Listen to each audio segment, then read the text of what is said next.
One shot. A space opera adventure. The Wild Nines, Book 3. Written by A.R. Knight. Bree. Chapter 1. Deadly Inspiration. The charge blew the airlock with a burst of smoke and blue flame. Following the explosion, laser fire blitzed through the haze, more than a few bolts from Alissa's own rifle. Nothing came back. No shouts. No answering fire. "Go, but keep talking," Castor said to the 4 fighters positioned around the charred opening. "Head for the hold. We'll hit the bridge." Alissa watched the fighters, her fighters, vanish through the airlock. Beside Castor, a pair of other fighters, dressed in the tattered collections worn by all the Red Voice soldiers, stood armed and ready. At her nod, they entered Alissa, and Castor followed. A bright room sat on the other side of the airlock, shelves against the walls covered in spacesuits, oxygen lines, and patching materials. What you'd need if things went wrong. The 2 fighters turned right. Galaxy Forge pumped out these freighters with the same blueprints, and this group had been raiding them for years now. They had the fastest routes to the bridge and cargo memorized. Alissa couldn't stop herself from taking a deep breath, deep enough for Castor to glance over as they followed the fighters. "Sorry," Alissa said. "Sometimes I forget how long we've been doing this. It's been a long time. Don't think we ever expected to live longer than a month." Castor replied. "Hey, I had us pegged for a year." Getting up to bridge level required an elevator ride. The 4 of them stood inside the lift, but when the fighter pressed the button to rise, the lift didn't move. Immediately, the second fighter pulled off his pack and broke out a las tool. Alissa and the others backed against the side of the lift as the fighter burned through the ceiling. The white-hot laser shredded a circle, and the freed plate clanged down to the ground as the fighter finished cutting. Castor knelt, cupping his hands, and Alissa stepped on them. He boosted her up, and Alissa squeezed through the opening, pulling herself onto the roof of the lift. Standard defense procedure. Send a distress message, then make it as hard as possible to get to the bridge by disabling the lifts. Alissa looked around the shaft. There was always a ladder somewhere. There, hanging along the rear side and going all the way up. She waved the others out, with Castor the last man making the jump, gripping the edge of the hole and pulling himself out. The fighters were the first up the ladder, climbing to the sealed doors at the bridge level, breaking out the last tool and burning their way through to a hallway. "Lead, it's the whole team," the voice came over Alissa's comm. "We're finding no resistance, no sign of the crew." "None here either," Alissa replied. "Keep the channels open and let us know what you find." The comm clicked acknowledgement. Alissa climbed the ladder next, squeezing in through the hot hole made in the bridge-level doors. In front of them sat a hallway split on either side with crew cabins. At the far end, the mess hall and the thick doors to the bridge. Now the fighters crept, their rifles drawn. Alissa and Castor followed, Alissa carrying her favorite automatic sidearms. Hold the trigger, and they would spew more lasers than a personal shield could take. Sure, they ran out of power fast, but nobody lived that long. The cafeteria was immaculate. No dirty dishes, scraps of litter, or even chairs out of place, as though the kitchen hadn't even been used. "Something's not right here," Alissa said. "The ship's too far away from Jupiter to be this clean." "Weapons ready," Castor said.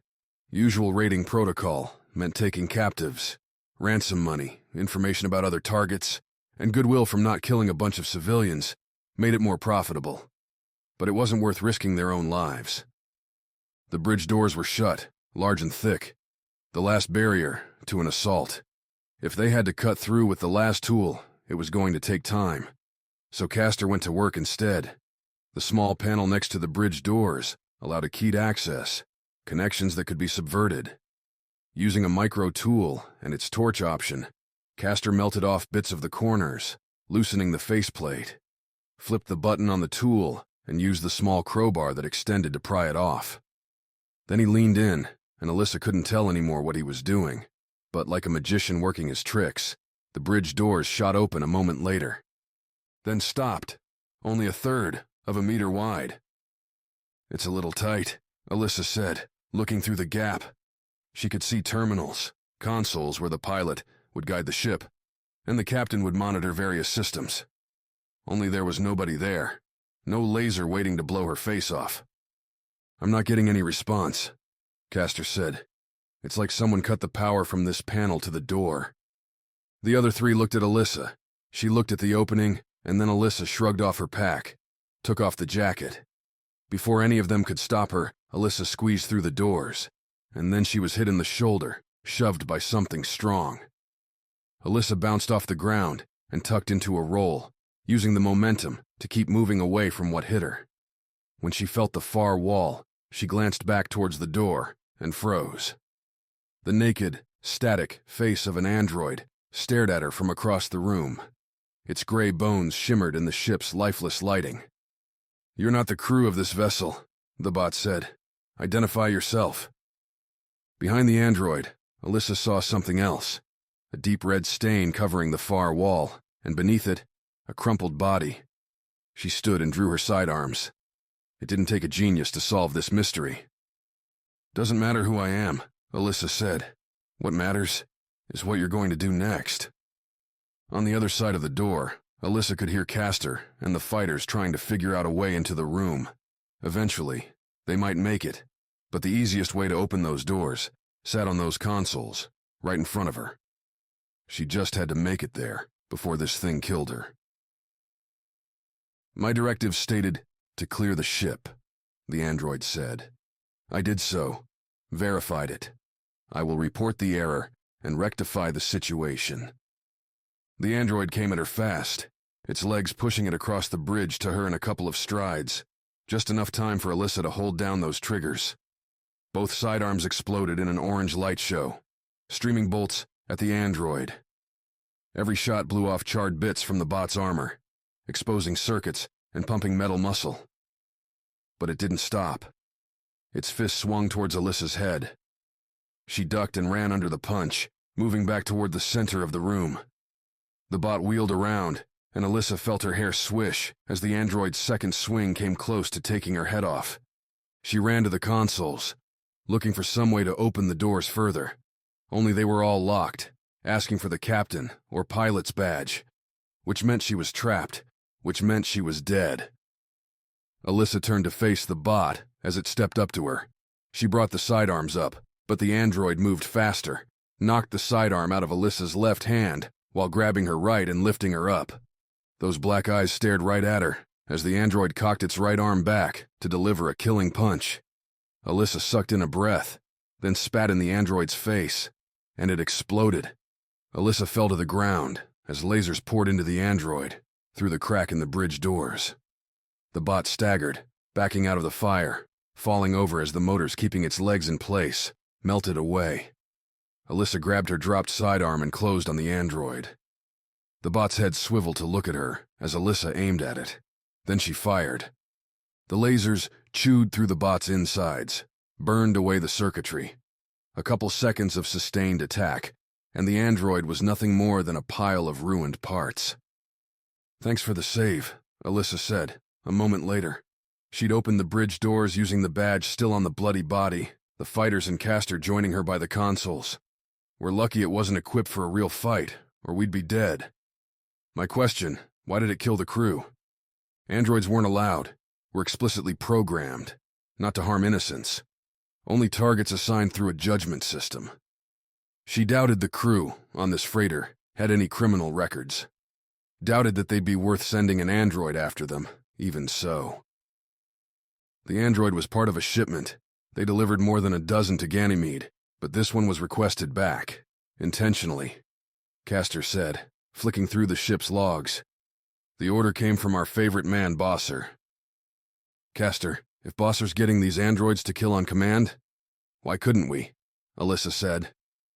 "We need to get access to their production facility, on Earth," Castor said. "They'll never let us land." "They will if we have Bosser," Alissa said. Castor nodded. "Let's get the haul off this ship and set course for Minor Prime." Chapter 2. The next move.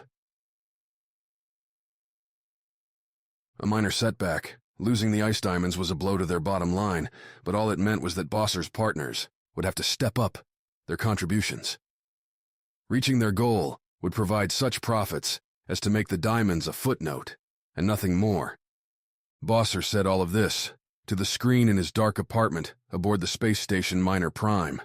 Situated in the asteroid belt between Mars and Jupiter, the station functioned as an intermediary for communications between civilized space and more adventurous outposts in the farther reaches of the solar system. Those outposts and missions around them had been giving Bosser more headaches than usual lately. The 2-meter-wide monitor in front of Bosser held the faces of his various business partners. All of them were labeled with astrological pseudonyms, zodiac signs, in no particular order, hovering beneath their heads in gold-weighted capital letters, as though they were wearing jewelry. The faces themselves were static, would remain so for minutes as the message filtered its way through dozens of satellites to their respective offices.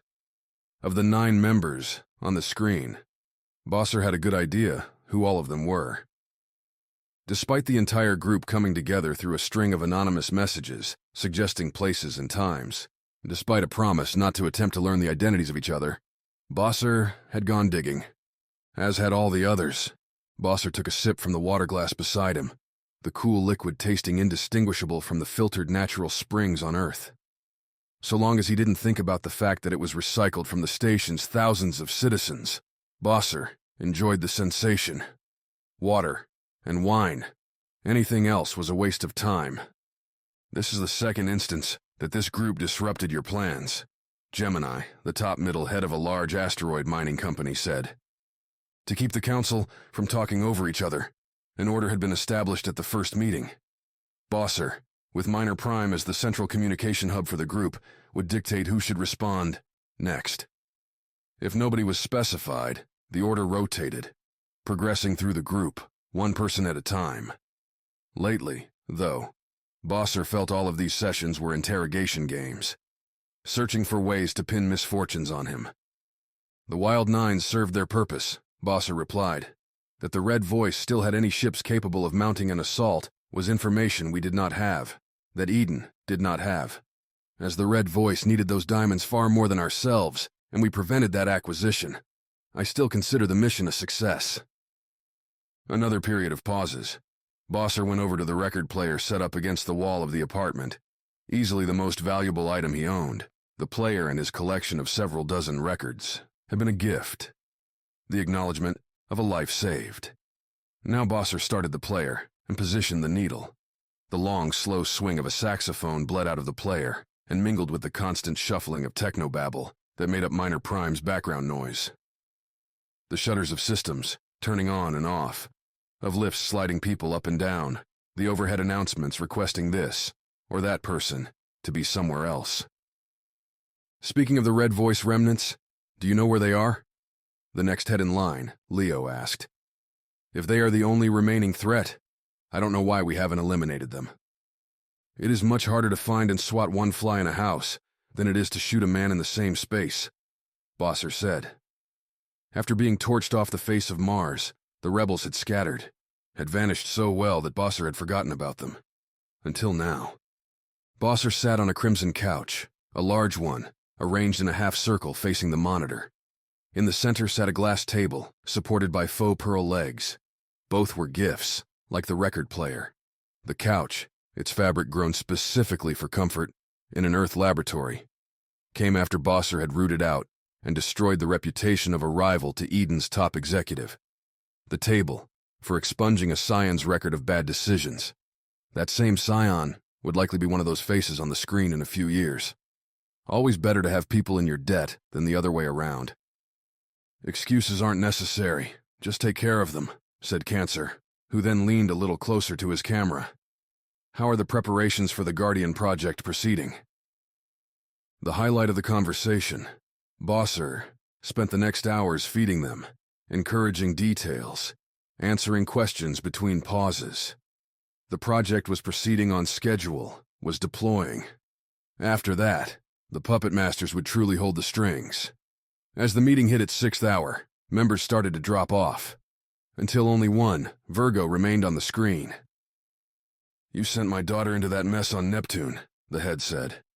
"Your daughter went of her own accord," Bosser replied, standing. The transmission time to Virgo was only minutes. A relatively snappy conversation, for a change. "I met her when the Wild Nines were here on the station. She hacked an android." "An amazing woman," Virgo said. "But if you ever send her into a situation like that again, Bosser, I won't forget it. It sounds like you don't trust your daughter to make her own decisions. The reason you are so useful, Bosser, is that you don't care who you have to sacrifice to achieve your ends," Virgo said. "The rest of us prefer to keep those we love safe, even if that means restricting their independence. As a clever, self-interested man, I'm sure you can find a way to keep her out of things." "As you say," Bosser nodded slowly for the camera. "I will do whatever I can to keep your daughter alive." "See that you do," Virgo said, then cut the communication. Bosser turned off the monitor, exhausted. No time for sleep yet, though. The board was set, the pieces were in motion, and it was Bosser's turn to play. Chapter 3. Old bot, new body. The drive slid into the slot with a satisfying click. Viola tapped the top of it, which extended out from the volleyball-sized sphere, and watched the slot disappear down into the ball. The whole apparatus sat in a charging cradle, which fed energy from the jumper's solar panels into the sphere. It had been sitting there for hours now, and with the jumper drawing closer to the sun on its journey to Minor Prime, the batteries should be good to go. "Good morning, Puck," Viola said. It was late evening, but the phrase itself was the key. In a quiet environment, like her bedroom, back on Ganymede, Viola would have been able to hear some of Puck's systems starting up. The whirs of cooling fans, the whoosh of the jets as the bot floated into the air. The jumper, though, played a symphony of its own that overwhelmed the smaller sounds, especially in Viola's cabin, back towards the engines. Right now, with the ship starting its slowing period on approach to Minor Prime, Viola heard the constant hum as the engines compressed and discharged ionized gas. Outside the closed door, footsteps echoed clanks as one of the other crew members wandered by. Occasional communication went over the ship's intercoms, muffled through the door, but still there, like a conversation on the other side of a room. Puck rose, wobbly, hovering in front of Viola's face and turning around. "Is your camera working?" Viola asked. "You asking if I can see your beautiful face?" Puck replied, its vocal synthesizers producing a flat tone. "Because you've never looked better." "Liar." Viola smiled. She probably looked terrible, greasy and tired. They'd been flying for weeks already, coming back from Neptune with a stopover for supplies on Titan, one of Saturn's moons.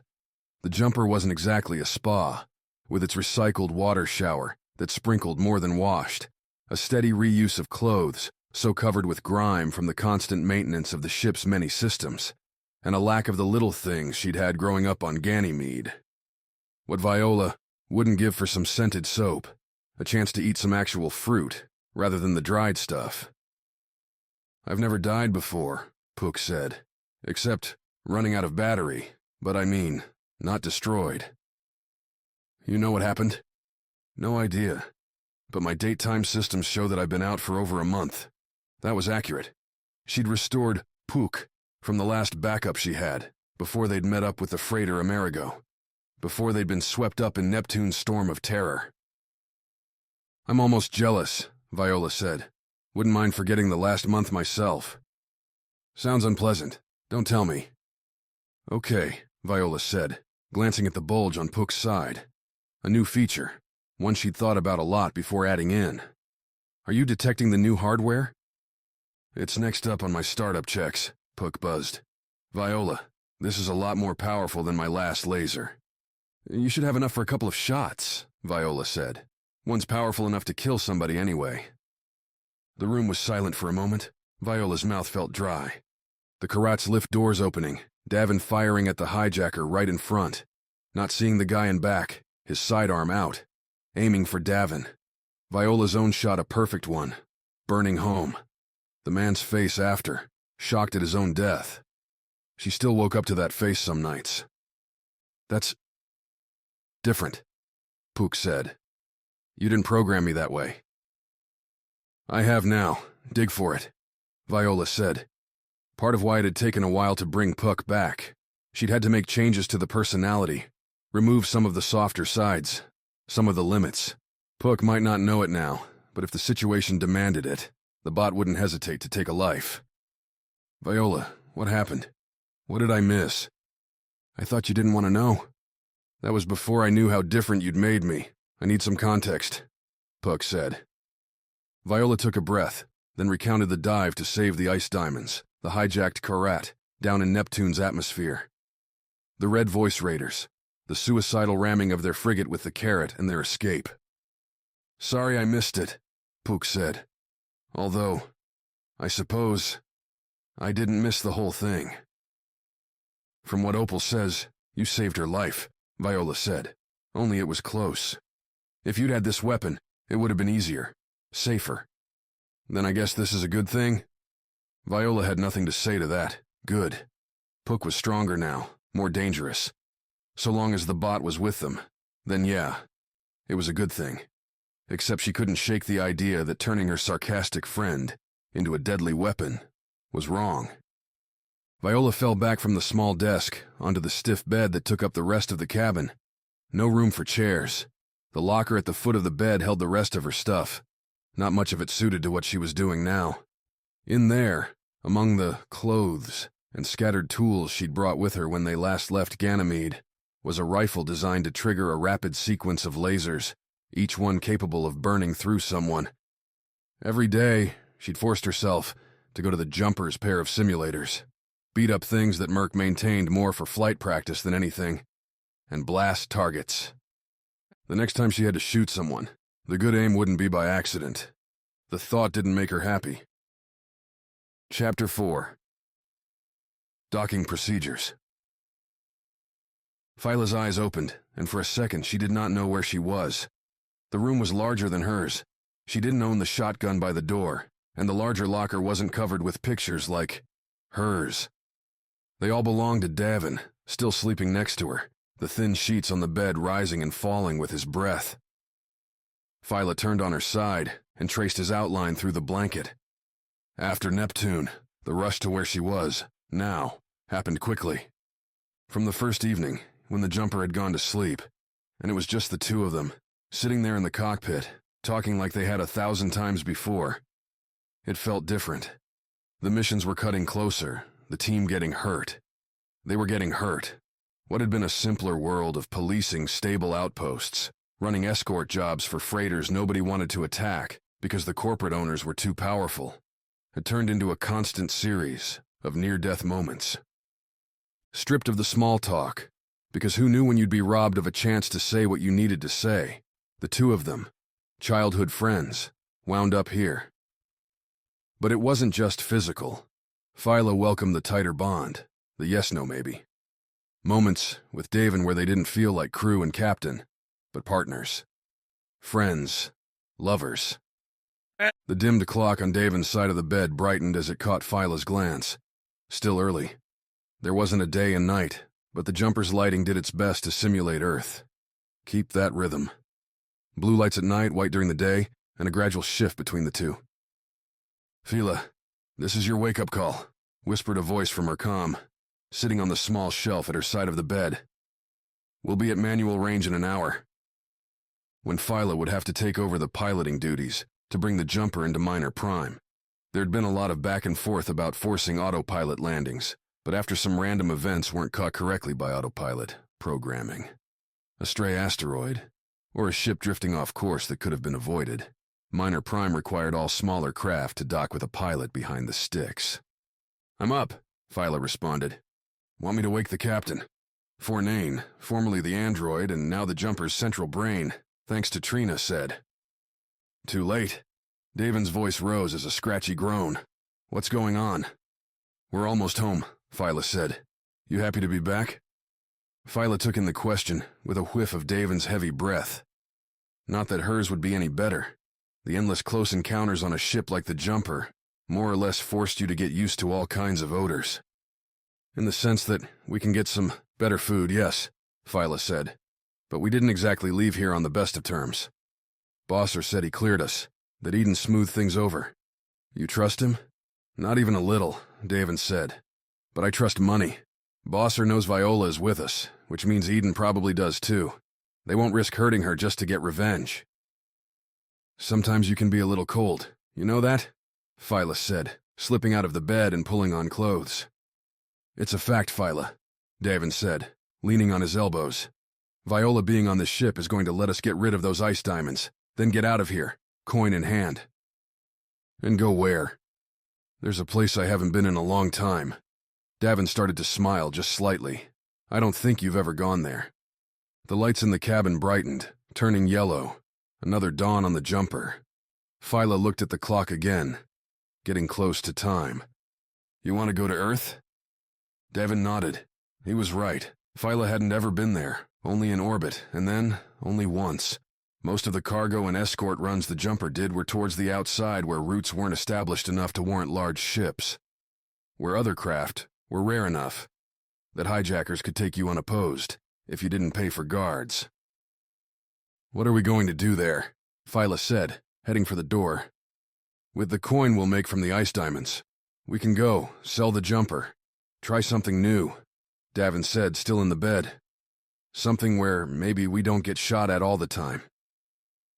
You think you could handle that? A normal life? No way to know until I give it a try, Davin laughed. Besides, with you, I doubt it'll be that normal. What's that supposed to mean? Not the reply Davin was expecting, and Phyla could tell he was searching for a way to worm himself out of this one. Phyla, we're being hailed by the space station. 49's voice jumped in, this time over the louder intercom. Need you in the cockpit, unless you want me to start talking to them, which could be fun, now that I think about it. No, 49, I'm coming, Phyla said, shaking her head at Davin and leaving the cabin. A normal life. Phyla wasn't even sure what that really meant. The last few weeks, the jumper speeding through space back towards Minor Prime, there'd been little to do but maintain the ship, work out, and relax. Nice, but it was getting stale, and Phyla felt a little thrill as she climbed into the jumper's cockpit. If a normal life meant not getting shot at, that was fine. But if the cost was boredom, what would she choose? Whiskey Jumper, this is Minor Prime Flight Control. We're sending over the coordinates for your bay now. Thanks, Control. Happy to be here, Phyla replied. Outside the cockpit windows, the cylindrical spider of Minor Prime loomed large, its core supporting the majority of the population, with the outer edges getting progressively more exclusive, more exotic. Jumper, seems you've got some powerful friends, Control said. Let's try to keep this visit a little less destructive, shall we? We'd love to, Control. A yellow line shot out along the jumper's cockpit, angling towards the space station. Phyla gripped the flight stick, turned off the autopilot, and started the first, angling turn. The last time Phyla had come home, she'd blown parts of Minor Prime to pieces in a desperate escape. Please let this time be better.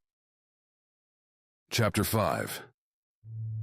Desperate Plans. 40 fighters stood in the Whisperwind's main area, crowded on couches, standing between tables, all staring at her. The ship was on final approach to Minor Prime, where most of these fighters might die. You're the last of us, Alissa said, to the group. The red voice is a movement, a belief that people should have their own freedom and not be ruled by corporations. We have fought for years, and now I'm asking for just a little more. The fighters looked back at her silent. It wasn't their first speech. Colorful language calling for an end to evil, appeals to passion and love of one's home. But Alissa hoped this would be the last one. The last time she would have to preach for a doomed cause.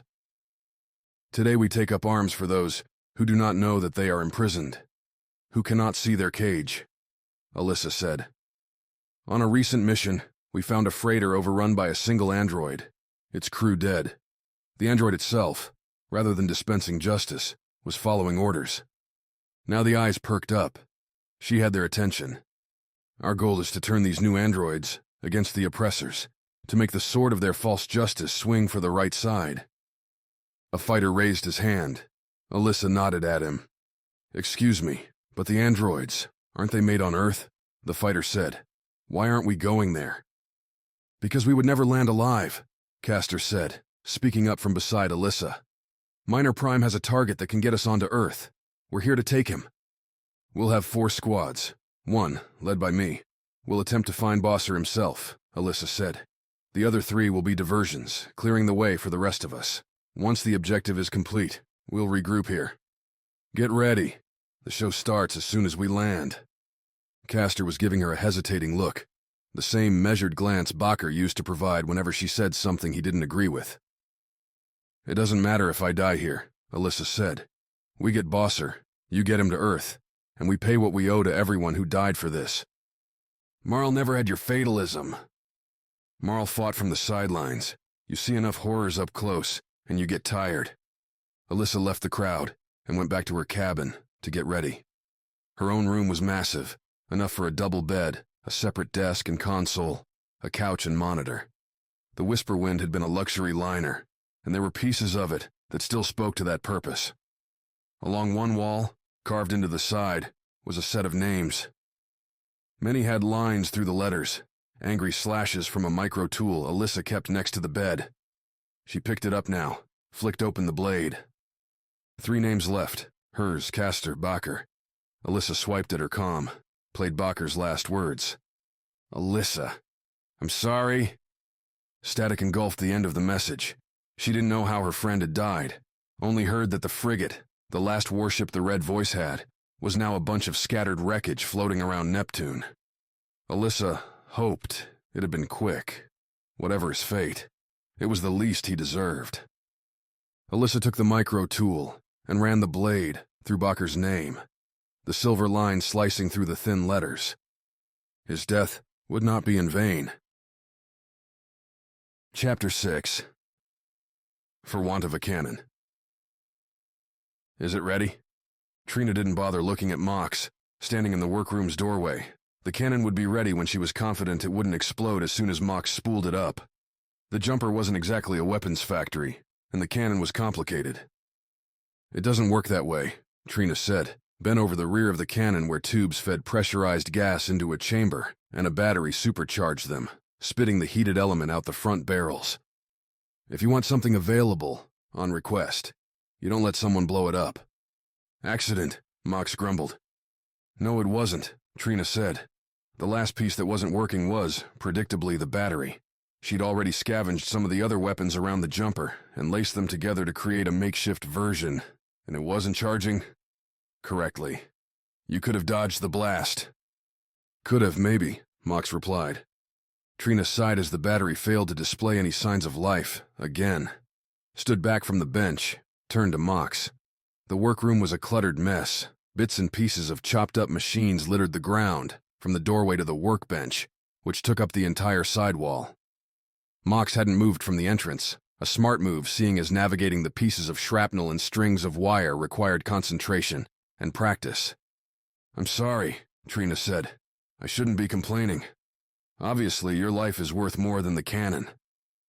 Trina wanted to continue that sentence, wanted to say that it didn't mean the cannon was worth nothing, that all of this equipment was worth a bit of effort to care for, to maintain, to not destroy in a back-and-forth fight with crazy raiders. It is who you are, Mox replied. It is necessary for someone to care. I just wish the rest of you would, Trina replied. I'll have it ready by the time we land, or you'll have to get a new battery on the station. How much? I'm sure Davin will buy you one, after those ice diamonds are sold. Trina said the words, and found her eyes wandering to the box just inside the door. The crate looked like any other large container, more than 1 meter wide, and half that tall. They'd put the diamonds in there, in case Minor Prime wanted an inspection. They'd take one look in here, see a bunch of tools, and leave it alone. Trina already had her shopping list for afterward, a litany of things the jumper needed to keep flying well, the usual chargers, wiring, replacement solar panels. But Trina figured that if the jumper was going to keep getting in scraps, they ought to have some stronger shields, lasers with a better punch. If those diamonds sold for what Davin thought they would, the Wild Nines would get a great new freighter in the bargain. Trina, Mox said, how did you get this way? She pushed up her greasy goggles, looked at Mox, the exoskeleton lacing its way along his arms and legs. "What way?" Trina said. "I'm half machine, but don't love them the way you do," Mox said. Not technically a question, but Trina could follow the thread. "Yep. You look at everything we've been through lately, all the randomness, know what the common element is?" Mox shook his head. "People," Trina continued. "It's all crazy people doing crazy things, for coin or something else. Machines, they do what they're told.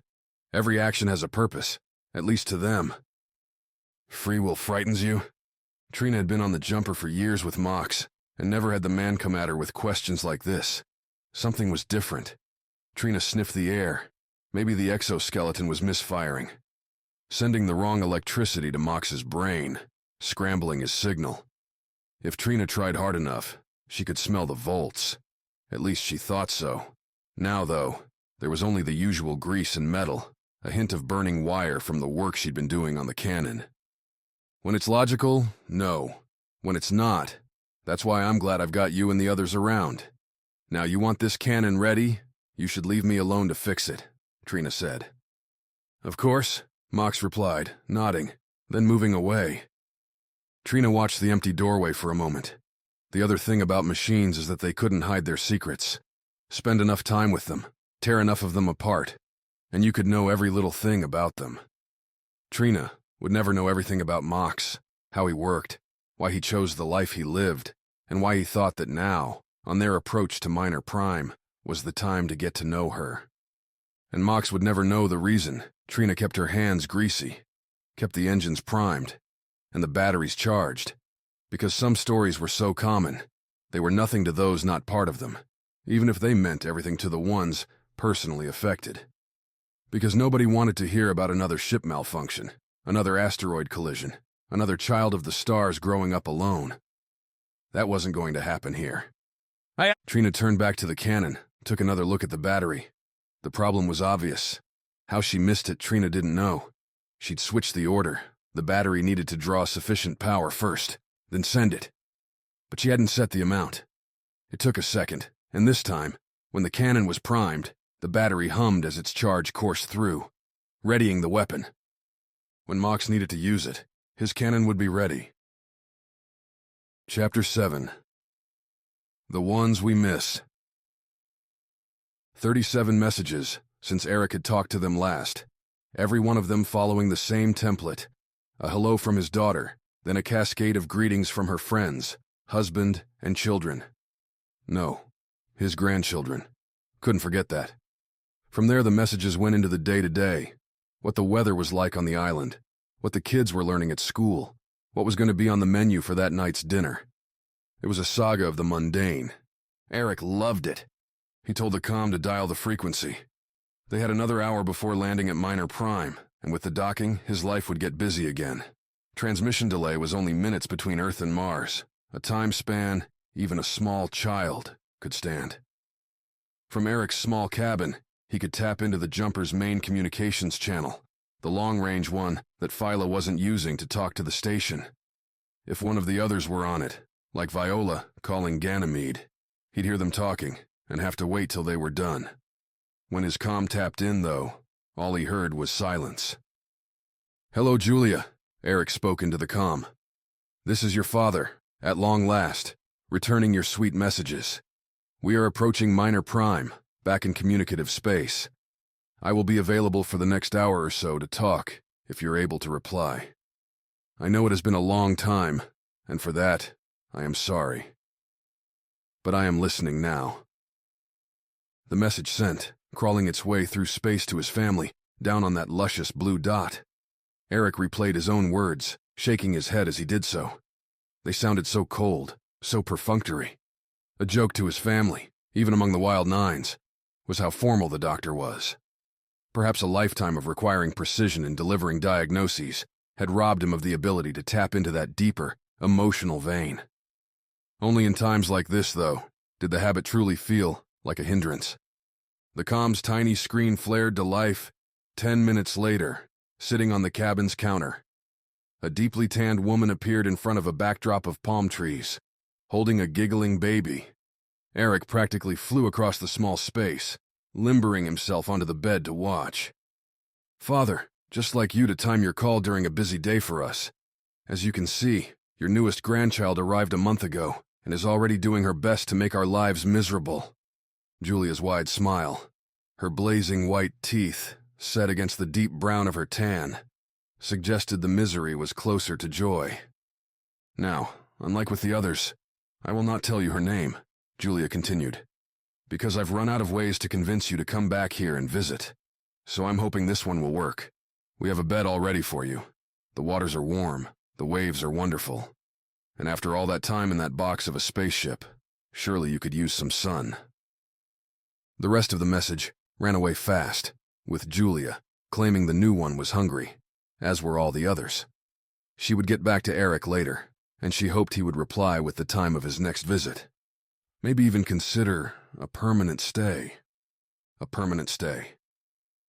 Eric looked at the little cabin, the bed barely long enough to hold him. Unlike most of the crew members, Eric actually produced printed photos of Julia and the grandchildren. They decorated most of the cabin surfaces. Trina had made him, one year, a small projector that could spray the pictures on the ceiling, and almost every night, Eric fell asleep to the stop-and-go show of his family's lives. 15 minutes till we dock. People, get your crap in order. Phyla's voice came over the intercom. Eric turned back to the comm. The channel was still open, one last chance to reply to Julia. Withholding the name. That is a sore blow, Julia. Eric made sure the comm sent along his happy face to disarm the comment. But an effective one. I'm thinking, like you, that perhaps it's time I made my way home, and stayed there. Another message that conveyed the point, if not the spirit. Eric cut the channel, slipped the comm back on his wrist. There would be plenty of time to apologize to Julia for his terrible messages later. In person. Chapter 8. A different kind of date. The tree was large enough to hide Merc as he pressed up against it, snowflakes blowing into his face with the chill wind. On his left and right, more forest until the wintry fog cut off further view. Not that further mattered.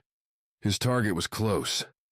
The rifle, a solid black automatic designed to spray slugs at a high, if inaccurate, rate, was light in his hands, especially compared to the weight of the heavy snowsuit. It was speckled with brown and black, what Merc considered effective camouflage. But he'd been behind the tree for too long already, long enough for the target to know where he was. Merc twitched to the right, peeking around the edge and glimpsing nothing but frozen woods. Then he dove left, rolling across the hard ground towards another pair of thick trunks. Two loud cracks split the silent air and Merc felt the ground blow up as the bullet struck close. He kept rolling until Merc felt the slight shadow of the trees fall across his face. The shots had missed. Standing up, Merc glanced at the holes in the ground where the bullets hit behind him. The spray of the dirt indicated the shots had come from opposite the trees. Shoot and move. That was the rule, meaning the target probably wasn't there anymore. But if Merc went quickly, maybe he could catch them in transition. The stick jockey wrapped around the side of the tree and held down the trigger in the general direction of the shots. Nothing but air as Merc ran to the next tree. His own fire might have caused the target to duck back, though, so still useful. Besides, he had plenty of ammo. The wind rose up in a howl, swirling snow until even the space a meter in front of him was more gray than anything else. "Was this your idea?" Merc called out over the wind. "'Cause this weather really doesn't make this any fun." No reply. Taking it seriously then. Merc reached to his tool belt with his left hand, grabbed a small sphere attached there, and pulled hard. He flipped the grenade over his shoulder, through the gap in the trees. The storm still blowing hard, Merc took off to the left, running along the woods, turning in a slow ring. Seconds later, the grenade exploded, a crackling blast of noise and fire that penetrated the whiteout as an orange bloom on the edge of Merc's vision. A snap, straight ahead, the crack of a rifle shot. Merc didn't hear the bullet whiz past, possibly not even shooting in his direction. Merc dropped down to a crouch, walking fast and quiet, the rifle held in both hands. A big tree appeared out of the swirling snow, its sheer size acting as a break to the storm. Up in the branches, a dark shape spread out like a lump across a pair of thick limbs. Clever, taking the height advantage. Unless your target was right beneath you. Merc aimed the rifle up, pulled the trigger, and sent a long series of shots at the lump which shook with every hit. Merc waited for a cry, for the rifle to fall down, but nothing. Then he felt the pressure on the back of his head, the cold metal of a sidearm. "Drop it, and turn around." The woman's voice hard. Merc did just that, letting the rifle fall onto the ground. Turned around to find the woman, wearing barely more than underclothes. Merc could see her shivering in the cold, but the sidearm was steady, and her eyes didn't blink. "Say it," the woman said. "You win," Merc said, shaking his head. "Damn right," the woman replied, stepping up and giving him a kiss. The forest faded away to black, as did the cold, and the feel of the wind on his neck. Then white lines appeared in the dark space, opening to reveal the inside of the jumper's docking bay. The Viper was there in front of him, its polished metal back to form after the pockmarks it had endured in the fighting over Neptune. Merc's mind did the same mental flip-flops it always did after leaving the simulator, the total immersion coming back to actual reality. Even the gravity was different, lighter on the jumper than on Earth proper. "That's what, 30 to 10? Opal said, climbing out of her pod. "If you're only counting ground sims," Merc countered, "let's get you in a ship and see what happens." Opal laughed, shook her head. She never said yes to that, always played off flying as Merc's job. So, they dueled in frozen tundras, space stations, the red sand of Mars. As a way to pass the time, it was pretty awesome. "We're about to dock," Phyla's voice came over the intercom. "You two get yourselves ready if you want to come out." "Hell yes," Merc said, following Opal out of the bay. A chance to be somewhere besides the jumper. No way he was going to miss that. Chapter 9. Lives to Lose. Minor Prime filled the cockpit view, replacing black space with its collection of grays, whites, and random colors for various hatches or corporate-branded sections. It was nice to stare at something other than infinity. To know that if the jumper suffered some sort of terrible disaster, there could actually be a rescue rather than a bunch of wreckage only found by accident years later. "Thanks for clearing the way," Davin said, sending the message to the line Bosser told them to use. "Was afraid I'd never get to land on this spinning piece of space crap ever again." Davin paused. Bosser's last real communication, back by Neptune, had been a threat. In fact, most of the man's messages seemed to be threats, now that Davin thought about it. "Contact me as soon as you have arrived at the station, or unfortunate consequences may arise." That was how the last one had ended. Like what? An assassination? Immediate destruction of the jumper and its crew? It wasn't worth taking the chance. "We're here," Davin continued. "So if you have that mission in mind, feel free to let us know." The transmission ended. Davin waited, Phyla guiding the jumper in next to him. No reply. "Is he standing us up after we flew all the way here?" Phyla said. "Probably in the shower, but if he forgot about us, I'd be fine with it." 10 minutes later, and the jumper locked its struts down onto the dark blue floor of the bay, the same color as a deep ocean, and also the hue of the company that owned this section of the station. Davin would pay them a fee to keep the jumper here, one link in an endless chain of monetization. That had been one thing about living in Vagrant's Hollow. If you didn't have any money, nobody bothered to advertise to you. Now that he had a ship, everyone thought he was a mark. The jumper's ramp went down. Minor Prime's cold white light slipped into the freighter. Noises from the bay filtered in, echoing announcements requesting a cargo hauler somewhere else, the constant shunt of lifts sending people from here to there, and the low bubbles of conversations just out of earshot. None of those noises came from the person standing at the bottom of the ramp. Her hair was spiked, pointing out in all directions, as though each clump was a comet shooting out to a different section of space. Beneath that, she stood with her hands at her sides, watching Davin and the others, without a hint of expectation. As though she was prepared to wait there all day, and the next, and it wouldn't bother her in the slightest. Sitting on her stance was the Minor Prime Special Forces uniform, a thick Navy collection of pockets and loops, on which to store or hang all the weapons and tools they would need. All of hers looked empty. Davin walked down the ramp, mustering the casual confidence that came with knowing Opal was in her usual perch at the top of the ramp, sniper ready, and aimed directly at the person's head. The woman had been waiting in the bay when the jumper had come in, and there wasn't any reason to take chances. "Boss, sir, didn't want to come say hi.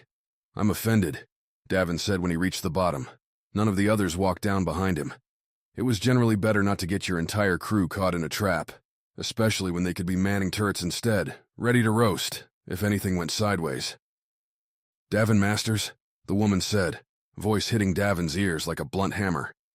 There were missing threads in her words, the hints at other agendas, at curiosity, at past histories that informed present emotion. The imperfections that made human speech what it was. "You're an android, aren't you?" Davin said. 312, the woman acknowledged, "and you are the captain of this ship." "Someone has to be," Davin said. "Another android." Not long ago on Europa, Bosser sent first one, then two more of the bots after Davin and his crew. Most androids these days, under various restrictions passed by Earth governments, were produced explicitly to do the things people should not, like enforce the rules.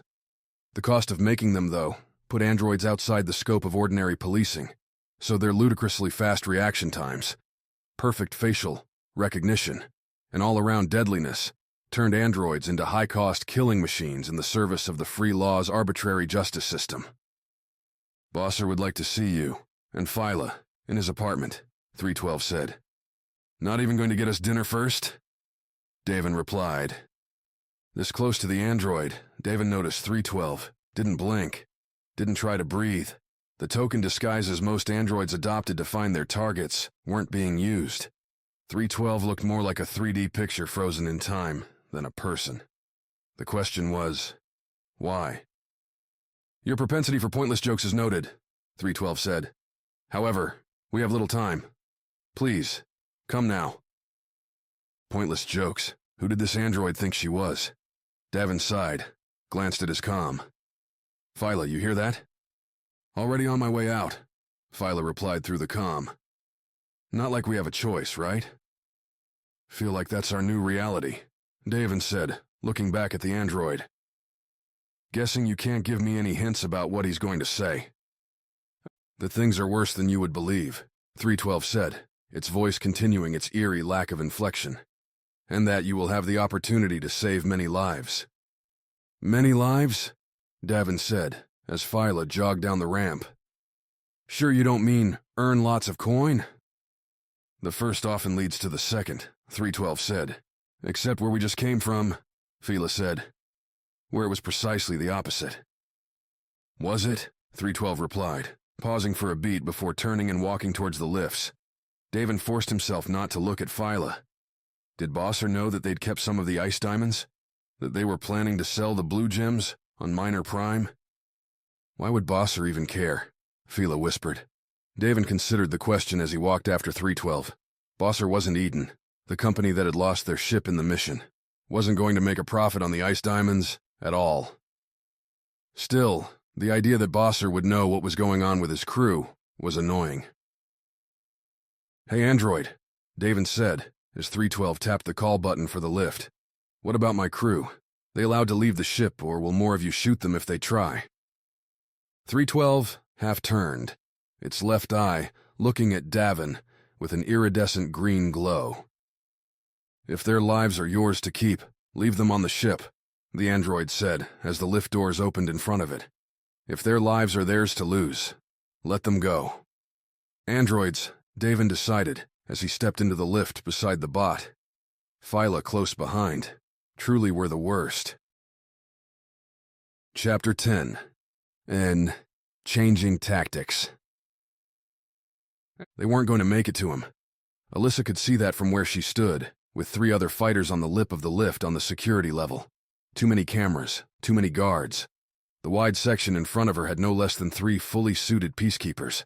Their armor would block just about everything she shot. Minor Prime was on alert, and the red voice didn't have enough to punch through. it would be a pointless death. Her hands moved beneath her jacket to the grips of her sidearms. So close. "Alissa," Castor's voice came over the comm. "The placement is set and we're ready to go. But I have a question." "Ask," Alissa replied. Gyro picked up another ship on the way in. "A familiar one, the Whiskey Jumper," Castor said. "On that ship, last time I saw it, was the heiress to Galaxy Forge. We're confirming now, but she could get us to Earth." A small chance was better than certain death. They had to try for it. "If we see her, trigger the attack." "And if she doesn't show?" Castor asked. "Then we torch Minor Prime. One last cry for Mars," Alissa said. "I'll see you back at the ship." Alissa turned and pressed a button on the left. The lift shut and rocketed them back down to the docking levels. She couldn't deny a burst of relief as those armored peacekeepers faded from view. She might not die today after all. Chapter 11. High Price. The rising stacks of houses, built on other houses, junk piled on junk to create towers scaled by flimsy black metal ladders, looked on the teeming avenues of lost souls that made their way through Vagrant's Hollow. In the space above the streets, drones shot back and forth in reckless delivery runs, sending this or that vital good from one side of the level to another. Just from the lifts, Viola could see more types of people than she'd ever seen in her entire life on Ganymede. In front of her, not a few meters away, a child argued with his mother, a woman who appeared to be almost half metal. All of her arms and legs had been replaced by mechanical alternatives, often not covered by cheap plaskin, so that bits of wiring dangled through. The kid looked normal until the lift doors finished opening and dinged. When the boy's face turned to look, his entire left side was covered in a painted dark green faceplate, only the eye showing through as natural. Behind them, the shifting crowd revealed groups of Minor Prime police, traders moving carts of goods, and at one point, a squad of people dressed entirely in what looked like woven human hair. "This is where Davin grew up?" Viola asked. "Yes," Mox answered from behind as they stepped out of the lift. "Vagrant's Hollow wasn't always quite so eclectic," Pook said, buzzing out of the way of a passing drone. "It's acquired a reputation as a place of anything, where, so long as you are not violent, nobody cares who you are." "You really think we can sell the ice diamonds here?" Viola asked. Behind her, Mox held the crate packed with the gems. Viola had thought it would look absurd to walk around carrying a box that big, but a few seconds here put that concern to death. Not a soul had glanced at them for more than a moment. Even Mox's exoskeleton, the steel ridges bulging through the man's shirt, drew little interest. "The traders that don't talk are here," Mox said. "Follow me."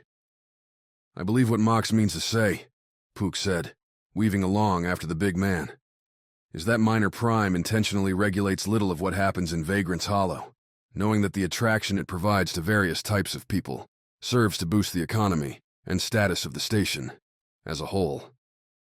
"Got that," Viola said, her eyes flicking everywhere. There was so much to see. Opal and Merc were coming behind them, intentionally. The idea being Opal could spot a person following Mox and the diamonds without them realizing Opal was watching. The idea came from some military sting operation Opal had run years ago. Nobody harassed them, though, until Viola, Mox, and Puck stood outside of a large tent filled with the kinds of spaceship parts that looked so old they belonged in museums, not on the market. "Fourier," Mox said, nodding inside the tent. Viola followed the metal man inside, swallowing her own questions on how a shop this pathetic could afford what they were trying to sell. And then the back of the shop, what looked like overlapping walls of cloth, parted to reveal a sallow flea of a man who wore a large mechanical backpack. As he walked towards Mox, the backpack seemed to unfold, a pair of clawed, cheap, robotic arms swinging out from the top. The arms were paralleled by small vices on the bottom, looping around his waist. "Mox!" the man squeaked. "I expected Davin. It is a rare treat that I meet the final product of Selene Stone." Mox didn't bother speaking, just grunted in acknowledgement and looked for somewhere to set the crate down, finally brushing some of the rusted-over parts onto the ground. Fourier didn't protest, moving closer to the crate, and continuing a stream of complimentary adjectives that were making Viola blush on Mox's behalf. "Who's Celine Stone?" Viola whispered to Pook as Mox and Fourier fell into a discussion.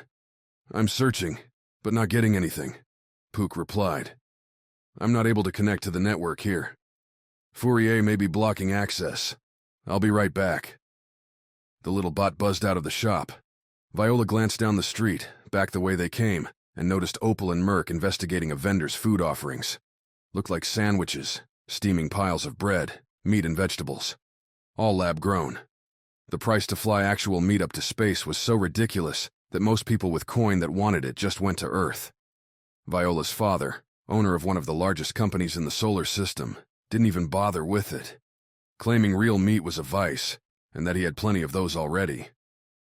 A click from behind Viola signaled Mox opening the crate, and Fourier's accompanying intake of breath said that maybe Davin's estimates on the ice diamond's value weren't too off the mark. "That's the only offer," Mox was saying as Viola moved closer. "The only offer?" Fourier replied. "That's hardly any fun." "Not here for fun." Fourier looked at Mox like the man had just killed a child. The backpack, though, commenced with a mind of its own. The two metal arms lunged into the crate, grabbed a pair of the ice diamonds, and placed them in the backpack's lower vices. Small lights lining the outside of the vices turned blue, then red, then green. Fourier's eyes tilted skyward, as though something was talking to him, and Viola noticed the man did have tiny attachments on his ears. "An amazing mineral makeup," Fourier muttered. They looked at Mox and laughed. "I don't even care that I'm giving away my interest to you. Minor Prime's database doesn't have anything like this. You're saying these are the only ones that exist, here?" "More on Neptune," Mox said. "But here, now this is it?" When Mox nodded, that clinched it. Viola watched as Fourier agreed to the sale and created the pending transfer to the Wild Nine's general account. Mox frowned at his own comm after a minute. "Seems like the network is down," Fourier said, looking around Mox's arm. "The transaction will go through when it comes up. If it doesn't..." "I know, you'll be back," Fourier said. "Now get out of here. Let me play with my new toys." Viola walked out of the place slightly stunned. They no longer had the crate or the ice diamonds. But if Mox had received Davin's asking price from Fourier, then Viola's share meant she wouldn't need her dad's help for a long time. "Viola," Puck whirred, as the bot came back down to meet them in the street. "I'm not getting reception anywhere. The links appear down." "Down?" Mox said, glancing up. Viola followed the look. The previously crowded skies of Vagrant's Hollow were nearly empty. All the automated drones were gone. The only craft still moving were being actively piloted. Small, controlled cargo sleds. People on the streets had noticed too, were pointing up, voices getting more agitated. Viola saw more pick up their pace or duck between stacks, getting out of sight. "Something strange is going on," Viola said. She looked back down the street, towards where Opal and Merc should have been, but couldn't see them behind the shifting crowds. Then something yanked her left arm, hard.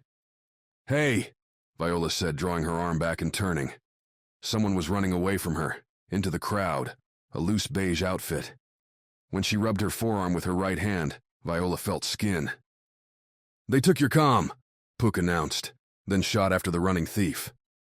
Viola took off after the bot, keeping the floating ball in view while dancing through the crowd. Behind her, Viola could hear Mox doing the same, though the crowd seemed to be dodging him instead. The street was an uneven mash of space station metal and years of grime. It felt like running on rough dirt, where every one of Viola's footfalls seemed to land at a different angle. She bounced off one person, then a stack of food supplies, then nearly decapitated herself on a passing hover cart and dove beneath it. Scrambling up, Viola caught another look at the thief, glancing back at her. The person's face was masked, a type that Viola had seen often enough on Ganymede. Black and menacing, if unintentionally. The mask operated as a filter, removing toxins from the air and only letting in oxygen. Essential when doing construction projects in space, especially on dusty rock moons. But why wear one here, in a thoroughly filtered space station. Puck bobbed above, and Viola shook her head at the bot when the crowd gave her a moment to look up. Puck might have been able to shoot the thief, but the bot could miss, and the thief wasn't exactly trying hard to get away. The thief kept looking back at Viola, as though making sure she wasn't falling too far behind. And without her comm, Viola couldn't communicate with Puck, so the old-fashioned headshake was the only way. Another minute of crowd-dodging dashes, and Viola suddenly broke free of the people. They'd moved far enough away from the center of Vagrant's Hollow. Shops were scarce out here, more homes. The stacks still there, but less covered in random flare, some even with flowers blooming. Genetically modified to grow in Minor Prime's artificial sunlight, sure, but providing a gentler ambiance nonetheless. Viola took it in as she chased the thief, now moving at a jog. Or was. Mox flew out from between some stacks to the right of the thief, exoskeleton boosting his speed. The thief didn't even have a chance to react before the metal man was holding the thief up by his neck. Viola caught up just as Mox was tearing Viola's comm from the thief's hand. "Why?" Mox asked the thief. Viola had to agree. Comms were cheap, and the thief appeared to have one. The data on one could be valuable, she guessed, if the person was someone more important than Viola. The thief turned his head to look at her, his eyes red from lack of sleep, wrinkled and speckled brown hair going gray, despite the man's apparent youthful athleticism. "Watch," the thief said, the respirator turning his words into more of a rasp. His eyes flickered up from Viola's, looked over her shoulder, back the way they'd come. The rumble came first, then the flash, reflecting off of Minor Prime's inner walls, then the sound, and with it, the blast of heat. Viola turned to see a series of smoke clouds rising from the center of Vagrant's Hollow. 3, 4, and now more were going off, bombs scattered throughout the level. Above them, the ceiling seemed to tear, ripping a hole in the false sky as another bomb blew through Minor Prime's maintenance tunnels, between the levels. Blocks of carbon fiber, bottoms glittering with projection lenses, and tops holding mangled nests of wires, fell. Minor Prime was being destroyed, with them on it. Chapter 12. Street fighting. Opal's dive under the store table came automatically with the first burst. When Mox had commed that the deal was done, Opal and Merc had gone back towards the lifts. They were almost there, the lifts in sight, when everything fell apart. From under the table, a sturdy repurposed fighter wing on plastic sawhorses, Opal pulled a sidearm out and held it in both hands. The explosions continued, but not with any kind of cadence. Not from any particular direction. Random, chaotic. "We need to get to the jumper," Opal shouted into her comm, already targeted to Merc's frequency. She wasn't sure where the pilot had gone, but Opal couldn't make him out through the packed street. At least, not from under the table. Opal took a breath, rolled out, and joined the crowd streaming towards the lifts. Only the crowd was suddenly pushing back the opposite way. Opal batted away hands, stepped over falling people as the mass of panicked humanity changed directions. They were running back towards the explosions, which made no sense. Unless there was something worse ahead of her. Still no Merc. Her comm was silent.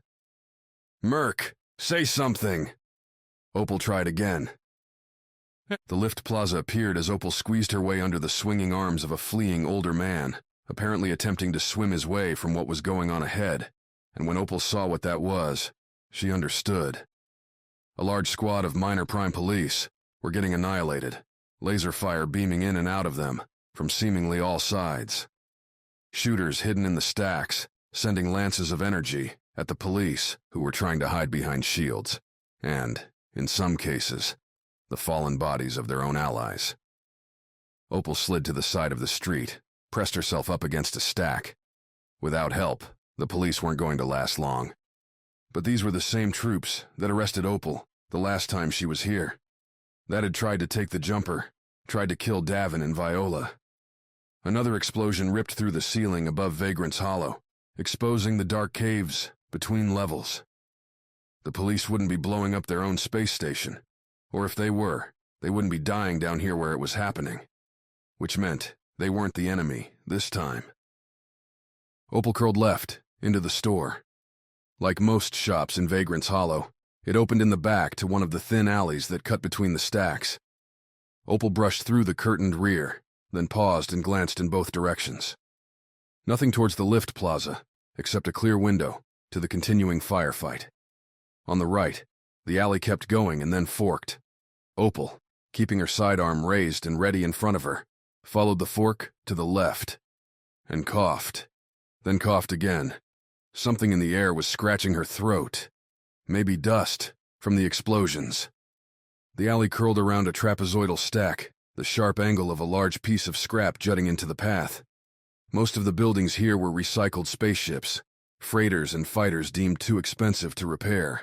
Anything valuable extracted, the junk parts taken here and repurposed. Another bomb, farther away this time, roiled its echo through the streets, momentarily covering the fractured yells of the fighters. Opal pressed up to the corner, peeked around. Down the alley, maybe 10 meters, a pair of people were setting up a tripod. One of them, on his back, had the heavy cannon that belonged on the mount. If they set that up, the minor prime forces would go from losing to decimated in seconds. Both looked to be carrying smaller rifles, too. Outnumbered and outgunned. Hopefully surprise would be enough. Opal brought up the sidearm as they swung the cannon down, started fixing it to the tripod. Finger on the trigger. Then the back door of the trapezoid swung open, blocking the alley entirely with its rusted bulk. Someone shouting on the other side. Couldn't make out the words. If the newcomer had seen her, seen Opal, and was warning them, then the moment that door shut, she'd be lit up. Had to take surprise back. Opal ran towards the door, sidearm pumping with her right hand. A meter away, Opal planted her left foot and kicked with her right. A hard snap, years of military drills tightening her quads at the perfect moment to hammer the door forward. The slab wasn't thick, but had enough weight when it swung in to smash the newcomer forward, into the side of the building. But the kick brought Opal's gun out of position, bought her enemies a half-second to react. They used it. Nah. One of the fighters pivoted the cannon around on its tripod as the other swung up his rifle. Opal pressed the trigger down on her sidearm, but the aim wasn't there. Things were moving too fast. The shot missed left, over the cannon man's shoulder. Her second one, overcorrecting, hit the assault rifle rebel in the arm. But the man didn't drop his gun, seemed to ignore the pain. For the first time, Opal saw their faces, both of them, covered in respirators. The explosion in the ceiling, the seemingly random placement of the bombs. There was something there. Not that it mattered because Opal was about to die. Cannon Man pressed down on his weapon's trigger, just as his assault rifle partner clenched his muscles. Then something hit Opal in the face, hard, knocked her down to the ground. Her nose ached. The door in front of her opened again, only it wasn't really a door anymore. The cannon's laser fire chewed through the middle of it, superheating and melting every part of the slab that it touched. Move. Opal rolled to her right, out from behind the door's cover, sidearm facing towards the rebels, only to see them looking at a small circular device as it landed near their feet. When it went off a second later, sending bolts of electricity all over them. Along with the cannon, Opal blinked. That was Merc's weapon. But where was he? Love, we gotta talk about our relationship, Merc said, getting up from the ground and standing over her. What did I do so bad you want to hit me with a door for? The pilot reached out his hand, and Opal took it, standing up. The shouting still came from the lifts, screams pouring from behind them in the stacks, and the station's alarms going as a backdrop to all of it. Still, here in the alley it felt quiet, separated from the chaos.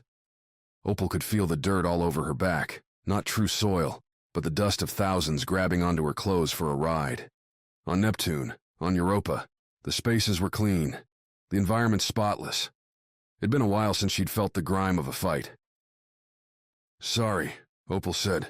I heard lots of yelling, didn't realize it was you. Figured I had to go for the surprise attack. Never knew you could smash a door down like that. Lots of things you don't know, love, Opal replied, then looked at the unconscious fighters. Let's get moving. I don't want this space station blowing up while I'm on it. Chapter 13. Wreckers. When the lift doors opened, a dozen guns were pointed at Phyla's face. In the front stood Bosser, a man Phyla recognized from the video feeds. He, like the others in the force, was wearing thick body armor, designed to suck and spread the heat of a laser until it was harmless. "What?" Davin started. "Bad timing as always," Bosser said, starting toward the lift and waving the force forward. "Minor Prime is under attack from the inside." Bosser set the lift to go to level 2, the main shopping district for the station. Phyla tried to stay close to Davin as more and more of the armored guards pushed their way into the lift, which was large enough to hold 40 to 50 people. On a station of thousands, that still often meant lift lines, sometimes long ones. It also meant you could transport a lot of firepower if you needed to. The Minor Prime forces had a variety of weapons. Some sported standard-looking assault rifles, grenade complements, and shield sticks. The latter stuck out like poles from their backs, able to be planted on just about any surface. The shield sticks would fan out a 2-meter wide and tall barrier of energy for a few minutes. Phyla hadn't seen them in action, except in movies, or recordings of battles with the Red Voice. That Minor Prime would have this many available seemed strange. "When we hit the level, you two stay back," Bosser said. "You're not as well equipped." "Didn't know there was going to be a party," Davin replied. "This isn't a party. It's going to be a slaughter," Bosser said, not sounding at all excited. "They tried to go after the station's principal power generators, underestimated our defenses. My defenses." "So why are they on level 2? Phyla said. "That shouldn't be anywhere near the generators." The lifts were large, with curling glass borders.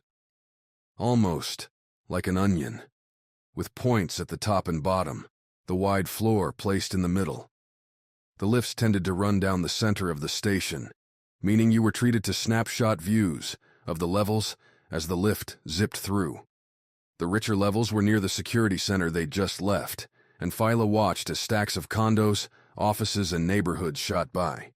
The population density necessitated that houses, in the form of single-family dwellings, didn't exist here. More collections of buildings that spanned the floor-to-ceiling range of the levels, looking like monoliths. "Looks like a diversionary effort," Bosser said, watching the lift's level readout change. "They're causing some damage, but it won't matter. Their core mission failed."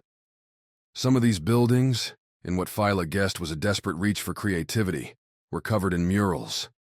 One that was close to the lift as it swept past its level had the sun around its first floor and had bands for each planet at intervals as it went up. Most buildings were bland metallic shades, split from each other by glistening clean walking paths, trails that Phyla noted were devoid of people. "How would you evacuate everyone if they succeeded?" Phyla asked. "The ones that could get to ships would run. For everyone else, there are escape shuttles on each of the levels," Bosser said. "Enough for everybody? No. But coming to space means taking risks. This is no different." "Do they know that? The people, I mean." "Phyla," Bosser glanced at her. "That's your name, right? The co-pilot?" Phyla nodded. "You're acting like these people are my responsibility. They're not. The station is my sole concern." Bosser turned back to the lift doors. "That might sound terrible, but consider that by saving the station, I'll save most of their lives." "You're a regular saint," Davin said. Outside of their talking, and the lift's continual clinking and clanking as it went through the station, the guards were quiet. Some shifted as they checked power levels on their weapons, or adjusted a strap or belt. For the most part, though, they looked solid, almost robotic. Phyla was tempted to wave her hand in front of the guard next to her, just to see if he'd react. "They're getting a continuous feed of information," Bosser said. "Comes through the helmet's earpiece. It's why they're not paying attention to us, because their friends are dying." "Dying?" Davin asked. "We don't always walk around equipped like this," Bosser said. "You know that." Phyla took another look. The guard next to her didn't seem quite as solid this time. Those eyes were squinted, the mouth set in a grimace. Hands were tight on the grip of his rifle. The ones without assault rifles, maybe a third, had thicker armor and batons. Wreckers. The word came from a dinner conversation with Opal, on one of the many nights on the jumper. Opal hadn't seemed very fond of them, but Phyla couldn't remember why. "Ready up," Bosser announced. The lift was almost there. The lift shot down into the shopping district, a large level near the center of the station. Its proximity to the docking bays meant goods were sent here for sale, rather than up to the smaller, wealthier levels. Wide streets encouraged all sorts of stores and stands. Every time Phyla had been here, the volume and variety of things offered blew her mind. Except this time. Now, the shopping district was full of smoke, fires, and laser flashes. At a glance, Phyla picked out the scattered remnants of the unprepared minor prime security, huddling behind overturned benches, crouching behind corners. The attackers seemed to have concentrated in the center of the wide street. Groups of them, ranging up and down, and picking off people. The lift doors opened to show a group of fighters ready for them, facing the lift, with a pair of tripod turrets. Before Phyla could even fall back, several of Bosser's guards pushed forward and planted the shield sticks at the entrance to the lift. The turrets started firing, their lasers shattering against the shield's energy. One of the guards grabbed Phyla and pulled her away from the doors, and then Phyla understood why Opal called them wreckers, and why the sniper shuddered when she said the name. 4 of the bulked-up wreckers launched themselves through the energy walls formed by the shield sticks. Phyla noticed their feet glowed, propelled by some form of thrust. The wreckers went right into the stream of laser fire from the turrets, their armor quickly glowing orange, trying to disperse the heat. One of the 4 stumbled as fighters lit up their smaller weapons, the armor going from orange to white, then exploding. The other 3 crashed into the turrets, their batons swinging with abandon. With every swing, the wrecker's armor seemed to cool, and the batons glowed a bright white. The first hit on the turret caused the weapon to shatter and melt at the same time, molten bits of metal flying back at the now scrambling fighters. Another wrecker caught a pair with clipping blows, sending the 2 spinning to the ground, but also lighting them on fire. Within a few seconds, the stand was broken. "Clear 'em," Bosser said. "Faster we're done here, sooner we get to the next level." The rest of the guards, Bosser among them, started streaming forward out of the lift. Phyla stayed back, watched as the minor prime avalanche swept over the enemies, crushing them in a hail of relentless laser fire. It wasn't a fight, it was revenge. Chapter 14. Paths Chosen. "Come with me." That's what Viola heard the man in the mask say. She was looking back across Vagrant's Hollow, at the smoke and fire rising from the dilapidated stacks. Structural damage on a space station was always dangerous, but Minor Prime would have backups, would have layers of redundancies to prevent a total collapse. But if this was happening on every level... "You should be arrested," Mox said, and Viola turned. Mox had the masked man by the arm, a grip the man wasn't going to break, wasn't even trying to. "Very soon, you're going to realize the purifiers on this level are failing," the man said, voice still scrambled by the respirator. "You'll feel itching in your throat, then burning in your lungs. Your eyes will go dark within an hour. Come with me." "The lifts are back that way," Viola said. "Not there. Too crowded," the masked man replied. "Behind me I can show you another route." Mox pulled his left arm up, started speaking into his comm, trying to warn Opal and Merc. Then he stopped. "There's still no signal," Mox said. "First thing that went," the man said. "Now, can we leave?" Viola glanced at Mox, nodded. The masked man stepped away from Mox a second later, rubbing his arm.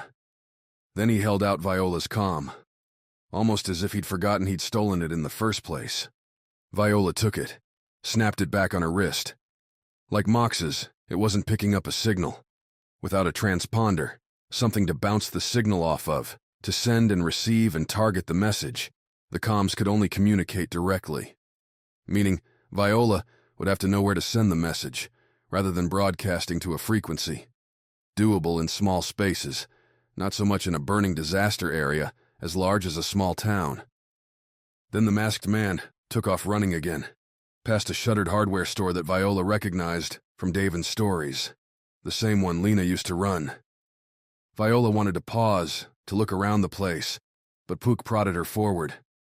Exploring doesn't matter if it gets you killed. Pook whirred. The man's right, by the way. I went up high, took a look at the main lifts. There's some kind of crazy firefight happening over there. Between who? Viola said, as they continued to run. Now, they were on the outskirts of the level where homes bled into the solid walls. Cordoned off power stations, sanitation management, the nuts and bolts of Minor Prime, kept as far away from the populace as possible. The masked man ignored all of them, kept heading to what looked like a plain section of the wall. Security and whoever planted those bombs, I think, Pook said. Without a connection, I can't exactly get much more. Can you get a read on the air quality? Is he telling the truth? I've got traces of harmful elements, but that's as likely to be from the bomb residue as any failure in the station's systems, Pook said, then hovered closer. We're not hearing a full evacuation either. Means the station feels like there's not a risk to the whole structure. So their plan failed. Not that it would have made much sense, blowing up Minor Prime with all of them on it. More like not going as well as they hoped. The masked man paused in front of a section of the wall, above which sat a yellow-bordered sign stating, in all capital font, "Official use only." Below the sign was a small keypad and badge reader, glowing red. The masked man walked up to the keypad, pressed a series of numbers, and the wall slid aside. "Backup lift, used for maintenance," the masked man said, stepping inside. "Wait," Viola said. "If we're going to follow you into that elevator, tell us who you are." The man paused for a moment, then pulled off his respirator. Looked at Viola with a steady face, his brown hair popping out in different directions, without the mask holding it together. "Gyro," the man said, "and you are Viola, and you are Mox. Though I am unfamiliar with your bot." "So," Viola started. "Please, in the lift. We can talk more there," Gyro said, cutting her off.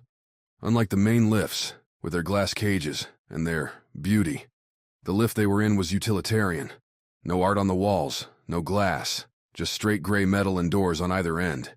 Each one had a keypad, and above, a black and red text readout telling what level they were on. The three of them, and Puck, barely fit in the lift. "Answers," Mox said as the lift started to move. "I can't tell you everything, not yet," Gyro said. "But I can say that this is all happening for a reason. We don't want to hurt you."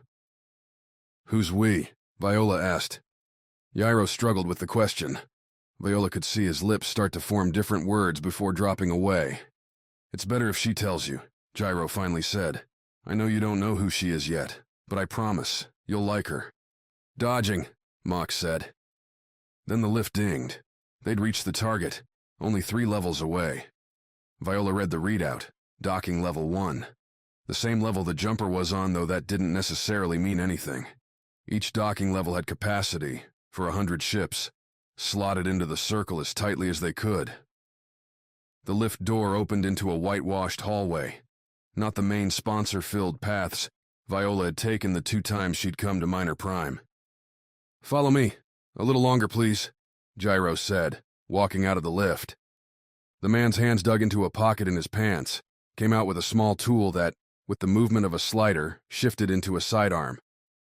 "Who are you planning to shoot?" Viola asked. "Anyone? My job is to get you to the ship." Gyro led them out of the lift and down the hallway. "What ship? Why?" Mox said.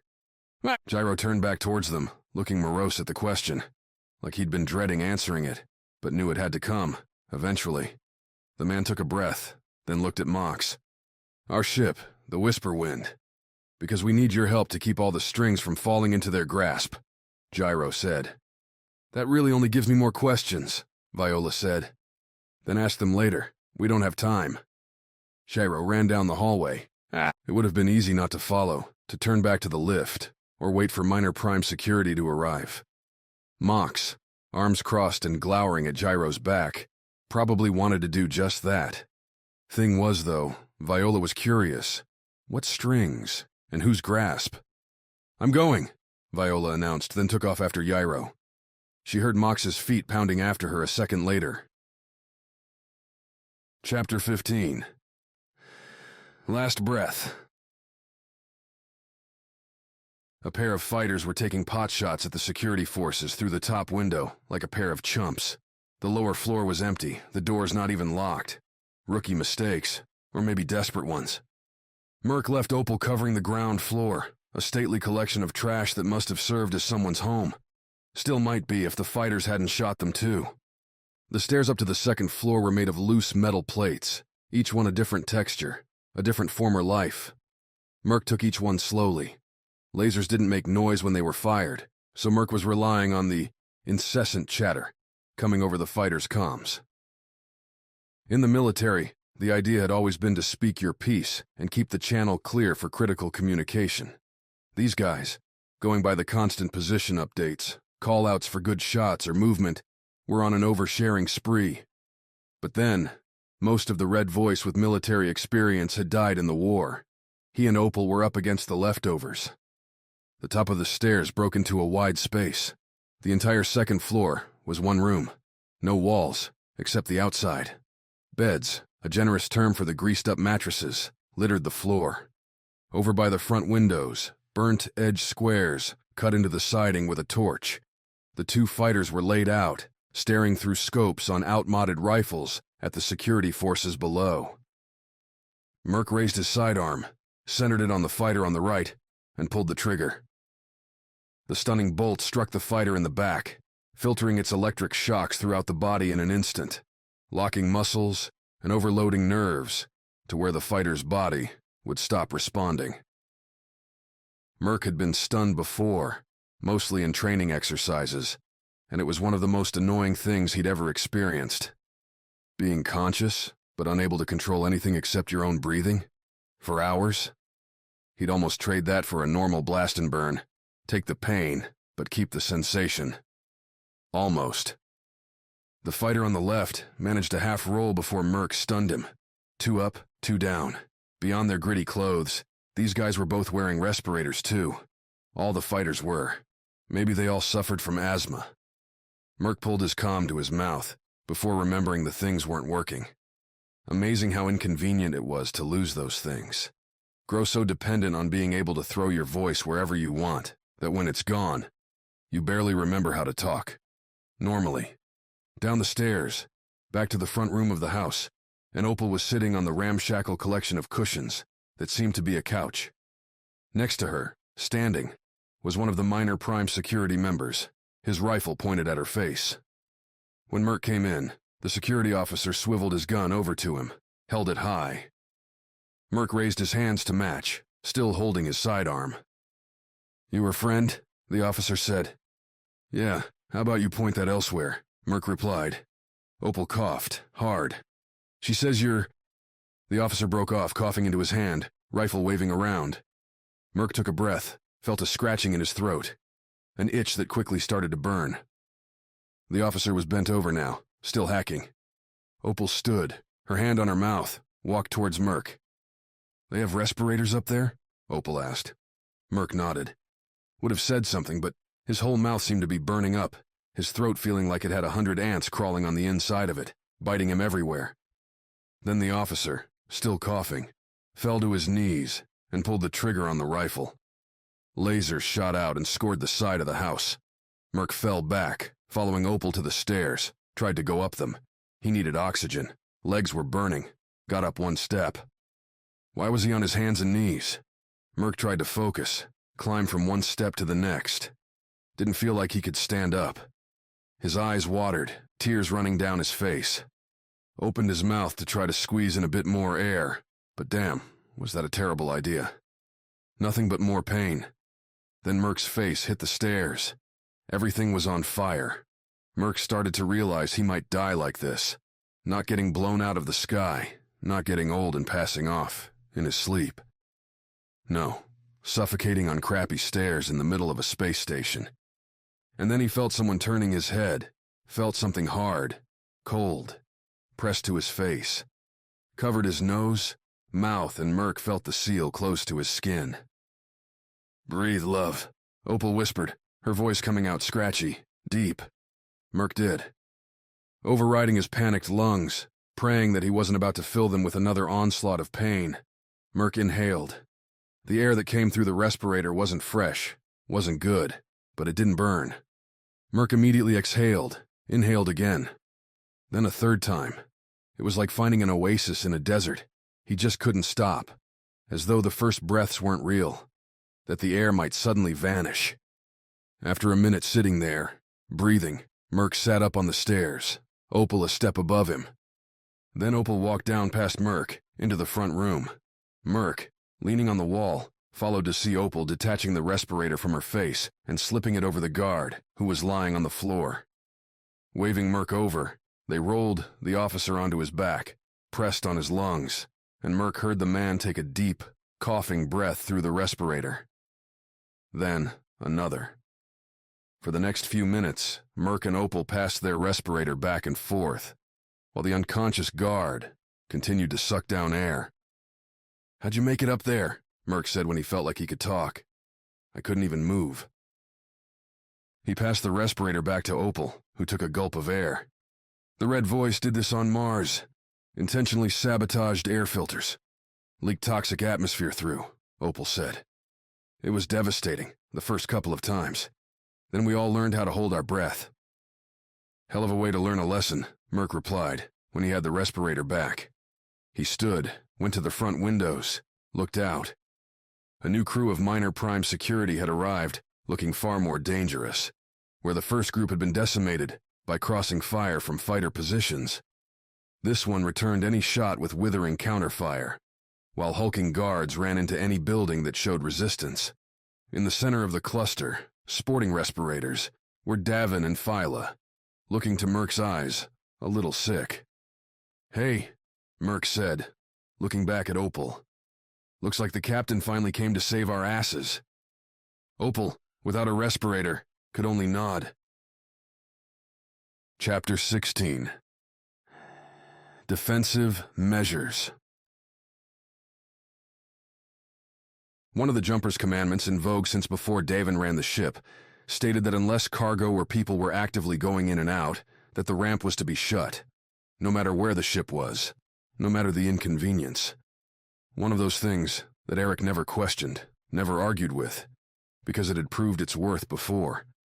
That time, it had been a pack of would-be thieves on the light side of Titan, the farthest moon humanity had stuck any sizable claws into.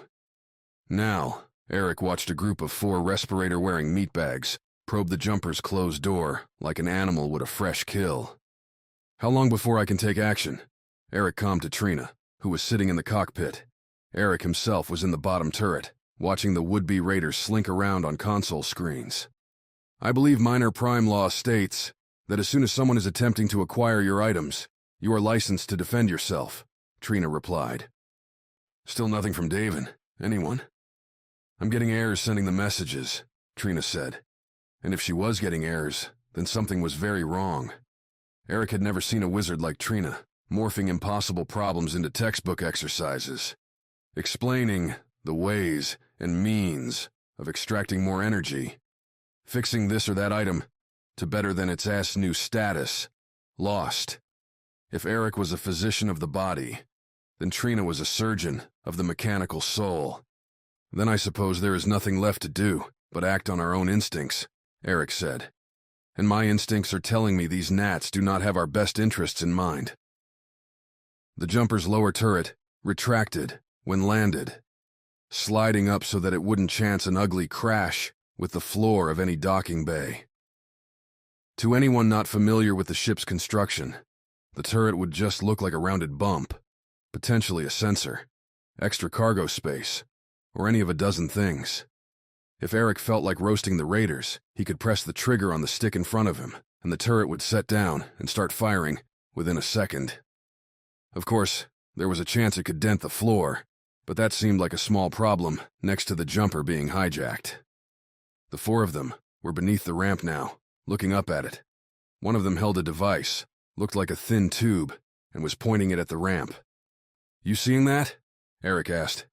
"It's a buzzer. What they're doing is running signals, trying to find the one that'll talk to the jumper like it's Davin coming back home," Trina said, as though she were describing the weather. "I'm going to shoot them," Eric replied. "Wait," Trina answered quickly, this time the inflection carrying a bit of excitement. "I want them to try, see if they can get in."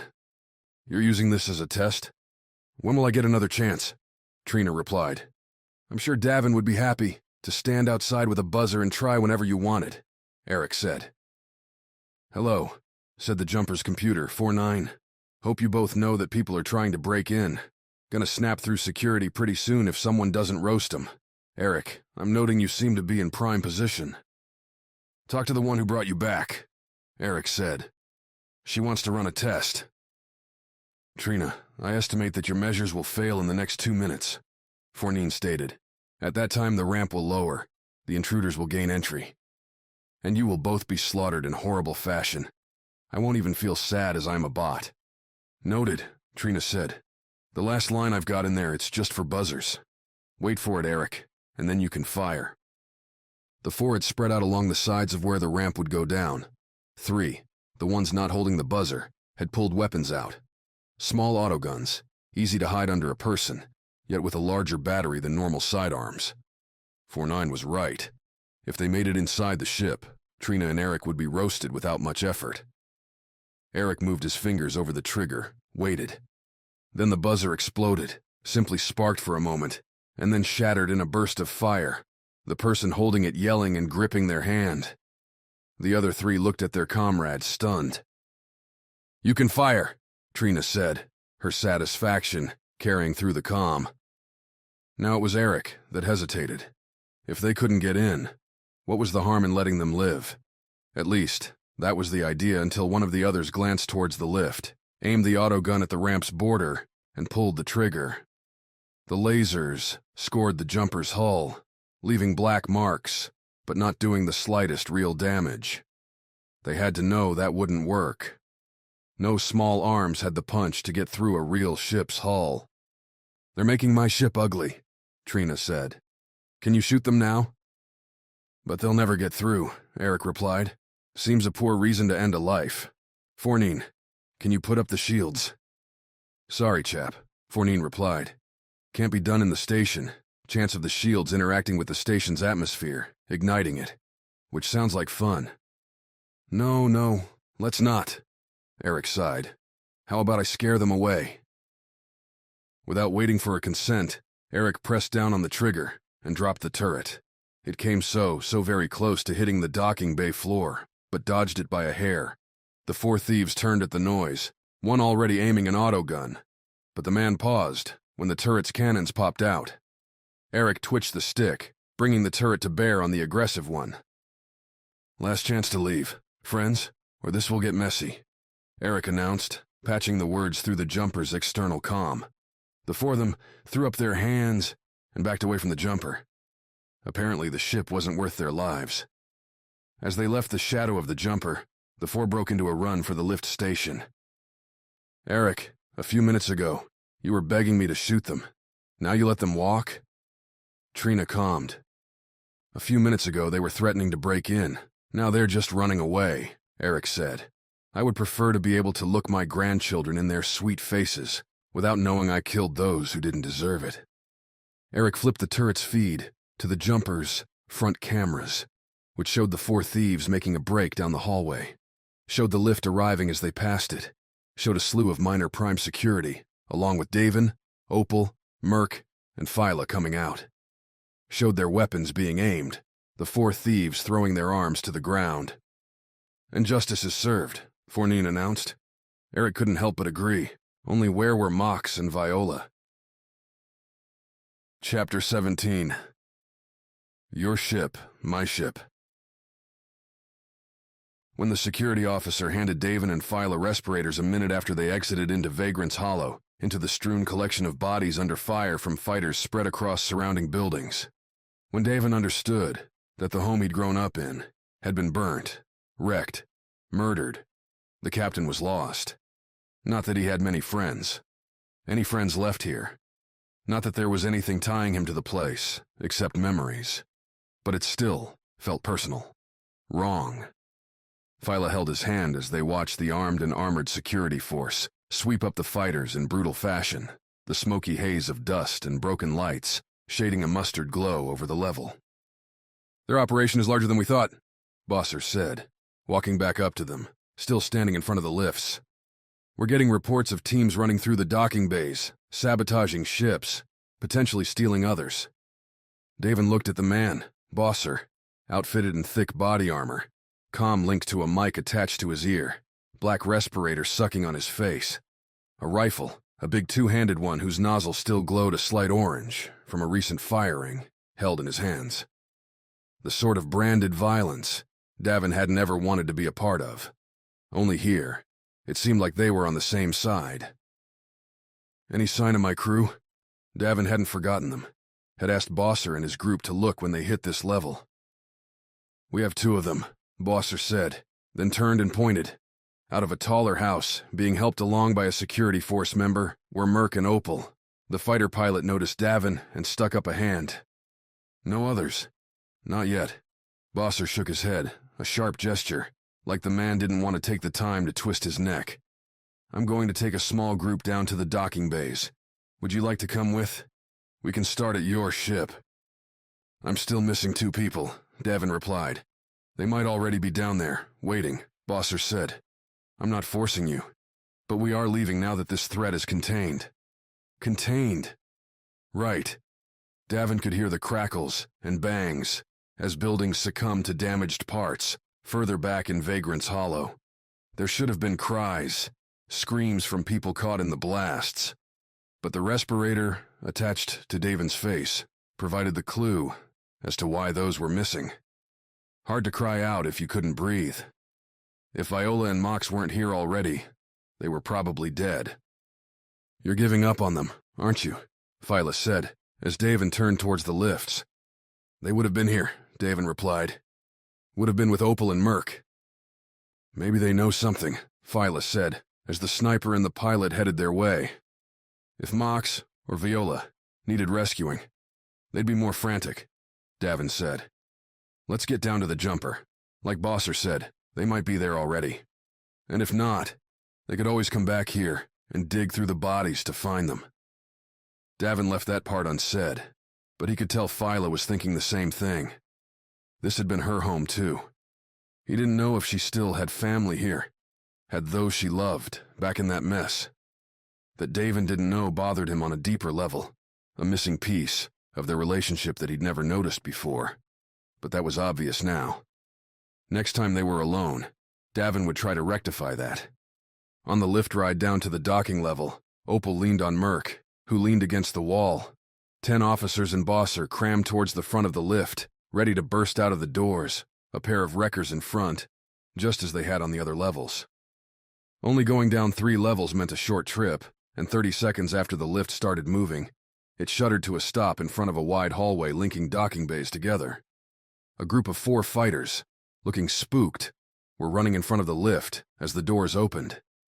They turned, almost as one, to see the security force emptying out and panicked, dropping their weapons and themselves to the ground. It was nice not having to watch them burn to a crisp, like the fighters on the other levels. "Have to love an unconditional surrender," Bosser said, watching the security forces disarm the fighters and slip them into restraints. "More satisfying than a gunfight, because it shows you outsmarted them so completely that they don't even want to try."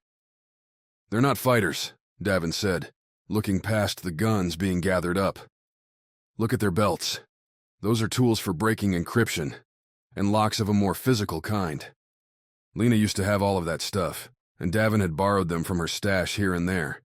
A mix of signal spoofers, micro tools for taking apart panels and locks, pouches of circuit changers that would route a hard line to a terminal you controlled. All the things you wouldn't care about if you were just trying to blow something up." Bosser studied the fighters for a minute, then walked over to the closest one and picked him up. The fighters were wide, mouth open, but it looked like the man's backbone stiffened right there, forged by the fire of the experience. The fighter tightened his lips and glared. Bosser matched the stare. "What were you doing?" Bosser asked, voice an even keel. "What do you think we were doing?" The fighter replied. "Ruining your ships. What ships? All of them, the fighter said. You'll never get off this station.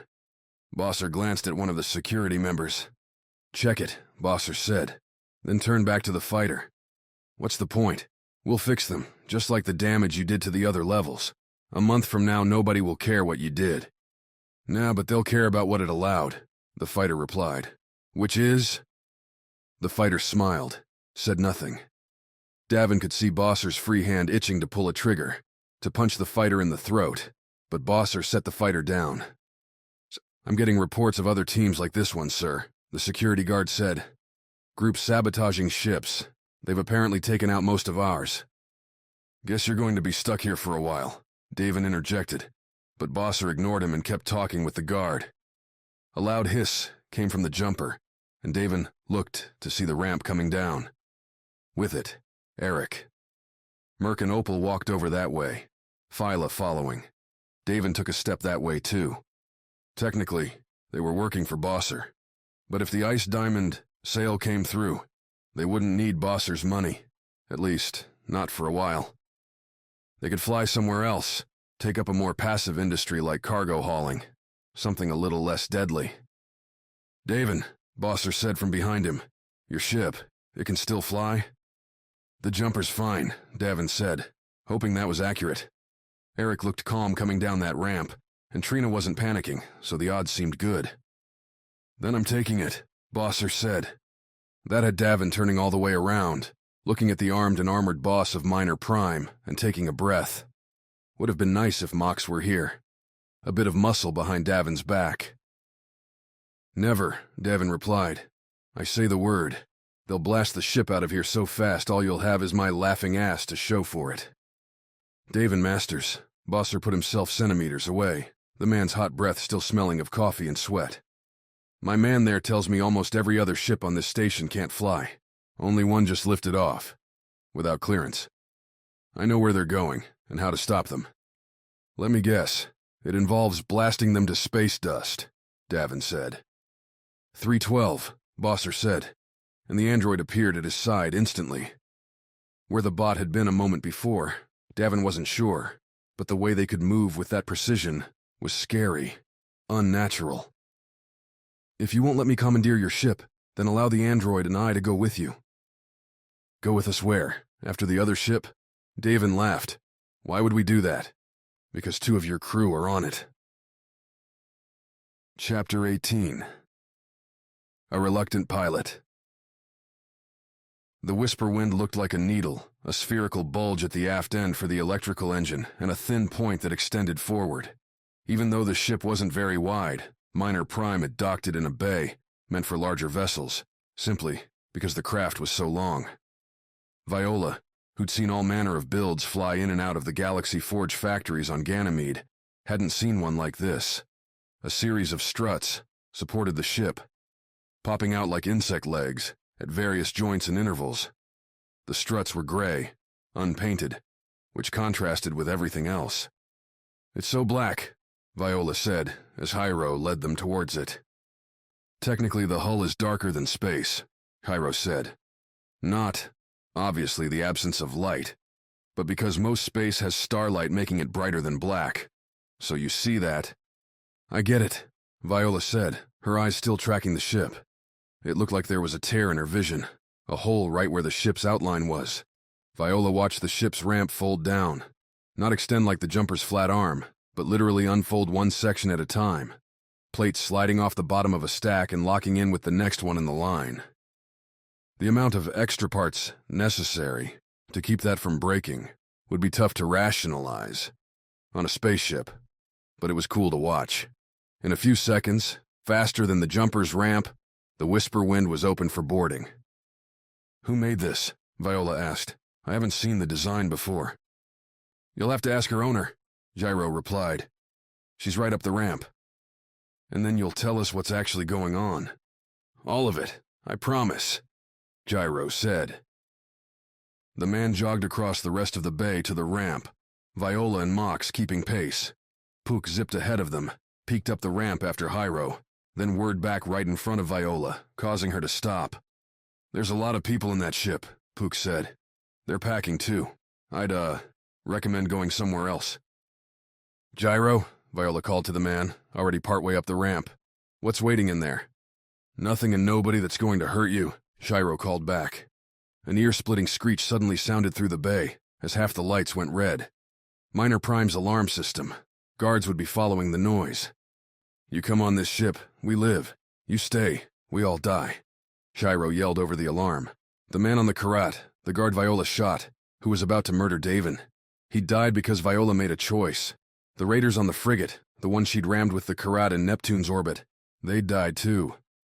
Another choice. Only this time, she could choose to save some. You don't know what's going to happen, Mox said behind her. What do you think? Viola said, the incessant blaring of the alarm continuing. You think Bosser, this station, will let them live? Do they deserve to? Mox countered. Viola, Hyro called again, his voice twinging higher with desperation. Now! I can't make that call, Viola said, then ran for the boarding ramp. She heard Mox start after her, saw Pook whirling alongside. At least she wasn't going to go alone. Gyro waved her onto the ramp, staying ahead of her, as Viola went up and into the Whisper Wind's entrance. The space inside was clearly not designed for cargo. It was lined with couches, tables, and gadgets Viola recognized from her father's luxury line. Not the sort of ship meant for military subterfuge. At least the noise of the alarm was blunted in here. Hanging on the walls were a series of interactive pictures, displaying moving scenes from Mars. Images of the blowing sands and giant mountains. Between them, in stark contrast to everything else, were men and women in the same gear as Gyro, only more heavily armed. Viola realized all of them were looking at her, and some had their fingers near triggers, stared at her with hard, red-rimmed eyes. Told you, bad idea, Pook buzzed as it floated into the ship. Viola didn't have anything witty to say. She'd either be shot dead in a second, though how that meshed with Gyro's words she didn't know, or something else was going to happen. Mox's feet pounded on the boarding ramp. Hyro stared further into the ship, waving someone forward. After another awkward second, someone was pushing his way past Hyro, whispering words that sent Hyro running deeper into the ship. The man turned to Viola, reached out a hand. Even from that simple gesture, Viola could tell this guy, with his straight-up stance and firm handshake, could snap her in half a dozen different ways. Glad to meet you, Viola, the man said. I'm Castor, Mox finished, grabbing the man's hand and tearing it free of Viola's. The sound of a bunch of rifles rising up, taking aim, clicked through the ship. Viola, with Castor in front of her and Mox to her right, stayed real still. She didn't scream, or flinch, or do any of the panicked things a sane person would do in that situation. Her sheer lack of fear scared her. Mox, Castor said, his hand still in the metal man's grasp. I didn't realize you were joining us. Didn't want to. Then feel free to head right back down that ramp, Castor said. Mox shook his head, eyes never leaving Castor's face. Or stay, Castor said. Either way, I'd rather not spoil the lovely ship by getting blood all over the floor. Your word, Mox said. Don't think Viola would trust us if we shot her friend, would she? Castor replied. Viola caught Mox's eyes for a second and nodded. There was background there to dig through later, when there weren't a dozen weapons pointed at them. Mox let go, stood back. Castor waited for a second, looking like he expected Mox to jump on him. Then he snapped his head to look at Viola. We need you in the cockpit, Castor said. There's no time left to explain. The cockpit? Viola didn't have a chance to ask any questions before Castor grabbed her hand and pulled her out of the room, soldiers moving aside, keeping their weapons trained on Mox. Puck floated along after her. The central corridor, running up the Whisper Wind, was illuminated in a soft red, the floor covered with spongy plastic, with a weaving, random pattern outline drawn into it. As they padded along, they passed offshoots, rooms or halls Viola didn't know. Most were closed off, sealed with black metal doors that bore bioscanners in the center.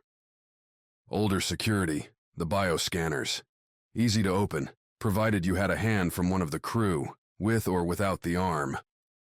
Finally they stopped, outside of a circular door that covered the entire width of the hallway. Castor pressed his hand to the rectangular glowing block in the center. It flashed a seaside blue before adjusting to an emerald green and opening. Beyond was a triple pilot cockpit, 3 chairs arranged in a semicircle. One on the right was occupied by Gyro. The middle and the left were empty. Gyro, seeing Viola standing there, gave her a quick smile before turning back to his consoles. "Viola, we need you to fly us out of here," Castor said, pointing at the center chair. "Me? Don't see any other Violas around here," Castor said. "Our previous pilot made a mistake, got aggressive. He didn't come back from one of the other bays, so now it's you." Talk about expectations. Out through the cockpit window, Viola saw people starting to move into the bay, cautiously. Minor prime security. They were running out of time. Viola pulled herself into the center seat, the one with the primary flight stick. The seat itself felt soft, almost as though Viola was sitting on air. The console in front of her was familiar, in line with what Viola used on the Karat, or slightly older. Gyro's pre-flight checks were coming up greens on the 3-dimensional schematic on the console screen. A quick count showed the Whisper Wind had a line of maneuvering jets all along its central corridor, then more spaced out on the expansion towards the back. No wings meant the ship wasn't really meant for heavy atmosphere, or at least wouldn't be able to handle any strong maneuvers. "Puck," Viola said, "go back. Keep an eye on Mox. Tell me if anything happens to him. They might need her up here, but she wasn't going to abandon Mox." Puck didn't argue, spiriting itself back down the corridor. The bot wouldn't be able to do much if they decided to shoot Mox, if they already had, but at least Viola would have some warning. Castor watched the bot zip away, then sat in the third chair, his console showing weapons, defenses, and the option to take flight control if the main pilot was down. "Ready?" Castor asked, apparently taking stock of his priorities and deciding Puck wasn't one of them.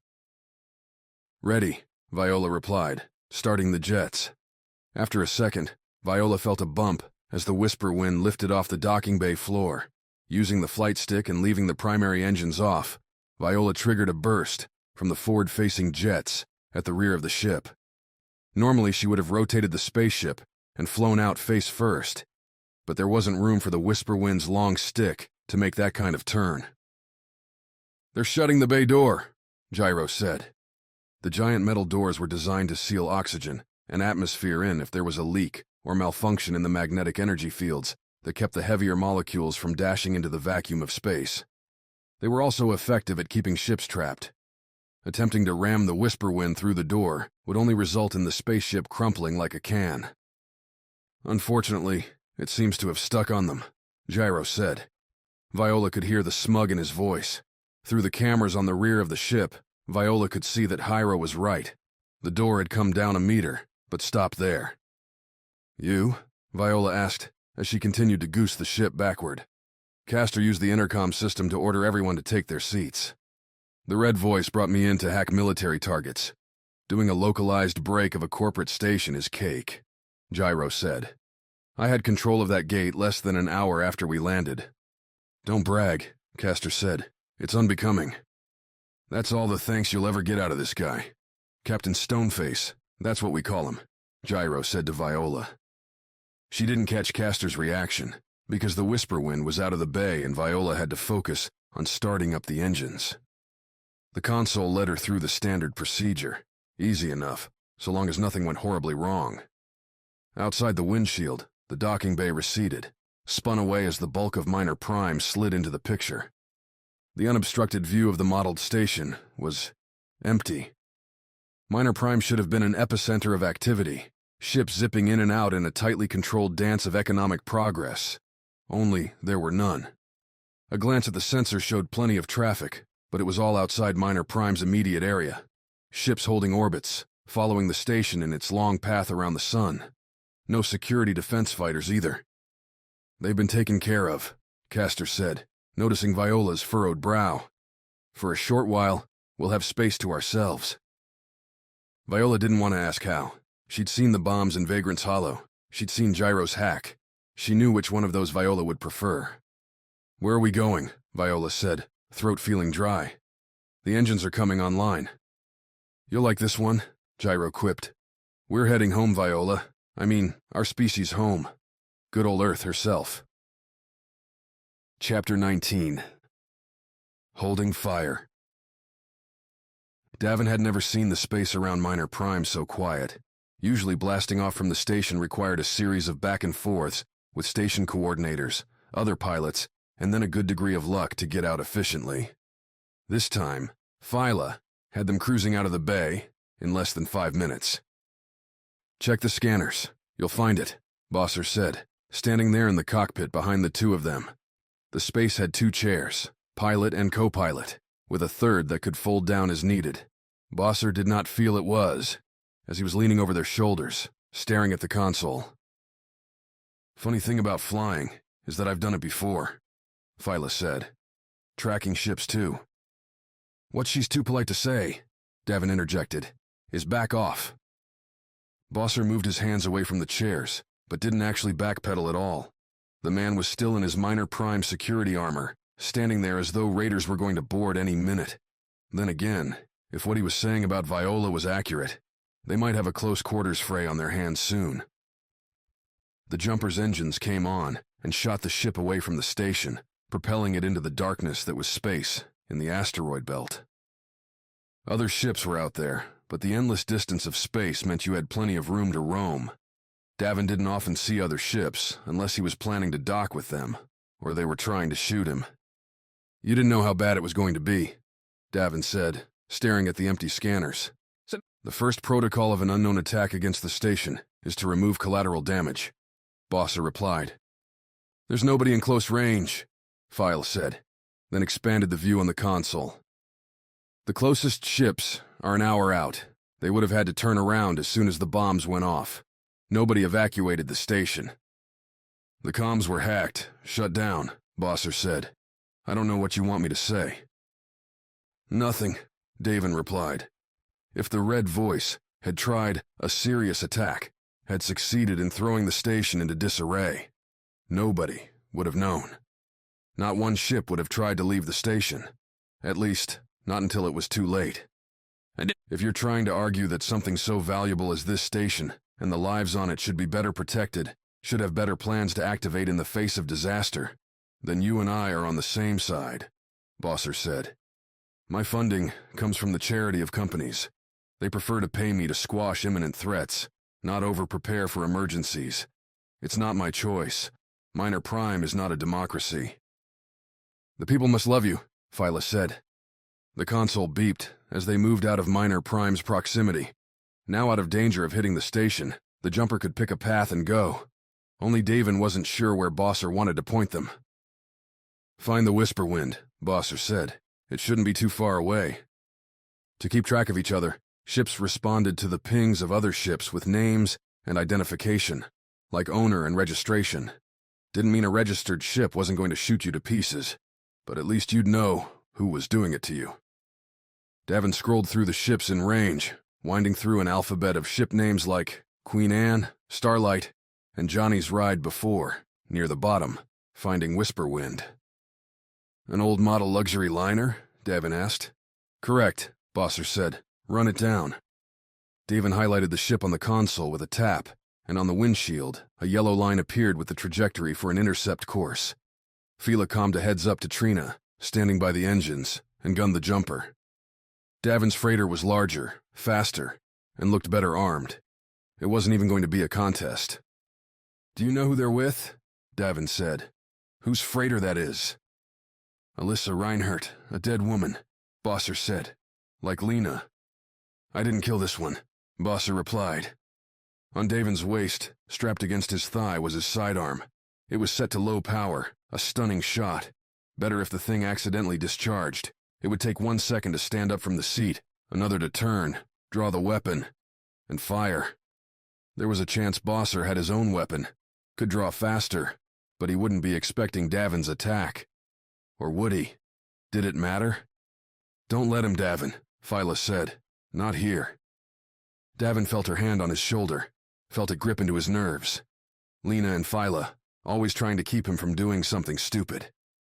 "Bosser, if you're going to be here, don't say her name. Ever," Davin said, not looking back at the man. Bosser didn't reply. In the silence, they watched as the jumper closed on the freighter. It was pointing away from the station, angling towards the sun. Davin flipped the console to an active map of the solar system, showing the jumper's projected path if it stayed on its current course. Useless, because they weren't plotting a long-range journey. But if they were, what would be the most likely target? Mercury, Venus, Luna? They were all options. Only one fit the Whisperwind's line perfectly, though. "They're setting up to go to Earth," Davin said. "You have to destroy it," Bosser replied. "Destroy what?" Phyla asked. "Their ship. It can't be allowed to reach Earth." Bosser's voice had a different edge to it now, less in control, like an opponent made an unexpected move in a game where Bosser knew all the rules. "Why? What's on it?" Phyla replied. "The ones who tried to blow up Minor Prime. They're on that ship," Bosser said. "They get to Earth. They'll try to do the same thing." "Blow it up?" Davin said, incredulous. "More or less." The jumper was close enough now for Eric and Merc, sitting in the twin turrets on the top and bottom of the freighter, to draw a bead on the Whisperwind. Davin could give the order, and they'd vaporize the craft. Instead, Davin dialed the jumper's comm to send a direct transmission straight ahead to the luxury liner. "Hey, Whisperwind, we've got a guy here that's saying you're going to kill a lot of people if we don't kill you first. What say you?" Davin spoke into the comm. Silence followed. Davin took a glance back at Bosser, who was looking at the cockpit's comm, a small console wired into the jumper's larger transponder that sat on the outside of the ship, like it was about to jump at him. For a guy that liked manipulation so much, not knowing who was on the other end of the transmission was probably messing with him, which felt pretty good. "Davin, this is Viola. Please, don't shoot us." Viola's voice came through clear. There was minimal interference when the ships were this close to one another. "I don't know anything about killing a lot of people." "Hey, there she is," Davin replied into the comm. "You flying that ship, Vi?" "I am. They lost their pilot. There's a group of 20 or so on here. One says he knows you. Castor?" Davin stiffened. He remembered Castor all right. Remembered how the man had nearly broken Davin into pieces on Europa. Remembered how they'd managed to stun their way past him to Marl, the woman who'd started all this. Castor had been her bodyguard, though it was possible he'd been more than that. Quiet, confident, never seen out and about without Marl. Davin figured he'd been sent far away after that disaster. "See?" Bosser said behind Davin. "She is being controlled, forced to fly the ship." "Vi, is Castor making you do anything?" "He's asking me. Says they would all die if I didn't help them. Mox is here too, Davin. Please don't shoot us." "Don't listen to her," Bosser hissed. "Even if they're both on board, Castor will kill them once they've reached Earth. There's no rescue here." "Can you shut him up?" Davin said to Phyla. "Come to Earth with us," Viola said, over the comm. "Castor says you'll understand when we get there." Davin heard the click behind him, the snap, as a weapon left its holster. When Davin looked back, he saw Bosser's sidearm out and aimed at his face. Bosser's hand held the sidearm steady, the weapon's barrel thick and wide, meant more for close-range intensity than the usual longer, thinner sidearms. The small switch on the back, above the grip, glowed orange. Bosser had it set to kill. "One of the things you don't do on my ship is point a gun at my face," Davin said, looking right at Bosser's eyes. "Destroy the ship, Captain," Bosser replied. "I won't ask again." Phyla pulled out her own sidearm, holding it to Bosser's head. "See," Davin said, "there's no way you win here. You shoot, maybe you kill me, but maybe that wide-angle shot of yours smokes the console, blows a hole in the windshield, or maybe Phyla just takes your head off right after. Either way, the Whisperwind stays fine. You ready to die for nothing, Bosser?" They stayed that way for a second, time for Bosser to plot his way through to his next gambit. Then the man pulled his weapon down and stuck it back into its holster. "I never thought you were a man who could be intimidated," Bosser said. "I'm disappointed to see I was right." "Forgive me if I don't give a shit about what you think," Davin said, turning back to the comm. "Vi, set your course for Earth. We'll match it. Follow you there." Vi clicked back on the transmission, and a moment later the Whisperwind adjusted their heading, Phyla matched the route, the yellow line streaking away towards the bright orange glow of the sun. At the end of that line was a planet Davin hadn't seen in a long time. It'd be good to see some green, some blue sky, something beyond the stale metal hallways and recycled air of space. When everything falls apart, Bosser said, I hope you'll remember it was your choices that caused it. Can you write that down? Better yet, sew it on a shirt for me, 'cause I try to forget everything you say. Davin replied. Now please get out of my cockpit. This time, Bosser left. Chapter 20. The Tour. The cabin was smaller than the one Viola had on the jumper. The cot folded up against the wall to give some space. No cabinet, just an older trunk that sat on the floor, covered by the cot when it was down. A pair of pods flung white light down from the ceiling. The spare gray walls had scratches calling to pictures past.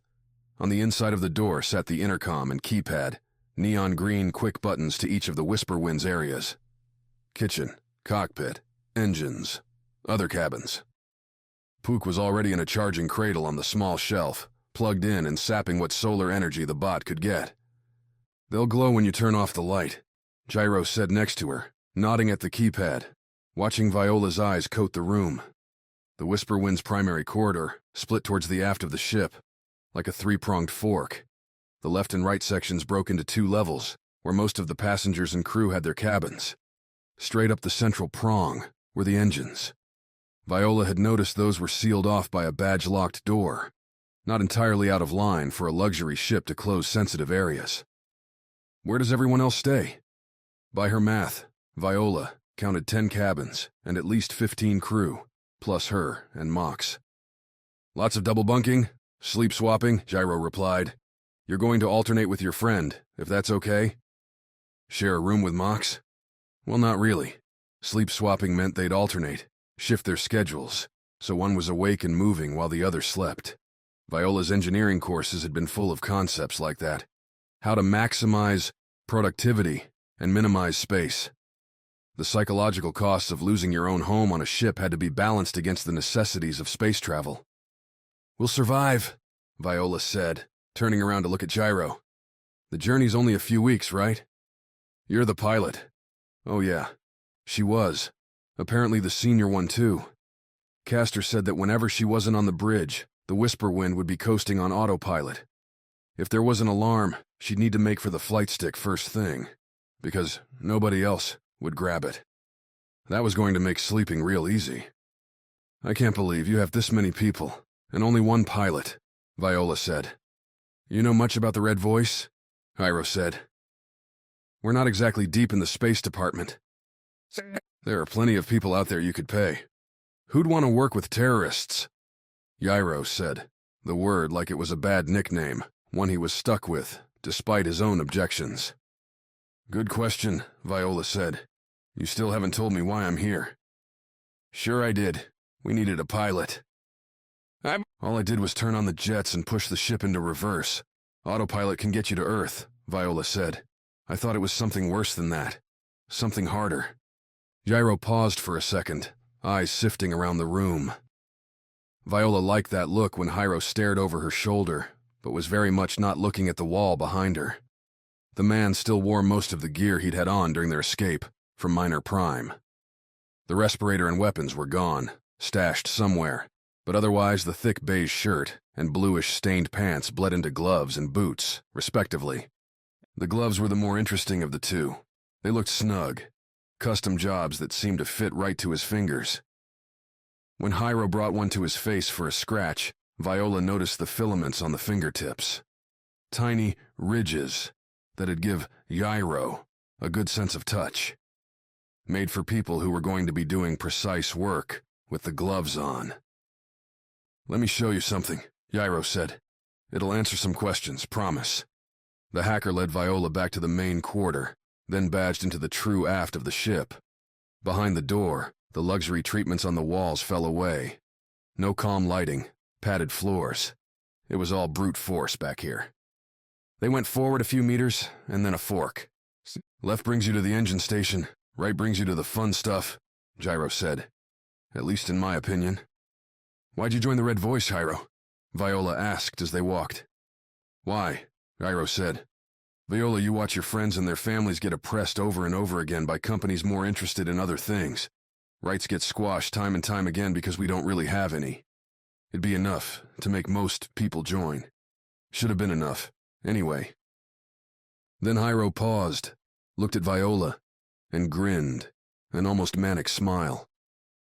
A look Viola had seen before, seen on the faces of classmates, of herself, when she was about to tackle a problem that really grabbed her. A problem so interesting, all the rest of everything was going to fall away while she worked on it. I didn't join because of all that, Gyro continued. I joined because I was bored, because I wanted something legendary, because I wanted a challenge. The words hit first, as cheesy, simple bravado. But then wasn't that what Viola had been after when she'd first run away from Ganymede? Something that would give her a purpose beyond passing tests. Was it worth it? Viola replied. They went through our sire, then in through the right fork, which led into a wider room, still not much larger than the cabins, where a single workbench was surrounded by racks of tools. The jumper had a similar space, meant for the ad hoc repairs that always came up during spaceflight. As they walked in, the same white light from elsewhere in the ship flipped on. Gyro, though, ignored the bench, the tools, and led Viola over to a small terminal attached to the corner. It had clearly been added, the supports for the console drilled into the nearby sides of the room. The screen itself was barely as large as Viola's hand. This is worth it, Gyro said, flipping a switch on the side of the terminal. It powered up, skipping past most of the corporate-branded console systems running on ships these days to load a muddy interface. A few available options presented themselves as colored circles, squares. Looks homemade, Viola said, leaning closer. My own, but that's not the star of the show, Gyro said, tapping one of the icons. The red circle flashed, then expanded to fill the screen. Lines of code displayed, and Gyro flicked the document up and down. It wasn't a simple program, whatever it was. Do you know what's on Earth? Gyro said while Viola tried to pick out what was going on in the variables, the functions. Lots of things. The androids, and with this program right here, we can control them. Chapter 21. Subtle Burn. They tell me you're the doctor, the man said from the doorway to the med room. Eric saw he was wearing a battle suit, something designed for a fight they weren't having. At least not yet. So I've been told, Eric replied, continuing to bundle the new stock into appropriate drawers. Supplies were used or expired over time, so they'd picked up a few crates of new material during the short stay on Minor Prime. Right now, he was taking a pack of syringes out of its brightly colored branded box and slipping them into the cabinet with the various needles the plastic pieces would be paired with. Placement had to be precise. In a critical event, there wasn't time to try to remember where you'd put the right med, the right bandage. The man walked into the room, ducked under the precision light attached through a swinging arm to the bed, held out his hand towards Eric, who shook it. Bosser Oates. That's who the man's name was. Him and that android, now on the ship. Davin kept referring to them as guests in public, but through a series of quick private comms, Trina and Eric understood the real situation. Bosser Oates, the man said.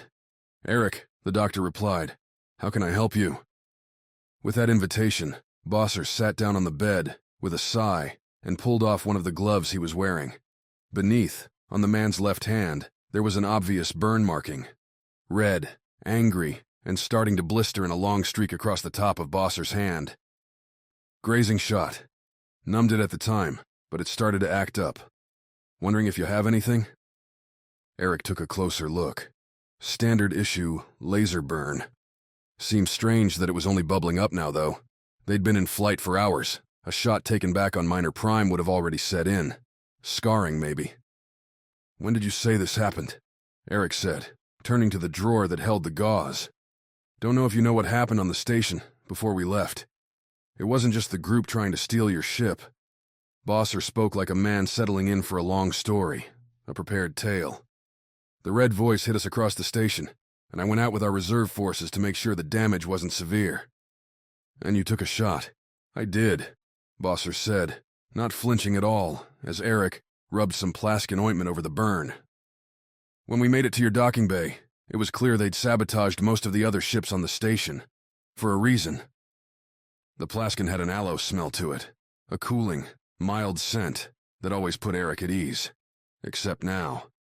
Patients always tried to construct a narrative, tried to frame their condition in a way that put them in a better light.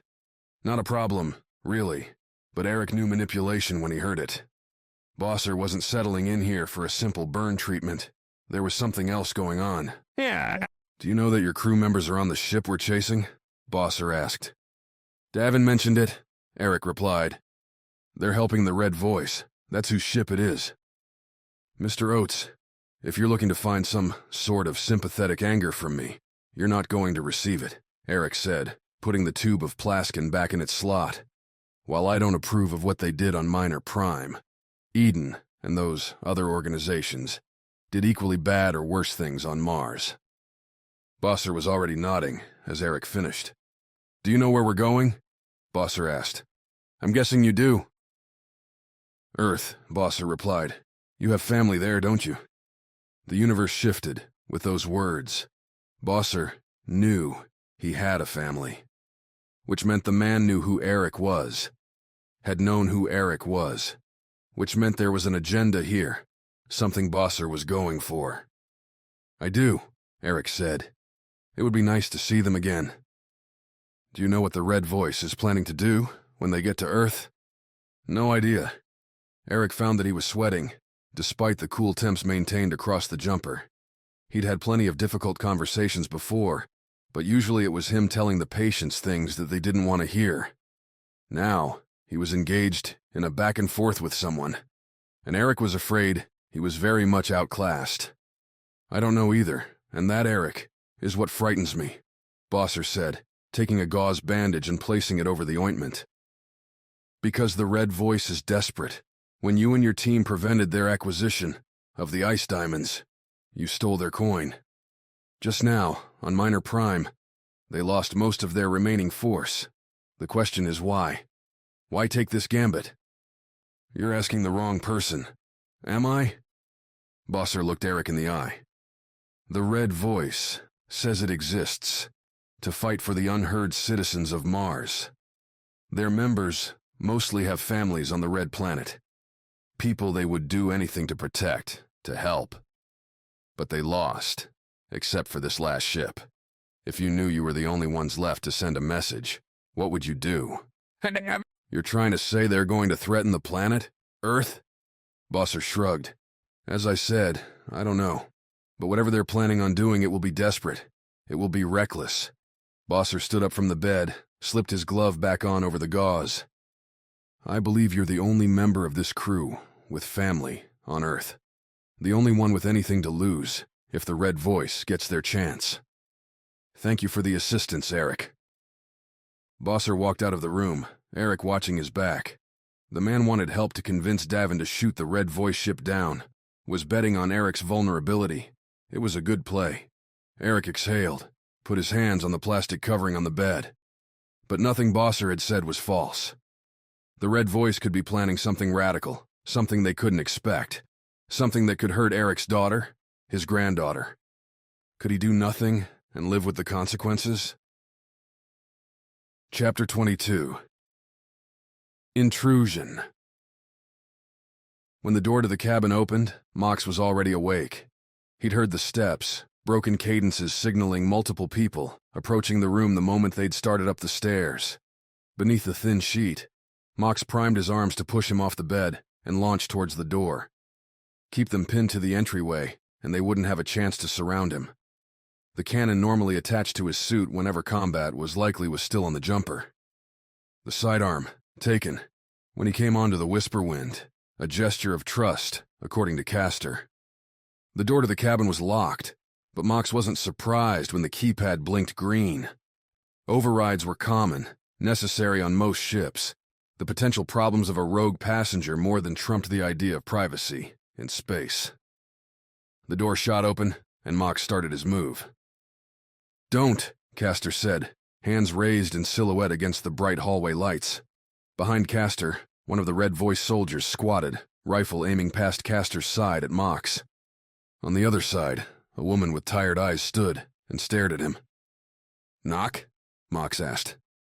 "This would be easier if you were asleep," Castor said, "but at least now you can meet Alissa." Castor went into the room, followed by the soldier, and then the woman. In the cramped quarters, they all stared at Mox, who swung his legs over and sat upright. Still shorter than his visitors, but at least Mox didn't feel like a sick child. The lights in the cabin clicked on at the motion, and Mox was able to make out more of the visitors. Castor and the soldier looked the same as when he'd first boarded, hours ago now. They sported a standard assortment of military gear, even though it all looked retrograde. Purchased in the aftermarket, mismatched branding, clothes in different colors and types. The woman behind them was more cohesive, but looked like a civilian. They'd abandoned the red voices' ragged outfits in favor of something more practical, less personal. "Mox," the woman said. "Alissa Reinhardt. Nice to meet you." Alissa didn't stick out a hand, but nodded in his direction. Mox returned the gesture, keeping his eyes on the soldier. On Castor. Too many people for an odd hour's greeting. "When Castor told me you were here, I wanted to take a look personally," Alissa said. "I apologize for the sudden, impolite nature of our visit, but there are measures that I have to take to protect what's left of our group." "Measures?" Mox said. "You already have my weapon." "Not the one that matters," Castor replied. Then he reached into a pouch in his pocket, pulled out a small circular pod with clamps around the outside. "Know what this is?" Mox had seen similar things in Merc's gear. The discs would arc electricity at anything nearby that could form a current, cause nerves to spasm. "Have an idea," Mox said. "I'm going to attach it to your suit," Castor said. "If you try anything dangerous, one of us can set it off, knock you out for a while." "It's a precaution, Mox," Alissa added. "No," Mox said. "Figured you would say that," Castor replied. "Which means there's a couple paths forward. Either you take stock of the fact you're very outnumbered on a ship in the middle of space and decide to accept that reality peacefully, or we do it the hard way." "Castor, please," Alissa said, putting a hand on the man's arm. "Mox, we're heading to Earth. Once we're there, you'll be free to leave the ship. We'll disconnect the device the moment we land." "No," Mox said, and the soldier raised his rifle. Close enough that Mox could grab and destroy the thing in a microsecond. At the same time, Castor's position put the man in a prime spot for a punch to the stomach. Delivered with the full power of the exosuit, Castor would be taken care of. "Then think about Viola," Alissa said. "She's in the pilot's chair right now. If you fight here, you're risking her life, too." Mox snapped into action, pushed his left arm up and into the soldier's assault rifle, shoving its aim towards the ceiling and pushing the soldier into the wall. His right arm exploded forward, grabbed Castor's uniform, and hauled the man into the air as Mox stood up. "I will not be your slave," Mox growled into Castor's face. Then Alissa moved, pulling another of the discs out of her own pocket and slapping it on Mox's back, to the ridged line of the exoskeleton that ran along Mox's spine. Mox didn't feel the disc activate, but heard the clicks as the thing latched into place. Alissa stepped back, her hands spread out. "Not how we wanted it to go, Mox," Alissa said. The metal man dropped Castor to the ground, the red voice captain catching his footing and sticking the landing. Castor looked at Mox and nodded, as though the whole exchange went exactly as expected. "Now that you're safe, you're free to wander the ship. Work out, meet the others. Doesn't matter," Castor said. "Like Alissa said, we don't want any trouble, and now that it's guaranteed, I don't see a need to keep you watched." "So kind," Mox said. The red voice trio left a minute later, Alissa tossing one more invitation to explore the ship and meet the rest of the crew, as though they were welcoming him onto a pleasure cruise. Mox sat back down on the bed. He was mechanical, at least in part. They could control him through mechanical means. Viola, however, was not. The question was, how are they going to control her? Chapter 23. What to remember. Viola turned back to the console as Castor subbed out his shift for Gyro. They never left her alone in the cockpit, but of the two, Viola could at least have conversations with Gyro. Castor spent hours glued to his comm, reading article after article, or battering out messages he never described to her. "You hanging in there?" Gyro asked, settling into his seat. "Glad to have someone to talk to," Viola replied. Hyro laughed. "Castor's just busy, that's all." "Is that all? Really?" "Okay, no," Gyro said. "He's always like that. Never know what he's doing. But I've seen him fight, and you couldn't ask for a better soldier." Flashes of the Karat whirled through Viola's head. "Have you fought before? Ever?" Viola asked. "I try to stay away from the weapons, at least the physical kind," Gyro said, looking back at his console. "I'm a fan of playing to strengths, and mine does not involve blasting someone. Instead, you're trying to subvert a bunch of androids to do it for you." Gyro paused for a moment, then stood up from his chair, went over to Viola and leaned over so he could type on her console. "Not everything I do is about harming people," Gyro said. "Watch."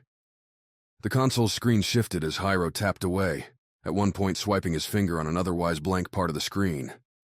Eventually, the menus faded away entirely, and the console displayed only a single blinking white square in the middle of it.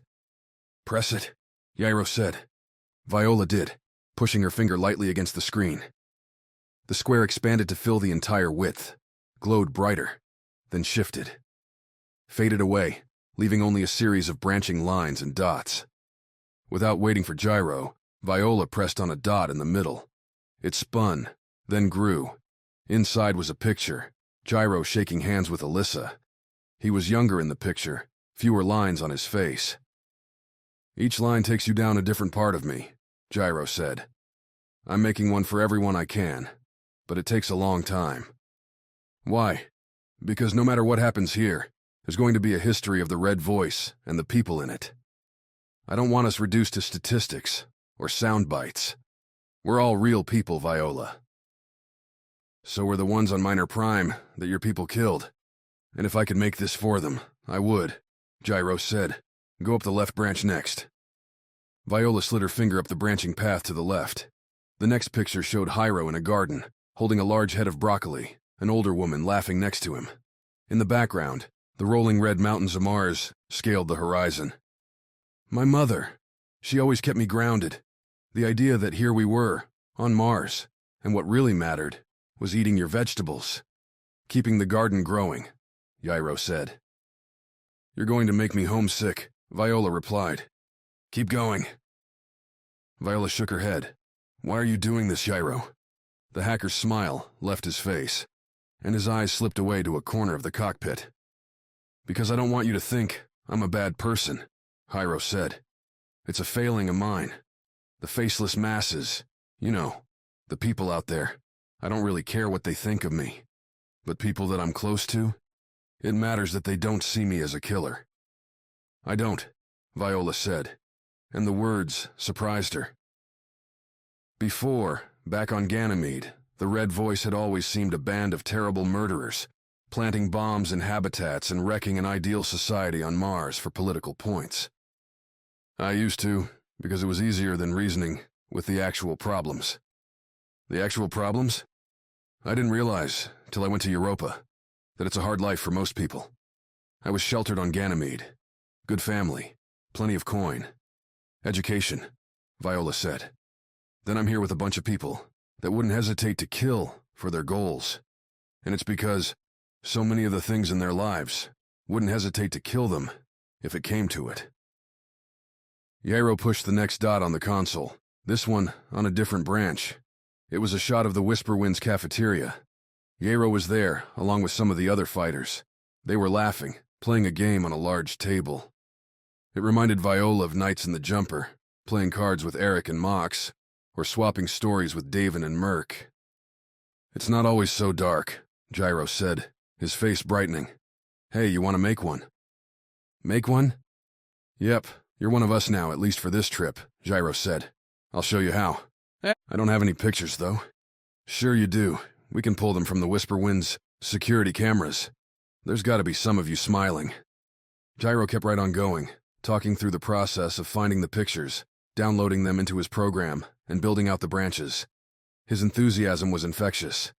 That zest for keeping the human part captured. Viola caught herself looking at Yairo's grinning face as he went through another series of security stills. Maybe she'd made the right call, jumping on the ship. Chapter 24. Change the code. The android hadn't moved from the cargo bay for hours.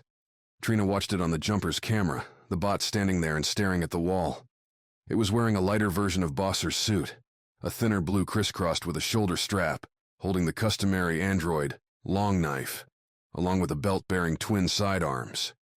The idea of a robot that took commands from an enemy, or at least not a friend, having that kind of weaponry on their ship, wasn't comforting. But then, Trina wasn't the captain. Fournine, given your, experience in this area, what do you think? The former android, now ingrained in the jumper's computer system, was, in Trina's mind, the best thing to happen to the jumper in years. Before, the computer would accept rudimentary queries, like the status of the engines, or the amount of energy being converted by the solar panels. Fournine, though, could actively evaluate what Trina was asking. Better yet, it had a personality. 312 is probably in a power-saving mode, Fournine replied. Like that sleep you're always doing, but less vulnerable. Come close, and it'll activate. Probably chop your head off, which would be messy. How long can they go without a recharge?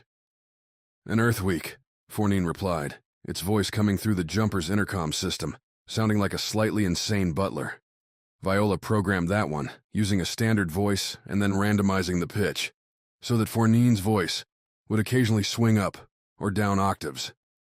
It was both maddening and, given Fournine's predilections to the absurd, appropriate. So 312 is fine to move around then? It would be likely. Trina glanced at the engine readouts next to her. They had matched the whisper wind, were tagging along behind it without a lot of effort. The luxury craft was older, its engines not up to the speed the jumper could produce. Not designed for the kind of long-range interstellar travel that necessitated more power, and by extension, more space devoted to those engines. As such, the jumper was humming along without any problems, which meant she could step away for a bit. I'm not too comfortable with an active android on this ship, Trina said, moving from the engine room to the workshop. According to the jumper's internal clock, it was approaching midnight. Most of the ship was quiet, asleep. Trina should be doing the same, but there was this problem she had. This issue with curiosity.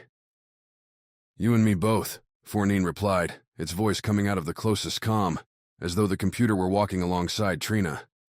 If 312 was our android, though, Trina trailed off. You want to use Viola's hack, Fournine said, and Trina nodded. Viola had found on Minor Prime that by accessing the android's core memory in its head, a decently skilled programmer could overwrite the instructions there, could gain control of the machine. The trick was letting an android give you that chance. Her workshop seemed to only get more cluttered. A workbench stretched the length of a wall, though it was covered in a series of wrenches and screwdrivers. Chains dangled from the ceiling, about 3 meters high. They ended in clasps, so heavier gear could be suspended while being worked on.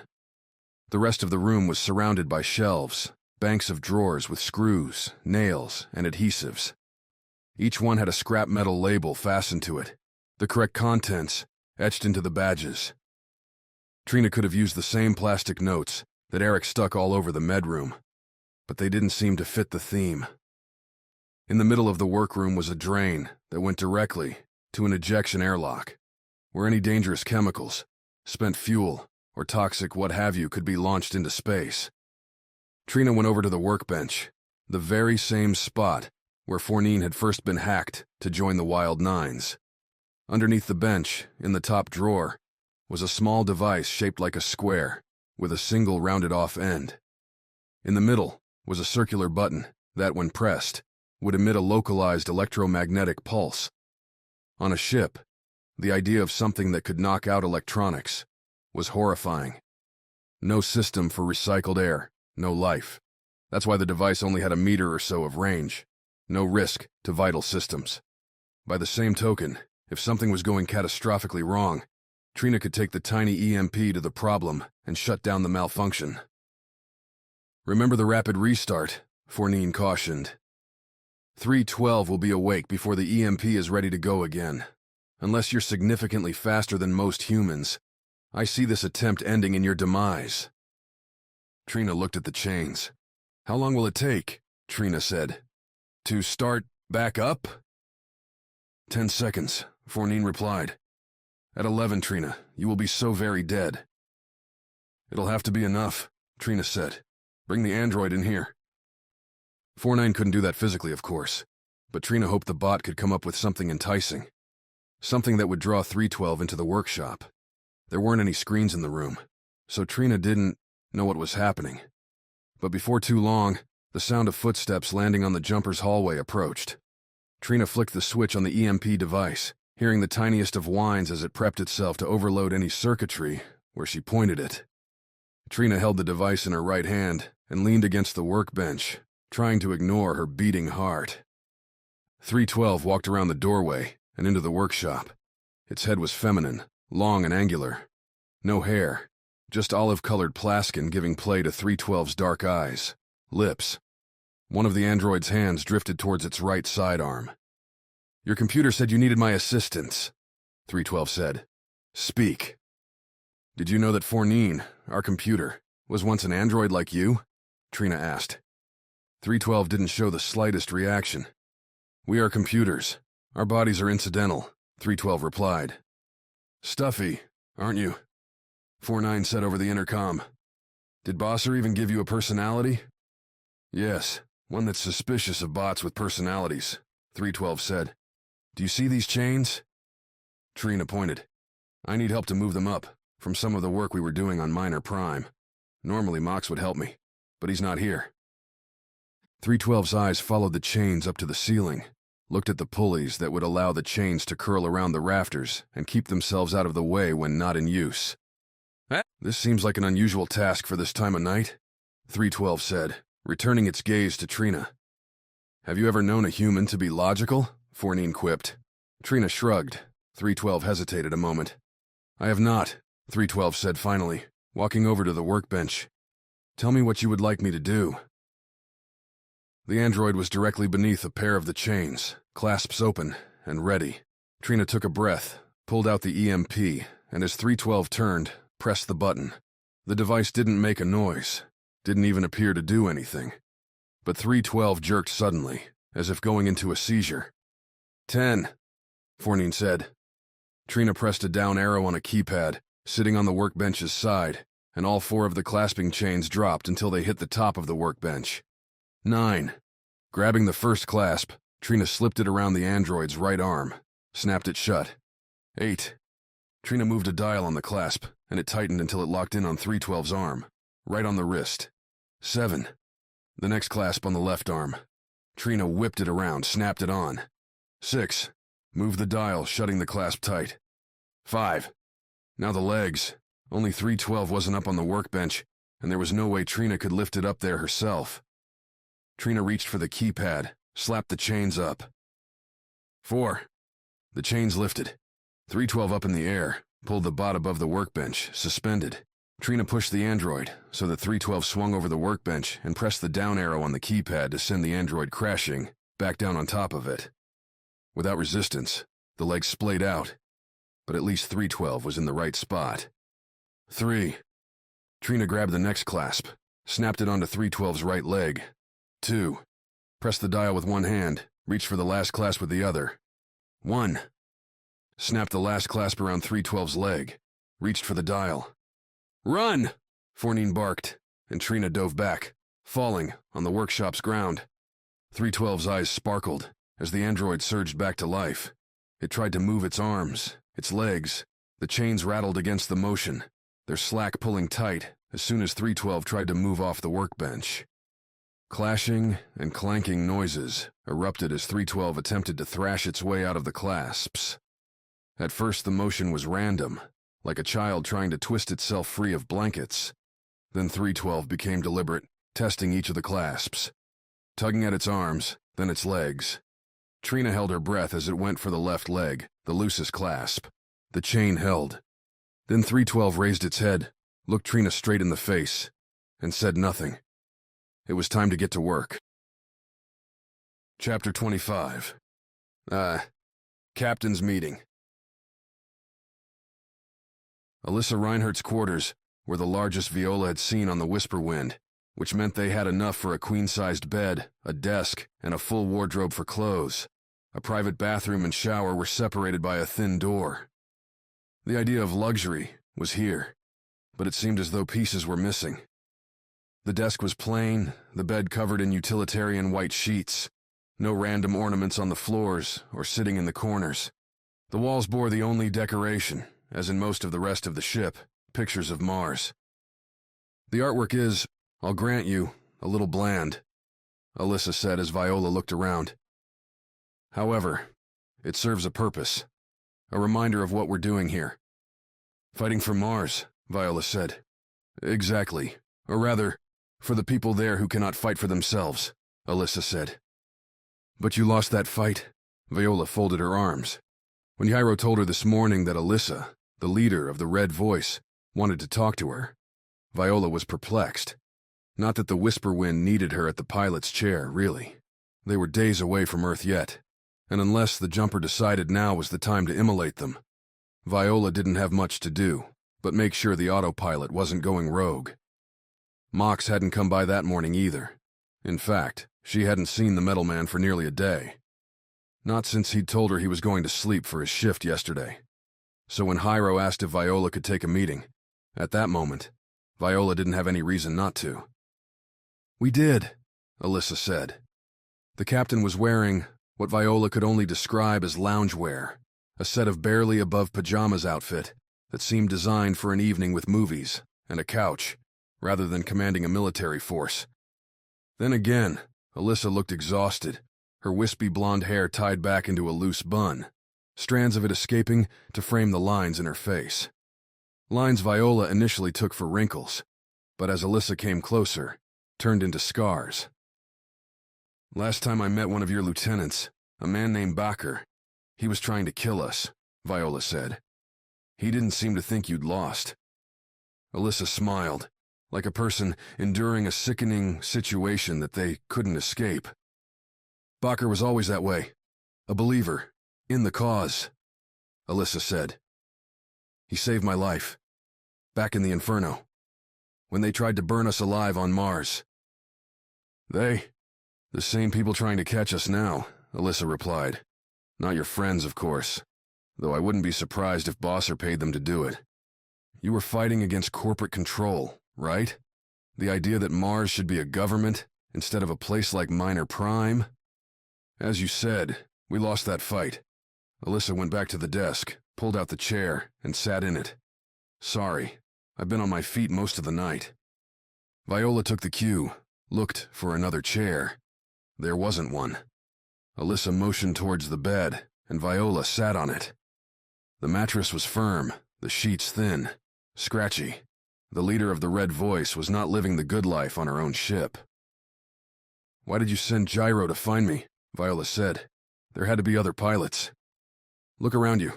We don't have the money anymore to hire anyone. We need people who still have humanity in their hearts.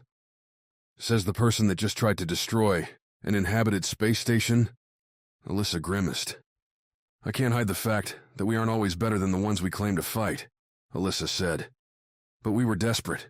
Without the ice diamonds, we needed funds and support. Jairo seemed to imply it was all about me, getting me on the ship. Our hacker friend doesn't always have the entire picture, Alissa said. On the desk, built into the wall behind it, was a console. Alissa tapped a couple of buttons on the screen and then waved Viola over. Scrolling on the console was headline after headline, attributing the attack to the Red Voice. Most of the accompanying columns excoriated the attacks, but a scant few, seemed to argue the Red Voice had been pushed to extremes by underhanded tactics, by desperation. So what is the entire picture? That you're abandoning your principles to kill at random? Look at this ship, Viola, Alissa said. The Red Voice is nearly gone. Our entire goal at this point is to make such a scream as we die out that others will hear us for centuries. Some will listen. take up our cause, and maybe Mars will find itself free one day. What do you mean, Scream? Alissa flipped off the console, stood up from the desk, put a hand on Viola's shoulder. It was a firm grip. Alissa might look frail, tired, but there was real strength beneath those scars. It is better if you don't know, Alissa said. That way, when they come for you later, you won't need to lie. Alissa nodded to the door, gave Viola a gentle, guiding push. That's it? That's all you wanted to talk to me about? Viola asked. Gyro says you can be trusted. I wanted to see if he was right, Alissa said, as the door back into the hallway shifted open. Was he? Alissa just put on that tired smile again, and the door shut between them. Viola stood there in the hallway. What did any of that mean? Mox. Mox might have an idea of what to do next. He dealt with these kinds of people before. Ones that didn't say what they really meant. Viola walked down the hallway towards their shared room. After all this was done, she was definitely going back to the equations, to the schematics and the ins and outs of creating ships. At least those were clear. Chapter 26. Laugh it off. The spray coated the Viper's left wing, the last remaining part, in the dark green color of a thick jungle. Merc crouched on the upper body, already painted and dried a few days earlier. Vacuum vents, installed in the jumper's bay, at Merc's insistence when he came aboard, roared behind him. They'd suck out any rogue particulates, spit them into tiny airlocks that cycled continuously to send the poisonous stuff into space. When Davin asked whether they were really necessary, Merc came back with a ready list of Viper repairs that could send all kinds of microscopic hell floating through the jumper's air vents. From paint chips to metal shavings when repairing damaged pieces, to the possibility of battery leaks and the acidic fumes that could come if one of those babies burned loose. It had been enough. "So you're the hot shot," called a voice, over by the door of the bay. Merc looked up, the mask covering his eyes catching glare from the bay's lights. It was a man, and it definitely wasn't Davin or Eric, which meant Bosser. Merc put down the spray nozzle. It was a hose connected to a bigger barrel of the stuff. They'd picked it up from the dockmaster at Minor Prime. Had to repaint the Viper anytime Merc was actually hit in combat, as he'd been over Neptune. Like turning a new leaf, a new page, whatever. Point was, this Viper, the green one, hadn't been hit yet. Not sure anyone calls me that but me, Merc said, jogging over to the wall of the bay and flipping off the fans. They whirred down slowly as though trying to give Merc a chance to rethink his decision. Bosser was continuing into the bay, though, like the man wanted a conversation. Well, they should if half of what I've heard about you is true, Bosser said, extending a hand. Oh yeah? What did you hear? Merc replied, shaking it. There was some gauze wrapped around Bosser's hand. It tickled Merc's palm. Guy is already getting hurt in space, and there hadn't even been a fight yet. Eden didn't hold back, said you outflew the Raiders, even though you were outnumbered, Bosser said. So I took the liberty of looking you up. Seems you're ex-military. Earthside. Merc supposed a normal person might hear that they'd been investigated, researched before being talked to, and find that weird. But that was how it worked in the military, how it worked when Davin signed him on. A pilot's record was everything. What Merc didn't understand, though, is why Bosser was coming here to tell him this. Why not talk in the kitchen, or in the main cargo hold? Or, why talk at all? You got me, Merc said. I, didn't look you up. You wouldn't find much, Bosser replied, not remotely bothered. I'm not what you'd call flashy. Merc stood there, looked over Bosser's shoulder, at the door out. Nobody. Just him and Captain Awkward conversation here. So, Bosser continued, I wanted to ask what you think about the people we're chasing. What about them? Merc said. They've got Viola and Mox. There's no way they're going to get past Earth's defenses, so I figure we'll just pick them up when they surrender. You think they don't have a plan? That they're flying to Earth knowing full well they're never going to land there? Always figured it for a stunt, Merc shrugged. The Red Voice? They were crushed. What's one ship gonna do except stage some protest? They nearly took out Minor Prime, Bosser said. You and I both know That wasn't anywhere close to destroying the station. All they did was bomb an area you don't patrol much. Maybe take shots at some stores. Mess with some ships. Merc crossed his arms. It was a desperate move. Without the vacuum vents going, the bay was starting to smell like the paint. A loose, tingling sensation in the nose. Another few minutes, and they'd both start getting giggly. Another few after that, and they'd lose coordination. Without spraying more, that was probably as bad as it was going to get. Even so, Merc wasn't thrilled this guy was stopping his work to have some sort of heart-to-heart about the red voice. "Does this have a point?" Merc said, before Bosser could continue. "A military officer would look at this target, the Whisper Wind, as an easy kill. A sure way to end a threat," Bosser said. "So that's what you want?" "Wouldn't your commanders have said the same thing? Wouldn't they have ordered you to do it?" "Maybe so," Merc said. "Good thing that, like you said, I'm ex-military." Merc could see the winding gears fall into place inside Bosser's head. The eyes changed, squinted a little. The man's mouth set into a frown. Nobody liked to lose, and Bosser looked like one of those types that didn't lose very often. Merc remembered he didn't actually have a weapon on him here. Hands only, but gloved. Thick ones for blocking toxic chemicals. If Bosser wanted to push his point a little more physically, Merc would be game. "I can see there was a reason for that," Bosser said. Then he stepped back. "If you change your mind, if you understand what's most important, let me know." Merc caught motion behind Bosser, smiled.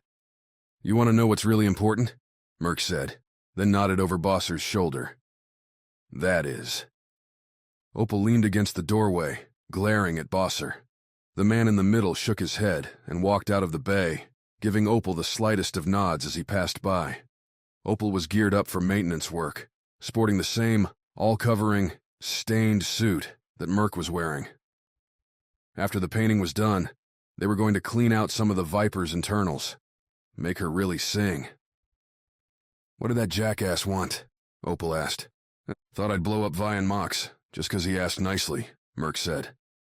Opal narrowed her eyes, looked back at the doorway where Bosser had just vanished. "I don't like the idea of him trying to mess with us," Opal said. Merc laughed. "You think any of us are going to listen to him?" Merc said. "Guy's a loon. He thinks any of us are going to turn." Opal didn't laugh with him.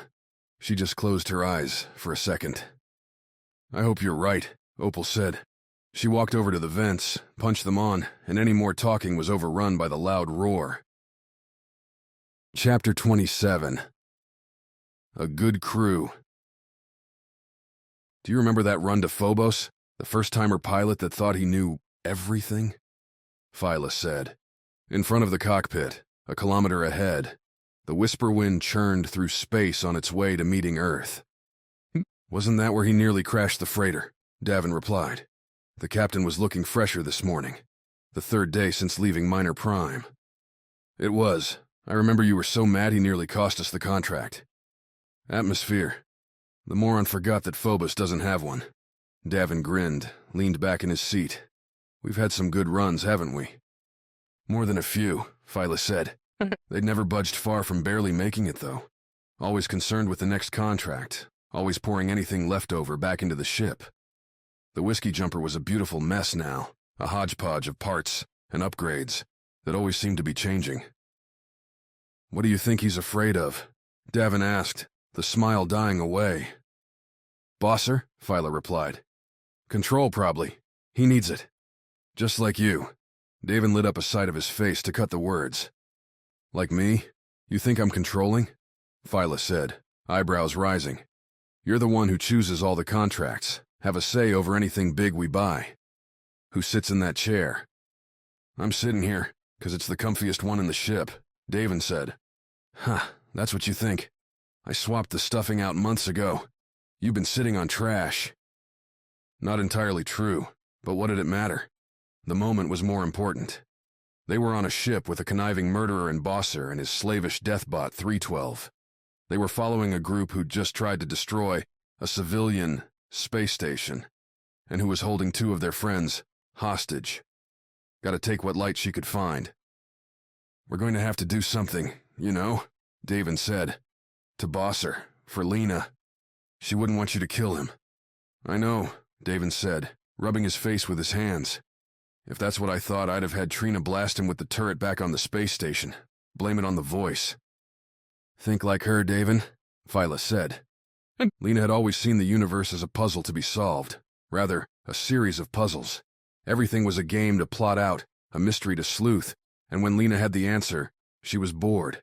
But until then, tenacious. Phyla blinked, turned to the console. Flight routes, the jumper's internal cameras, and a scrolling series of headlines. Most were about the attack on Minor Prime. Phyla swiped past a few describing the chaos, the repair efforts, the call for androids to be activated to hunt down the Red Voice, once and for all. That one makes a good point, Davin said, leaning over. Bosser could have sent the bots to take care of them a long time ago. Why didn't he? Coin, Davin said. Think about it. Bosser waits till an entire planet becomes desperate enough to pay for that many androids. Only now they're ruining his game. Still doesn't make sense why he's so afraid about Earth, though, Davin said. What does he care if they make a statement? Bosser and the androids would make even more coin if everything was chaotic. I hear escorts also do well when things get messy. Hey, I thought you wanted out of this business. I do, Phyla said. Would love a return to the good runs, ferrying supplies. No lasers, no getting trapped in shuttles sent rocketing into planets. Davin nodded, like he agreed, except every time Phyla tried to talk about what would happen after, when they were cleared of the murder charges, and let finally free. Davin always went silent, retreated into some discussion with himself. Davin, Phyla said, talk to me. I don't know. Davin raised his hand slightly, a half shrug. I don't want to get shot, same as you. Only, I don't think it's going away that easily. You mean the charges? That's on Bosser to clear. I mean Lena. I mean getting our reputation back. We were used, Phyla. We're still being used, Phyla said, by Bosser and by the Red Voice, holding Mox and Viola. I said I wanted to go back to the old days, but I want to do it on our own, not because we were forced. So you'll stay with me, even if I drag us into hell? Phyla laughed. You haven't scared me away yet, Phyla said. Besides, I figure any terrible idea you get on your own is going to haunt me regardless. Better to make sure you can actually pull it off. Tell you what, we get through this, get our freedom back, we'll take any run you want, go anywhere you'd like. Don't make promises you can't keep, Captain. Fair. How about, we'll go anywhere you like, so long as there's a job and coin when we get there. That's more like it, Phyla said. Davin looked out the cockpit, at the stars washed out by the sun's ever-present glow. Phyla remembered how strange that was. The first days off of Minor Prime, and out of its artificial day and night. The sun always there, if you looked out the right window. Relying on timed lights, inside the ship, to cue her body for sleep. When Davin asked her to learn to fly, to be his co-pilot, and eventually the pilot, Phyla had looked at the nothing, waiting for her in vagrance. Hollow and fled to the stars. If you'd asked me a year ago, if we could survive this, I'd have said you were crazy, Davin said, still looking at the stars. Now I'm hanging on, playing each hand as it's dealt to us, but I like our chances. You've got a good crew, a good ship, can't ask for much else. And a damn good pilot, don't forget that. Was waiting to see if you would remember, Phyla said. Davin's smile was genuine, the crinkle around his eyes, bringing Phyla back to that first launch, when the universe was wide open. Just a little longer, and they'd have that wonder back. Chapter 28. Questions. He'd seen the video 1,000 times, maybe more. It played silently as Mock stood in an empty hallway on the Whisper Wind. Hard to find these on the crowded ship, but with Viola in their cabin, there wasn't a good option for solitude. The comm projected the image into the air before his eyes. 4 tall buildings spaced out around a large courtyard, connected by raised hallways, spanning the gaps high above the surface. The moon's gravity gave architects unique opportunities, and soaring structures were becoming common in Luna. Only these buildings wouldn't be standing much longer. A blue nova appeared in the center of one of the arcing hallways, followed by similar explosions in the others. Nova bombs, detonating their way through electric currents, superheating and frying circuits, and the metal that held them together.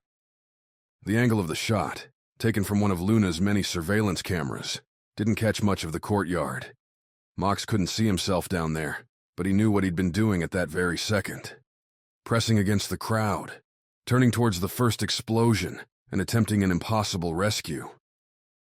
"Luna, right?" Alissa said, coming out of her cabin and pausing in front of Mox. Oh, there'd been a reason he chose this hallway, empty because only one cabin sat at the end of it, the cabin holding the most important person on the ship. "I have questions," Mox said. Alissa gestured back inside her room. "I might have answers," she said. "I prefer long conversations in more comfortable places." Mox followed the red voice leader into her cabin, watched as she immediately went to her desk, opened a drawer, and pulled out a small remote. Alissa turned back to Mox and held the square up. "This activates the disc on your back," Alissa said. "I figured. When you've seen so many friends die, you start getting a little paranoid," Alissa said, sitting down in the chair. "So you wanted to know about Luna? Why did you do it?" Alissa cocked her head, eyebrows raised. "I didn't. The red voice had nothing to do with Luna." Liar. Mox felt the anger tighten in his throat. So many died that day. Aaron died that day. "No," Alissa said, and now her look turned to steel. "The red voice has always been about Mars. Others saw our example and tried to replicate it. Then you are still responsible. And what about the corporations that drove us to this? Are they not responsible too?" Mox took a step closer to Alissa, felt the power humming in the exoskeleton. He was within reach. She would have to press the remote quickly before he knocked it out of her hands. "They didn't bomb the towers," Mox said. "What do you want me to say?" Alissa said. "Those weren't our soldiers. They were Luna's own people, making their own statement. Because of you." Aaron's face, those twin strands framing her happy eyes. All those mornings they shared, giving bits and pieces of themselves to each other, wiped away because some copycat killers thought they had a cause. Because they saw Alissa doing the same thing on Mars, and wanted their part. Mox didn't think. He reacted. His left arm shot out, boosted by the exoskeleton, and knocked the remote from Alissa's hand. It ricocheted off the wall and landed on her bed. With his right arm, Mox swiped at Alissa's head. But the woman was faster than Mox anticipated. She pushed herself down and out of her chair, sliding beneath his punch, through his legs. He turned, found Alissa already curling forward onto her feet. "I didn't set those bombs. We never advocated for civilian targets," Alissa said, backing away. "Then what was minor prime?" Mox replied, dropping into a boxing stance. "Desperation. Unfortunate, but necessary," Alissa said.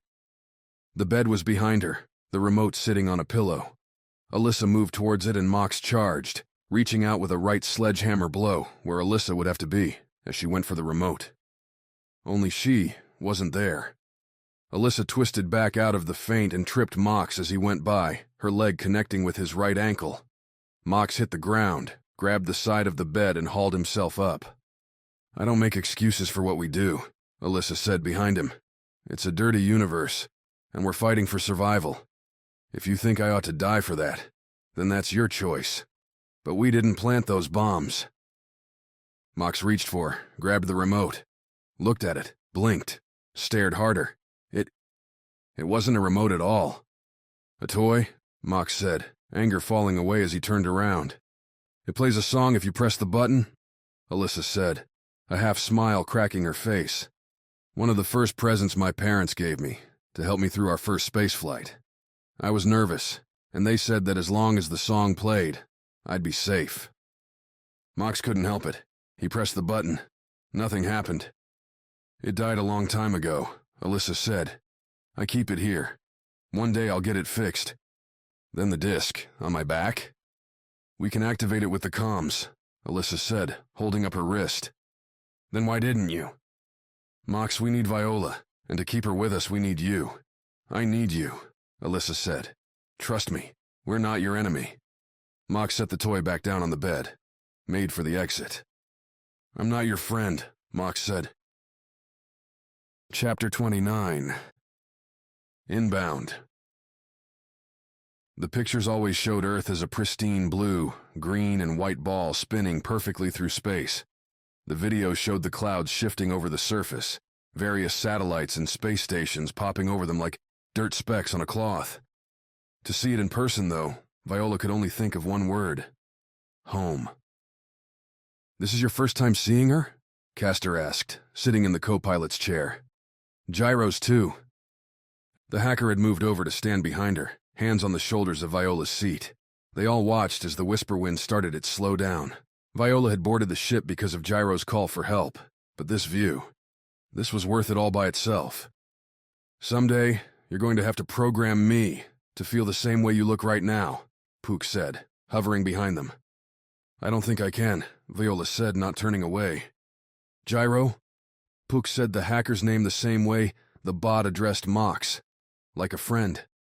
They had been spending most of the journey together, with Gyro teaching her about his program, about the whisper wind, and Viola, giving him piloting lessons, and bringing Gyro's head out of the code and into the mechanics of actually putting a bot together.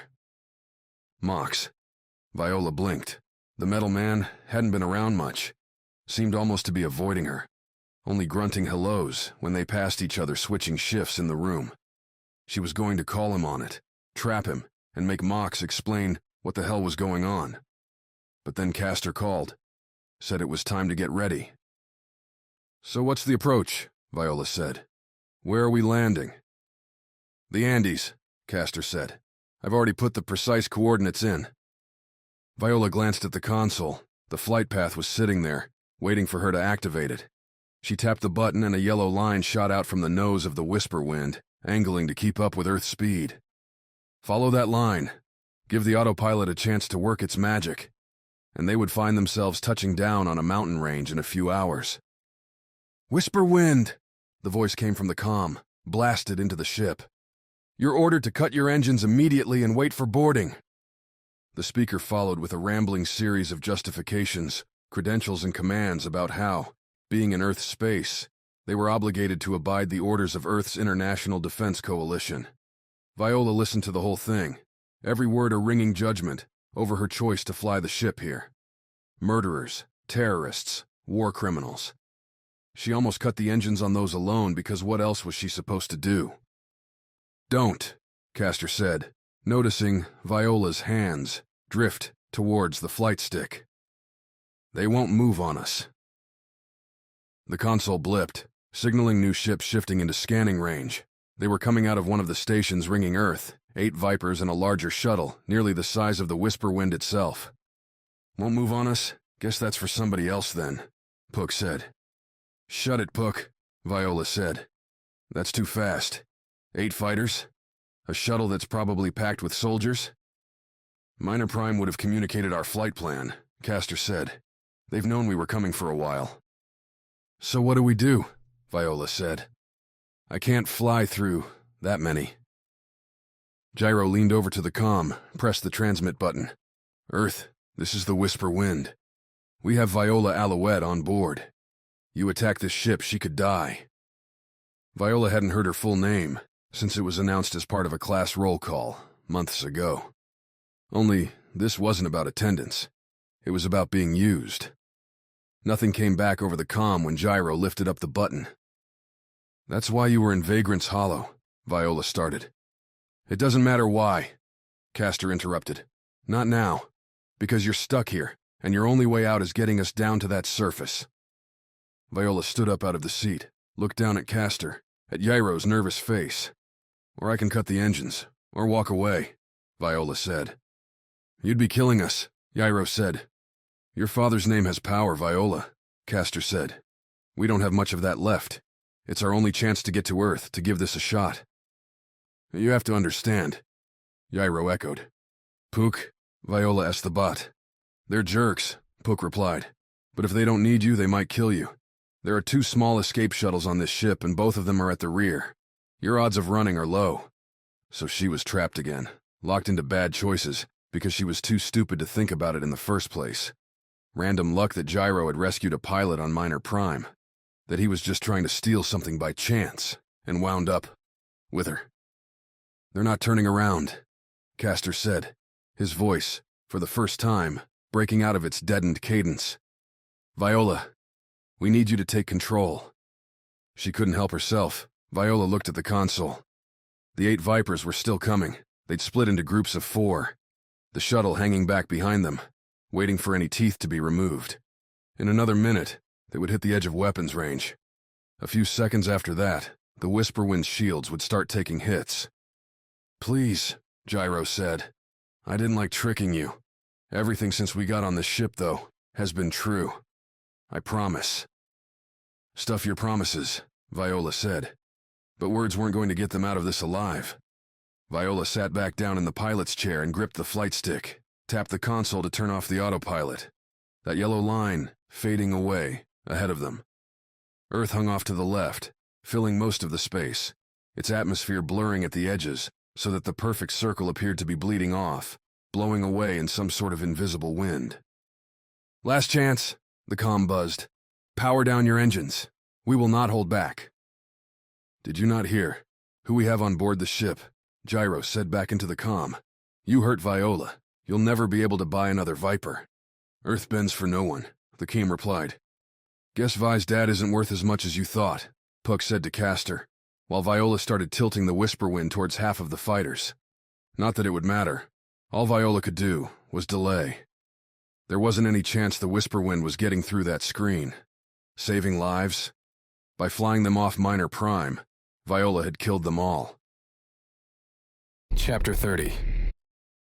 Bad idea. The best part of victory was the entire thing.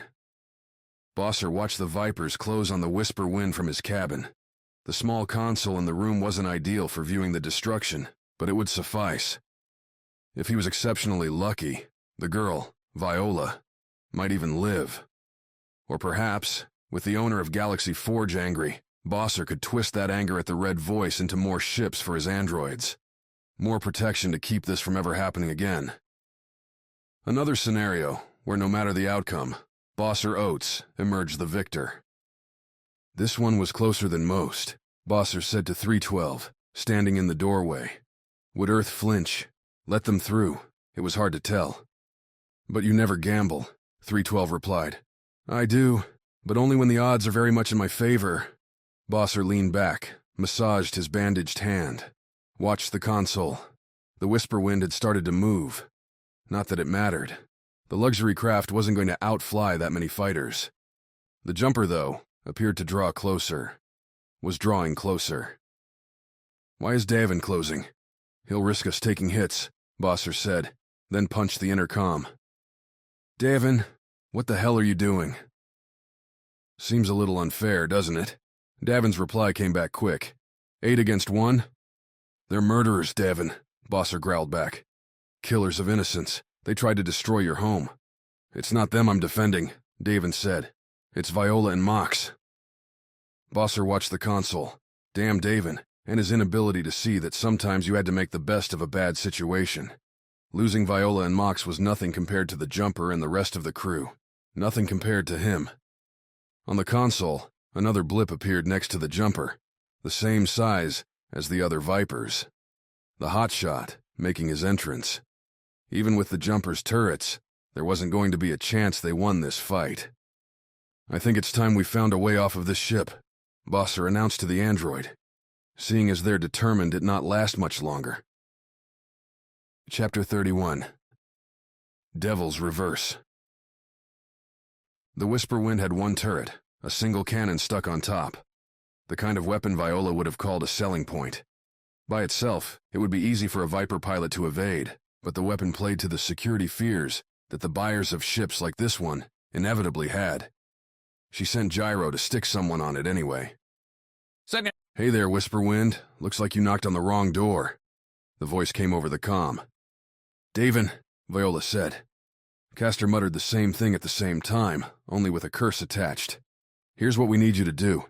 Davin continued into the comm. "Point yourselves right at Earth and punch it." Going into Earth directly was a great way to slam into the atmosphere and disintegrate. It was suicide. "Want to repeat that?" Viola asked, turning the whisper wind anyway. The sharper angle cut off the approach of the Vipers, whose lasers were already spitting over their front nose. Buying time seemed like the best move at the moment. "Head right into the planet," Davin said. "Pull a Devil's Reverse." Devil's Reverse. The whisper wind had the right profile for it. Thin, long, not a bulky freighter. Viola pulled the flight stick back, sending the luxury liner into a tight curl. When Earth was centered in the windshield, Viola leveled the ship off and went straight for the blue ocean. The 4 closer Vipers turned to follow suit, while the farther half continued moving behind the whisper wind, cutting off any other path than straight ahead. Someone opened up on the whisper wind's turret, sending a steady stream of laser back towards the Vipers. Viola could see the fighters shift on the console, but the turret wasn't scattering them, was barely acknowledged.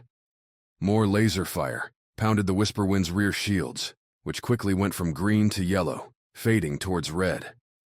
Viola tried bumping the ship up, triggering the maneuvering jets to bring the whisper wind out of the firing line for a moment.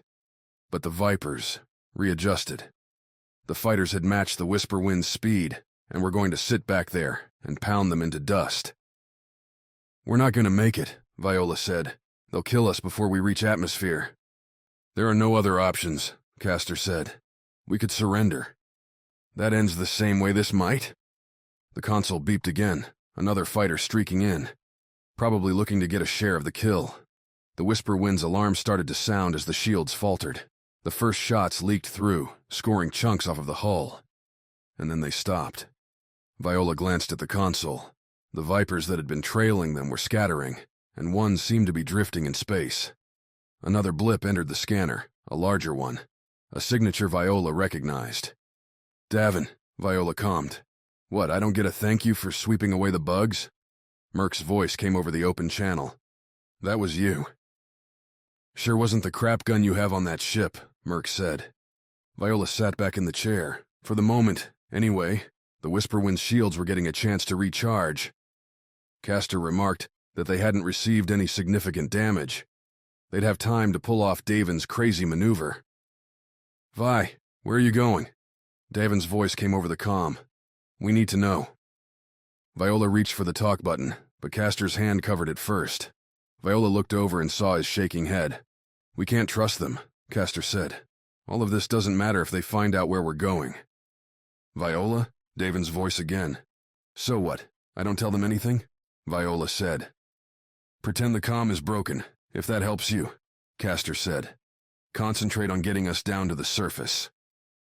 The surface. Viola could see it. The brown-green masses splayed out in front of her against the Earth's ocean, blue canvas. Wisps of white and gray clouds sprinkled across, garnish on the wondrous plate. And it was getting bigger, fast. "Tell everyone to hang on," Viola said, sinking into the moment. She could worry about Davin and the others later. If they didn't stick this entry, the whisper wind and everyone on it would burn to cinders. Or even less, vanishing in a pretty firework. The first order of business was slowing the whisper wind's velocity. They were going so fast that they would be hitting the Earth's atmosphere like a swimmer belly, flopping from 100 meters high. Unfortunately, behind them were a bunch of fighters that wanted nothing more than to blow them out of the sky. No time for gradual slowdown. Viola tapped on the front maneuvering jets, then hard-cut the main engines. She pushed the jets to full power, watched as the Earth spun away and changed to black space. The glitzy laser light show as the Jumper and Merc's Viper tangoed with Earth's fighters. Then Viola shunted the main engines back on. The whisper wind shuddered as her main thrusters roared to life. Viola watched their velocity drop, watched their proximity to the atmosphere drop with it. And then they struck air. Hitting a strong atmosphere was like getting slapped. Everything rattled as no resistance suddenly met crowded air full of molecules. Viola slammed back in her seat, her head catching on the rest, pinned there. But her hands could still reach the console, could reduce the engine's power, slow the slowing, keep them moving towards the surface. As they descended into the atmosphere, the cockpit view changed and mellowed from black to gray and blue. White heat licked at the outer edges. Part 1 was done, and they were still alive. "If you have any prayers, now's the time," Viola said. She didn't wait to hear. Instead, Viola kicked the maneuvering jets again, cut the power to the engines, and swung the whisper wind around so that they were facing the distant ocean beneath them. Rotating through the thick atmosphere wasn't easy, and the ship screeched as its hull pulled in ways it wasn't designed to handle. Alarms cried out as the whisper wind completed the maneuver. Loud bangs sounded from the rear of the ship, echoing all the way, up the hallway, into the cockpit. What happened? Castor calmed overhead, apparently not stunned by the move. Viola's stomach felt like it was about to explode, and only by focusing on wrestling the flight stick into submission was she able to resist, spewing her lunch all over the consoles. When she went to turn on the engines, though, only 2 of the 4 came back to life. Sputtering, they wouldn't be enough to keep the whisper wind up. "We've lost a lot of engine power," Viola said. "We need them back online, or this is going to be one hard landing." Another chime added to the clanging mix of alarms, the shields being hit. A glance at the scanners showed a pair of Vipers still behind them, still chasing. They were stuck between 2 choices: get shot down up here, or crash and burn into the ground below. Chapter 32. Play the odds. 3-on-1. That's how the Vipers were playing it. To be fair, Merc had knocked out their wingman. Now the 3 others were circling away from the whisper wind, looping back towards Merc's Viper. "Sorry guys, nothing personal." Merc blasted on an open channel. The other fighters were all close enough to hear. "Picked the wrong fight," the reply came from the last of the 3. "Did you even bother to check the odds?" The trio arced on their own path, converging back into a triangle. They'd then streak after Merc's aft, try to shove some lasers up his rear shields. The problem with that tactic was that Merc had seen it before. Had trained it. Had probably flown one of those Vipers after him right now. A glance at the scanners showed the jumper tangling with that larger shuttle, and a couple of the remaining Vipers. 2 others were chasing after the whisper wind, down into Earth's atmosphere. Not within range. Merc slid the Viper perpendicular to Earth, the blue planet spreading out beneath him, and allowed the trio to pull together. His scanner showed the edge of Earth's atmosphere only a couple of meters away. One slight mistake, and the Viper would dip into that resistance, and at this speed, spin out of control. Merc killed his engines and fired the small braking jets in the Viper's nose. Let the trio close. Alarms dinged as the trio entered firing range. Then Merc kicked on the engines and dove. With his speed cut, the Viper plunged into the upper atmosphere as lasers shot by overhead. The closest Viper, leaving the triangle, followed his flight instincts and aimed his Viper straight after Merc's. It hit the atmosphere at high velocity and skipped off, shearing off the Viper's bottom jets and parts of its wings. The fighter pinwheeled away while the remaining 2 curved up from the wreck. Merc arced his way back out into space, boosted his speed, and slipped behind one of the 2 remaining fighters. The enemy pilot noticed, started to juke his fighter, but stuck to his curve, a loop that would pull him into a head-on meeting with his wingman, a move that would drag Merc right into the other fighter's sights. So Merc followed him, took a few pot shots at the rear shields, and as the enemy fighter leveled out to put Merc on a crash course with his buddy, Merc shifted all of his shields front and vectored his shots at the oncoming fighter.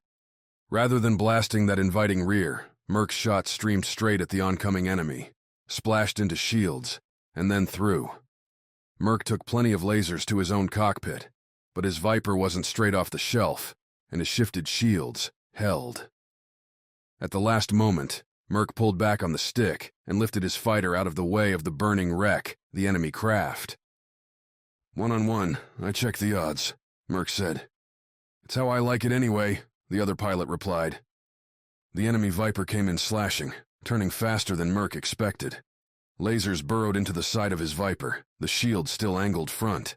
Merc twisted the stick, flipping the fighter to stare directly into those lasers, and let the shields absorb the attack, while he spit off replies of his own.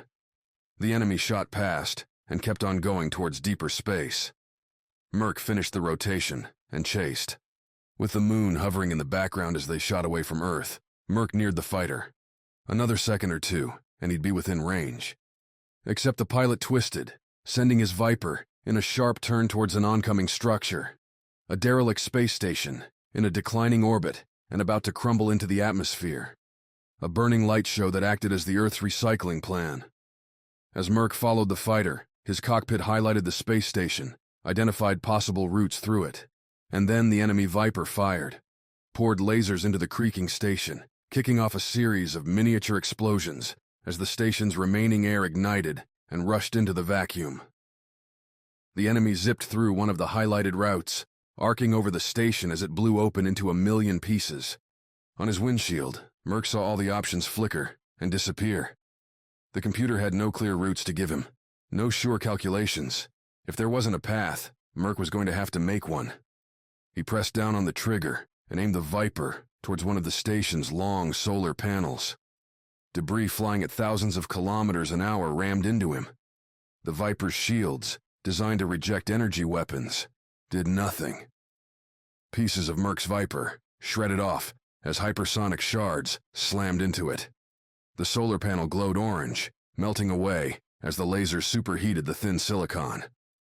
Merc crashed through the remnants of the solar panel, dodging the main core of the broken station. Isolated warning lights popped up. Some damage to the landing system, to the long-distance communications, to the front shields, but he'd survived. "Thank you, Trina," Merc muttered as a prayer. The mechanic made the Viper her own personal playground, and it was paying off. So far.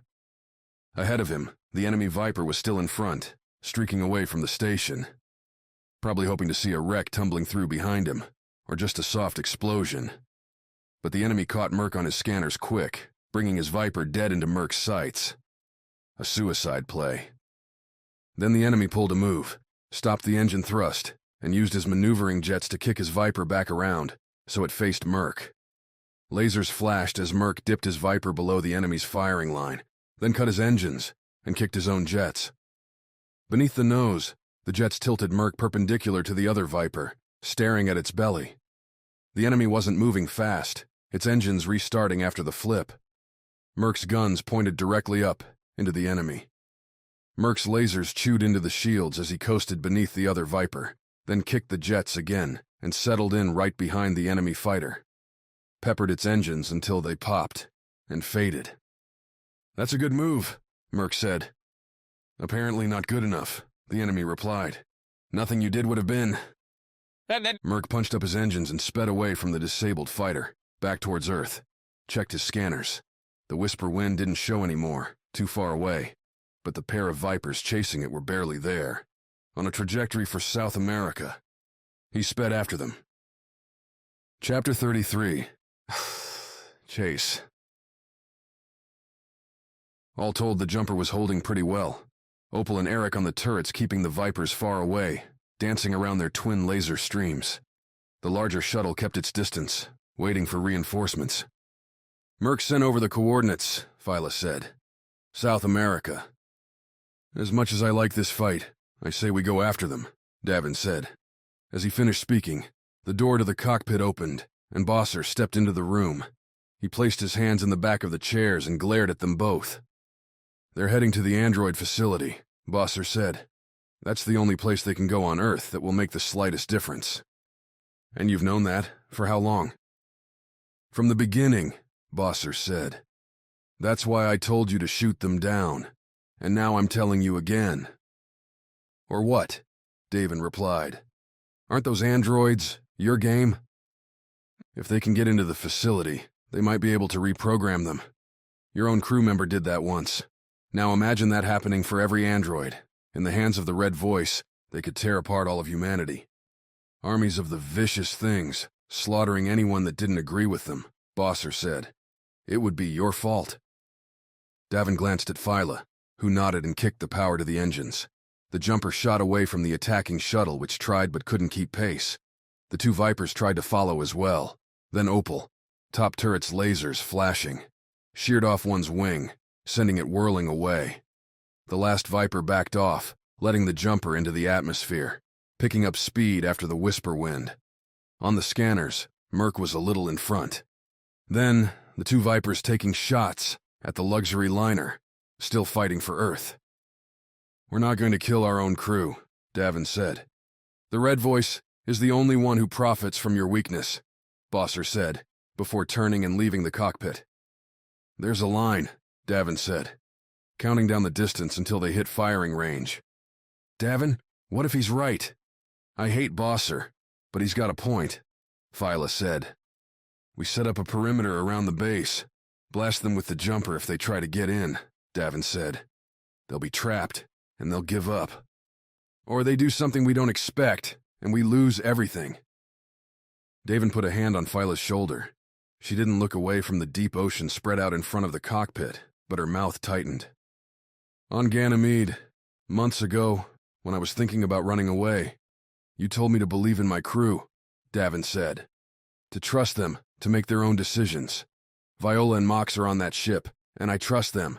We're not shooting them down. The console chimed. Outside on the horizon, the gray blur of the whisper wind appeared through a cloud, flanked by smaller flecks. The two Vipers, and behind them, Merc. Their break was over. Chapter 34. Friendly Fire.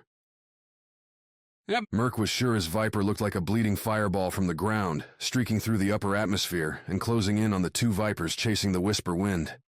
The luxury liner's sole turret kept the two Vipers dancing, but they were scoring plenty of hits. Bits and pieces of the whisper wind blasted off and fell in fiery streaks to the earth. Merc guessed the Vipers were too focused on the whisper wind to even notice him coming up behind them, at least until he blew apart the first one. His lasers chewed into the fighter's engines, melting through the battery connections and blowing the fighter apart in a sparkling blast. Its pilot ejected, kicking the man clear of the fireball. The second Viper jerked away from Merc's lasers, right into the firing line of the whisper wind's turret. Its line of white-hot energy pierced the Viper's shields and blew off its front, sending the fighter into a fall towards the blue ocean beneath. Merc! Bosser's voice scratched through the comm. Bring them down. Just the voice I didn't want to hear. You think I'd kill Viola and Mox? They're trying to take the androids. If they succeed, millions will suffer. 2 lives aren't worth it. Shut it, Merc replied, twisting the comm to a different, better channel. Hey, Opal, Bosser wants me to blow this ship to pieces. Merc swerved as the whisper wind's turret found him, guiding the Viper through a slow circle that kept it just ahead of the ship's blasts.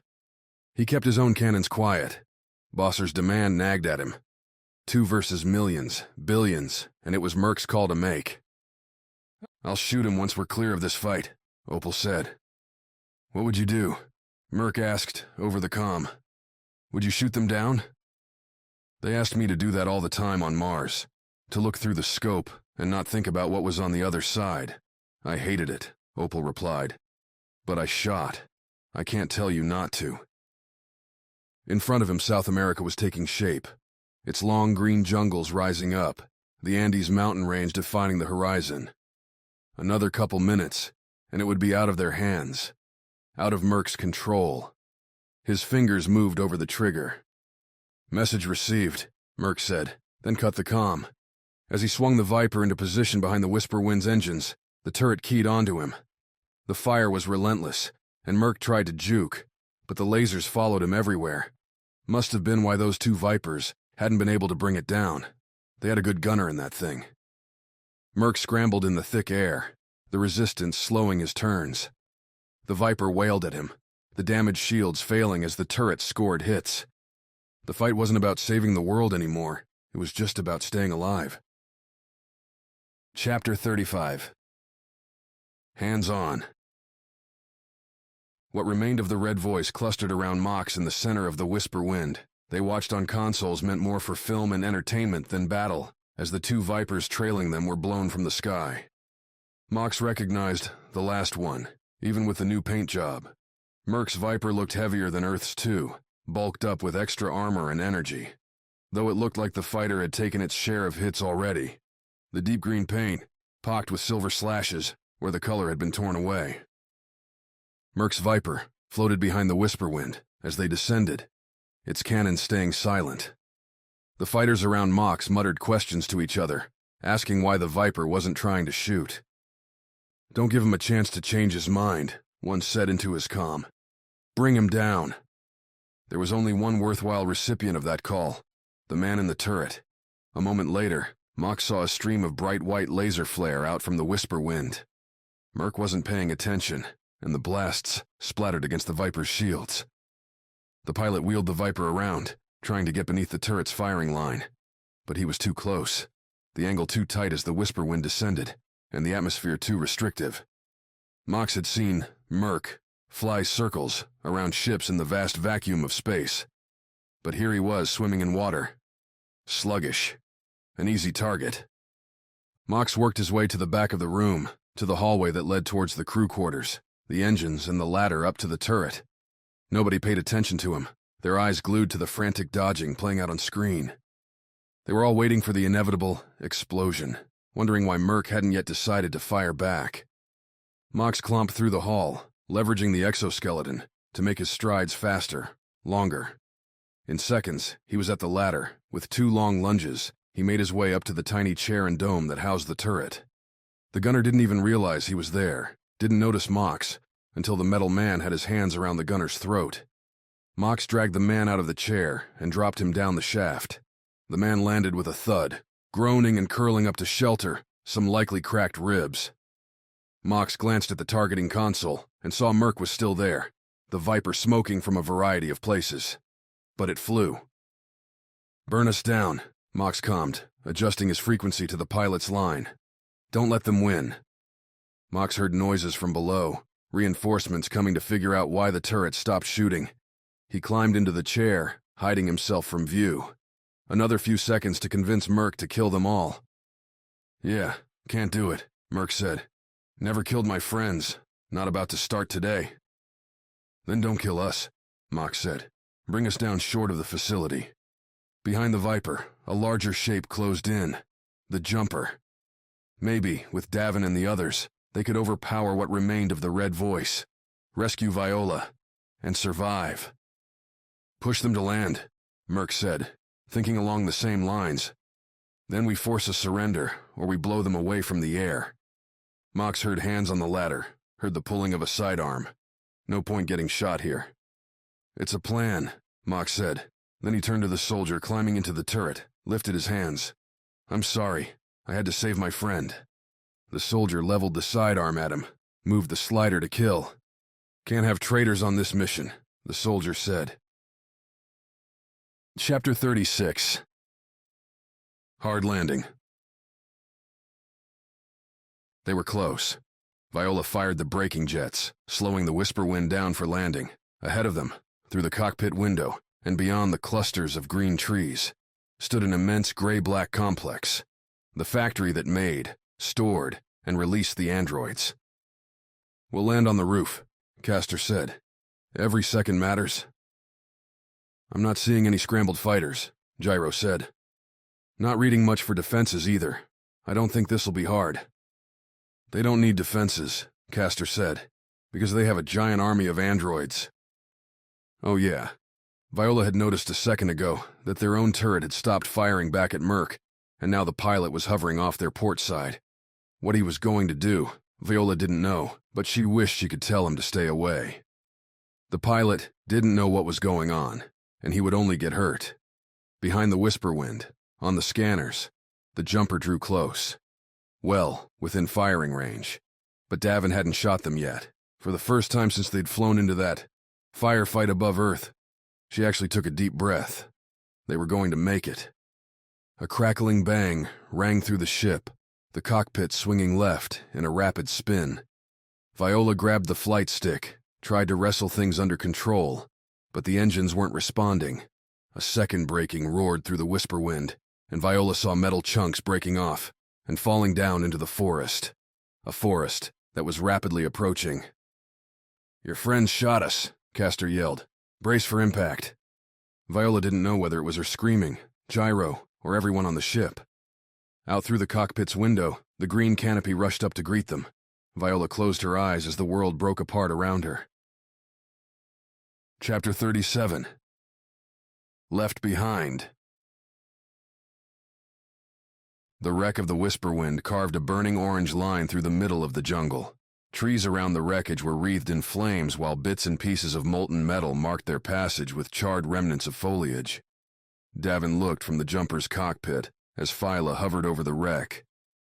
"There's a clearing little ways away," Phyla said. "We can land there, hike over and look for survivors." "Do it," Davin said. "I have to talk to our trigger-happy friend." He didn't have to go far, just down to the main hold, to see Eric standing there, with Bosser, Opal, and the others. The physician stared at Davin directly as the captain walked towards him. Didn't flinch when Davin pulled out his sidearm and held out to Eric, hilt first.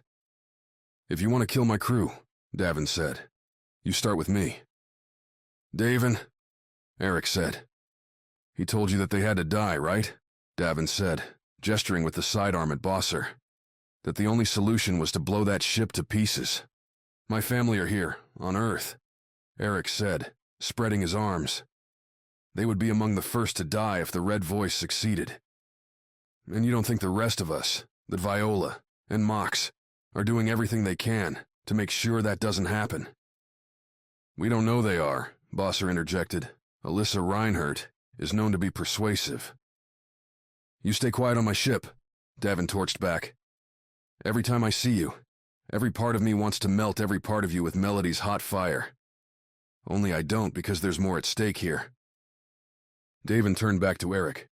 "Phyla's touching down. When we land, we're all going. Except you. I can't trust that you won't start shooting the wrong people," Davin said. "Even Bosser?" Opal said, throwing a murderous glance his way. "I trust Bosser most when I have a sidearm pointed at his back," Davin replied. "And we'll need him to get inside the android facility, if it comes to that. You've got a few minutes to get geared up. I suggest you use them."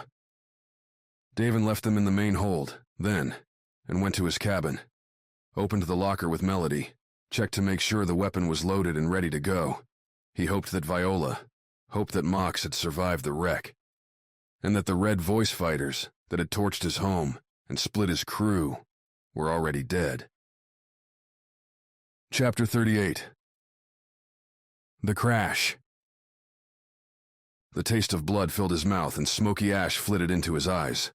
Mox coughed, inhaled more smoke, and coughed again, blinked furiously until some of the pain went away and replaced the smeary blackness in his eyes with the dusty orange glow of dying fires. Wreckage lay around him, broken shards and twisted metal from where the whisper wind had ended its life against the jungle floor. He tested each and every limb, twitching his toes and hands, feeling the pressure of the exoskeleton against his nerves. Everyone greeted him with pain, and every time he felt that sting, Mox rejoiced. Nothing paralyzed, nothing broken. He'd been strapped into the gunner's seat as the whisper wind went down, the Red Voice soldier readying his sidearm and failing to fire as the ship impacted. Mox unlatched himself from the remnants of the chair and stood up, pushing away a sheet of broken hull that draped over him. Late afternoon sunlight poured through the smoke and let him see the body of the soldier who'd been about to kill him minutes ago.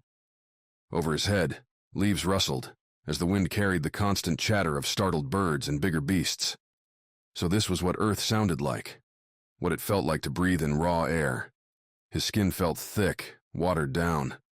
Humidity, a distant lesson ghosting from Mox's memory, pasted the jungle to him. An insect, small and spindly, landed on his forearm. Mox stared at it, felt the prick as it bit him. Then a groan yanked him back to reality. The soldier was covered in rubble, one arm twisted to an unnatural angle. Only his face, coated in dirt and drying blood, stuck out from the pile, making pained noises. Using the exoskeleton's strength, Mox lifted one chunk of metal, after another, off of the soldier's body. Behind and around him, yells for help rang out, along with calls to gather at a large, broken tree nearby. Mox focused on moving the injured man and dragged him free of the wreck. Mox slipped his hands beneath the man's chest and spread his palms out so that he could carry the body as level as possible.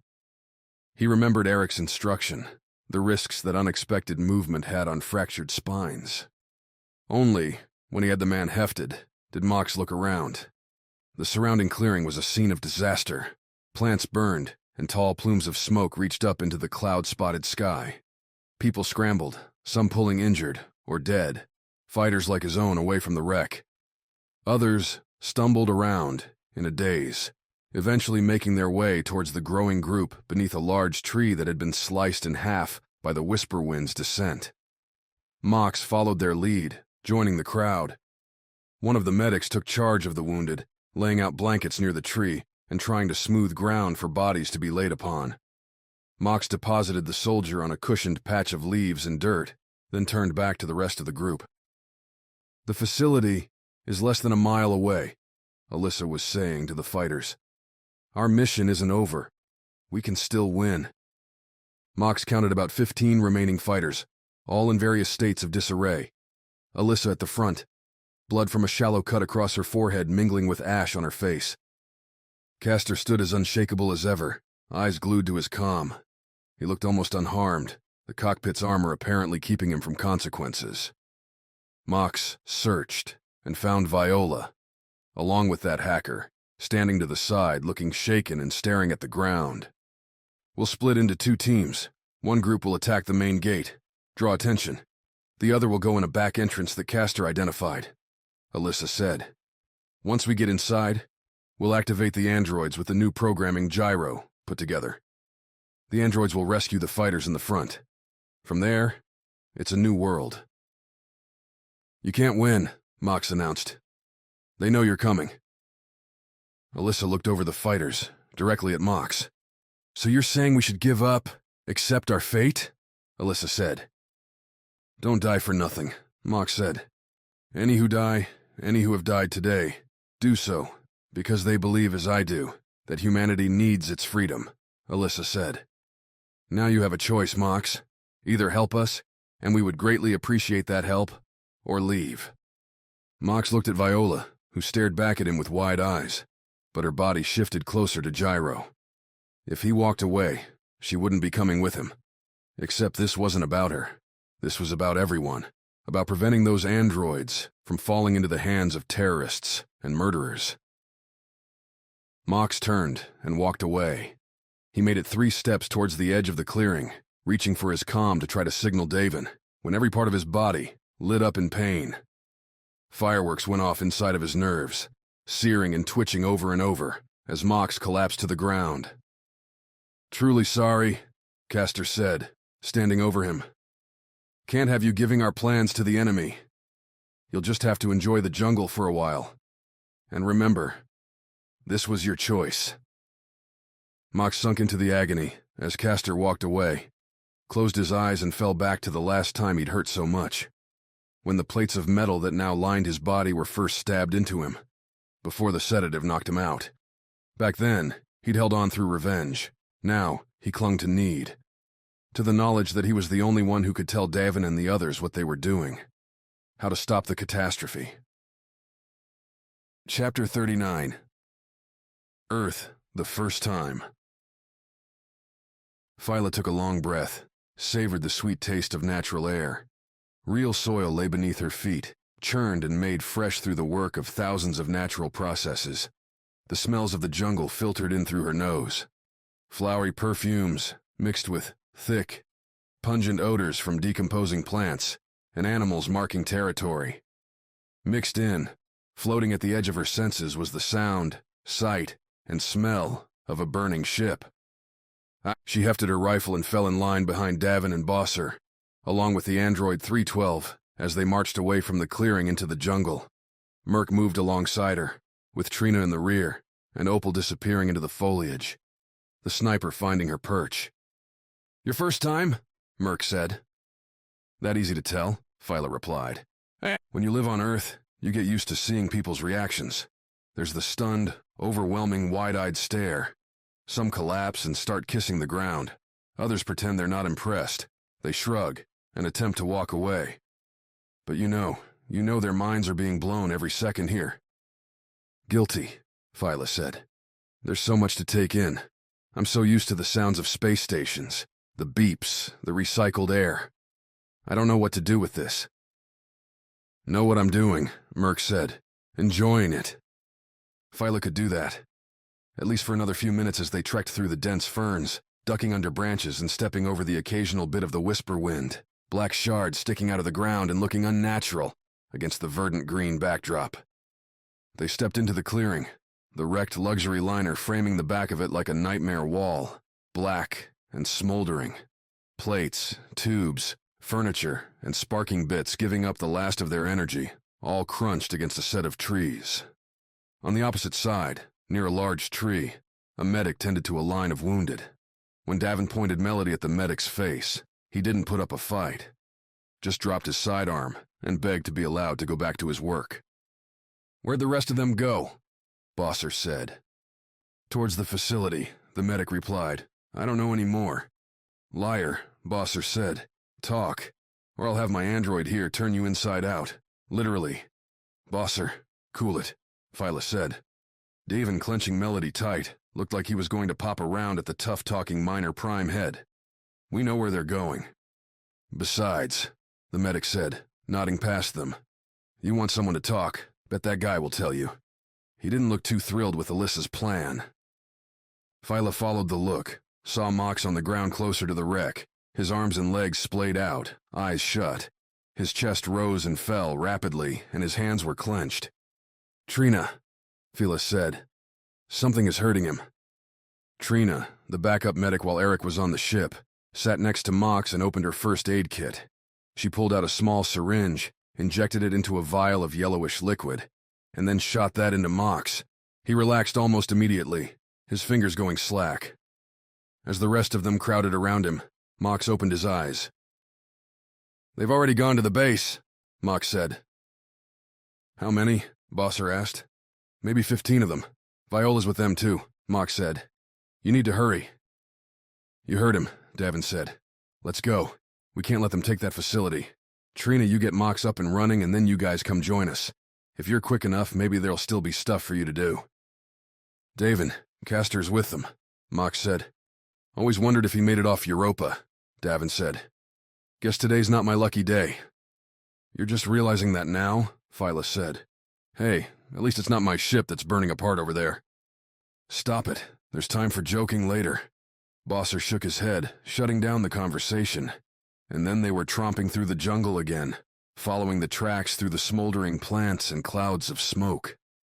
The sun sank lower in the horizon, and Phyla couldn't help but look out through the sick tangle of trees and vines at the orange and purple hues crossing the sky. It was a beautiful sunset. Her very first. "It never stops being magical," Davin said, following her glance. "It's my 5th one. You count them?" "First time I was here, the old captain made me do it. Said that there weren't enough miracles in life, so remember the ones you see." Around them, the nighttime jungle took shape. Shadows deepened. New animals made their voices heard. Insects swarmed through Phyla's hair and around her sweating face. The sheer amount of sensations, coupled with the weaving colors on the horizon, fell into the word Davin had used. Miracle. Chapter 40. A Broken Plan. They were crouching in the shadow of a mass of vines, the android facility on the other side. Bugs swarmed their position, landing and flying away as soon as Viola thought about slapping them. None of her childhood videos, watched in her room on Ganymede, warned her of the pests. But even the constant harassment couldn't get rid of the fascination Viola felt with every look. So much green. So many scents. Ganymede gave her pictures. Virtual reality experiences that took her to places like the rainforest she stood in now. But this was so much more. "Shouldn't you be listening?" Puck whispered, buzzing next to her shoulder. "There's a plan being discussed, you know." "Shh," Viola shot back. "The bot had a point, though." "Castor's right," Alissa was saying. "A straightforward assault by Group 1 is damned if we can't unlock those doors. You'll just sit out there waiting to be slaughtered. That's where Gyro comes in." "Right. Thanks, Alissa." The hacker rubbed his hands together, blinked a couple of times at the 15 heads staring at him. So, here's the plan. The facility's front doors are electronically locked. However, Earth law has it that in the case of a disaster, doors need to unlock to let people, evacuate. So all we have to do is simulate a disaster." Gyro hesitated, a spark coming into his eyes. Viola had seen the look before, when Gyro was showing her the program he'd made for the androids. "And if you're wondering how we make a disaster, that's how," Gyro said, pointing at Pook. "Is he pointing at me?" Pook whispered. "Believe he is," Viola said. "And I don't like it." Gyro dug into his pack and pulled out a disc-shaped thing, similar to what Viola had seen Merc carry around. Mercs emitted strong electrical pulses, but Gyro's looked larger, with metal teeth along the one side. "You saw what one of these did to that big guy with the exoskeleton," Gyro continued. "Attach it to the power source on that bot, and we can get a localized electrical burst." Viola sucked in her breath. No way that was happening. Not while she could stop it. "Which means what, for those of us not versed in your lingo?" Castor asked. "Oh, it'll be like an EMP.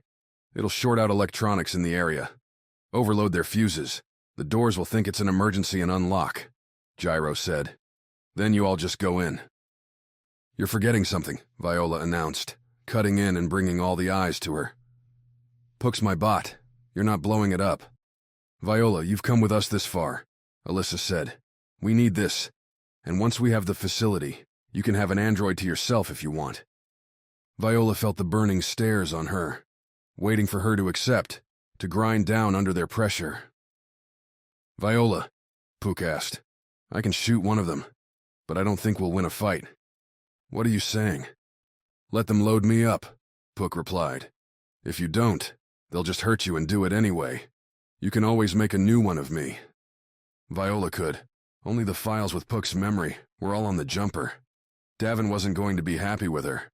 Might not let her back on board at all. If she lost Pook here, she might never get it back. "Viola, please," Alissa said. "We don't have time." "I've never been a bomb before," Pook said. "It'll be a blast, I'm sure." "Huh," Viola murmured, then straightened. "Gyro, do it. If that's the only way, then get it over with." "Wasn't my first choice," Gyro said, crossing over to Pook. "If that makes it any better." "It doesn't." The group watched as Gyro fastened the device to Pook's exterior, attaching a pair of small wires through Pook's charging port, right to the bot's battery. When he was done, the hacker stepped back, nodded to Alissa. "Group 1, advance on the doors. Group 2, follow me to the back. We'll meet in the middle," Alissa commanded. "And good luck." "Pook," Viola said, looking straight into the bot's camera. "I'll bring you back." "You don't. I'll haunt you. A bot ghost. Wouldn't that be scary?" Pook replied. Viola laughed, rubbed away a pair of tears that pooled in her eyes. Yeah, she'd lost the little bot before, but it wasn't ever easy. Wasn't ever guaranteed that Pook would be coming back. "Time to go," Gyro said, placing a gentle hand on Viola's arm. "Sorry it had to be this way." "It'd better be worth it." She let the hacker guide her after Alissa and the rest of Group 2. Surrounded by people risking their lives for a cause, Viola felt utterly alone. Chapter 41. Do their bidding. "Go blow yourself up, Pook. That's all they're asking of you. No big deal, really." Pook hovered above the 10 fighters in Group 1, crawling their way through the brush towards the front gates of the facility. The fighters kept sneaking glances up at the bot, as though Pook was going to turn traitor and start zapping them. Maybe it would. "Pook, how nice to encounter a fellow bot." The communication came from the jumper, from 4-9. "I didn't expect you to survive, but was scanning the frequencies in hope." "The odds were against it," Pook replied. "Not that it matters." "Not that it matters? About to go blow myself up." "That seems a poor choice of action," 4-9 replied. Pook relayed the scenario.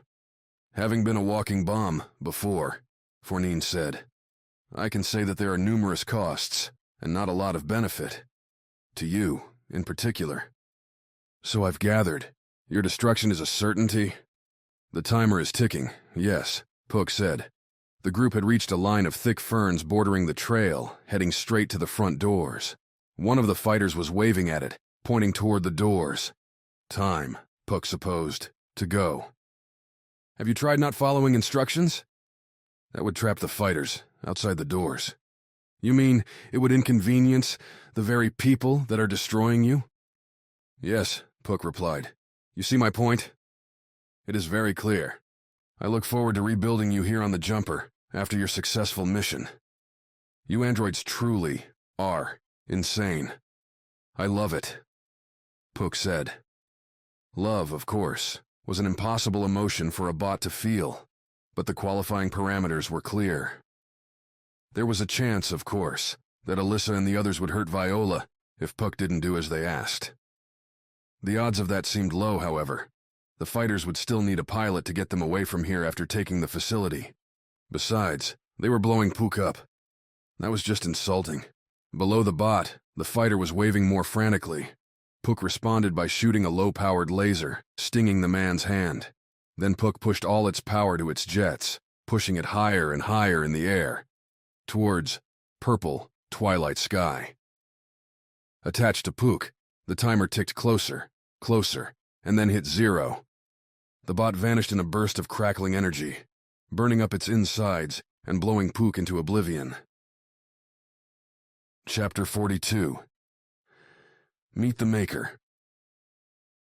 Davin saw Puck explode, a firecracker against the setting sun. The bot's falling pieces framed the facility's front door, a rectangular slab 10 meters wide. A pair of cameras sat above the door's corners, their black orbs protruding. What was that? Phyla asked. Puck? I think so. It just exploded, Davin said. The ferns to the left of the trail shifted, forms rustling through the leaves. Davin raised Melody, then felt Bosser's hand on his shoulder. Davin shrugged it off, turning with a question. Don't waste your energy, Bosser said. They're running. Bosser was right. The fighters were dashing away into the dark jungle. They could have fired, but one of those bodies might be Viola. And you don't want to chase. How very charitable of you, Davin said. I'm being efficient, Bosser said. Whatever you could do, the androids can do 1,000 times better. Bosser led the way up the trail to the doors. Davin lifted a hand towards the cameras as they came close. Always good to act friendly when you're approaching the home of a swarm of murderous bots. Put that down, Bosser said. They know who I am. That's what I'm worried about, Davin said. And when Bosser gave him an arch look, he continued. I'm trying to convince them we're not all assholes. Bosser smiled, let loose a short chuckle that killed Davin's mood faster than a laser to the kidneys. You're not wrong, Bosser replied. Phyla, here, is a true model of humanity. Ha, Davin said. Clearly you don't know her well. And let's keep it that way, Phyla shot in. I would like nothing more, Bosser said. He gestured to 312 as they reached the doors, and the android pressed a quick pattern on its comm. The entrance ground open against rails, planted into the earth. Inside, lit by blinding fluorescence, stood a woman, flanked by a pair of heavily armed and armored guards. The shimmering plates coating the two guards reflected the light in prisms, throwing it back into Davin's face and forcing him to squint, then look away. But not before spotting the collection of stun batons, grenades, sidearms, and were those anti-vehicle launchers strapped to their backs. April, it has been too long, Bosser said, extending a hand. Poor timing as always, the woman replied, her voice laden with the same thickness as the jungle. Our perimeter detected odd signatures. I don't suppose that would be you. Unfortunately, there are worse things than me in this jungle tonight, Bosser said. Davin watched April grip Bosser's hand. The shake was tight, but tender. Then it was over, and April looked past Bosser, at 312. Now there is someone I recognize, April said, floating over to the android. Outside of the blinding nightmare of the guards, Davin saw April's outfit was a simple jumpsuit, gray and efficient. Whereas her partners came ready to wreck, April looked more like she was going for a run. In front of 312, April stood on her tiptoes, taking a long look into the bot's eyes. Then she stepped back, gave Bosser a sharp look. What have you done with this one, Bosser? Please, April, let's go inside. We don't have much time. Bosser nodded into the facility. The enemy might attack at any moment. I need you to activate all the androids here. All 20? April's voice jumped an octave. Bosser, we haven't tried that before. The simultaneous programming, we could make a mistake. The alternative is worse, Bosser said. The 2 guards sidestepped as Bosser and April walked inside the base.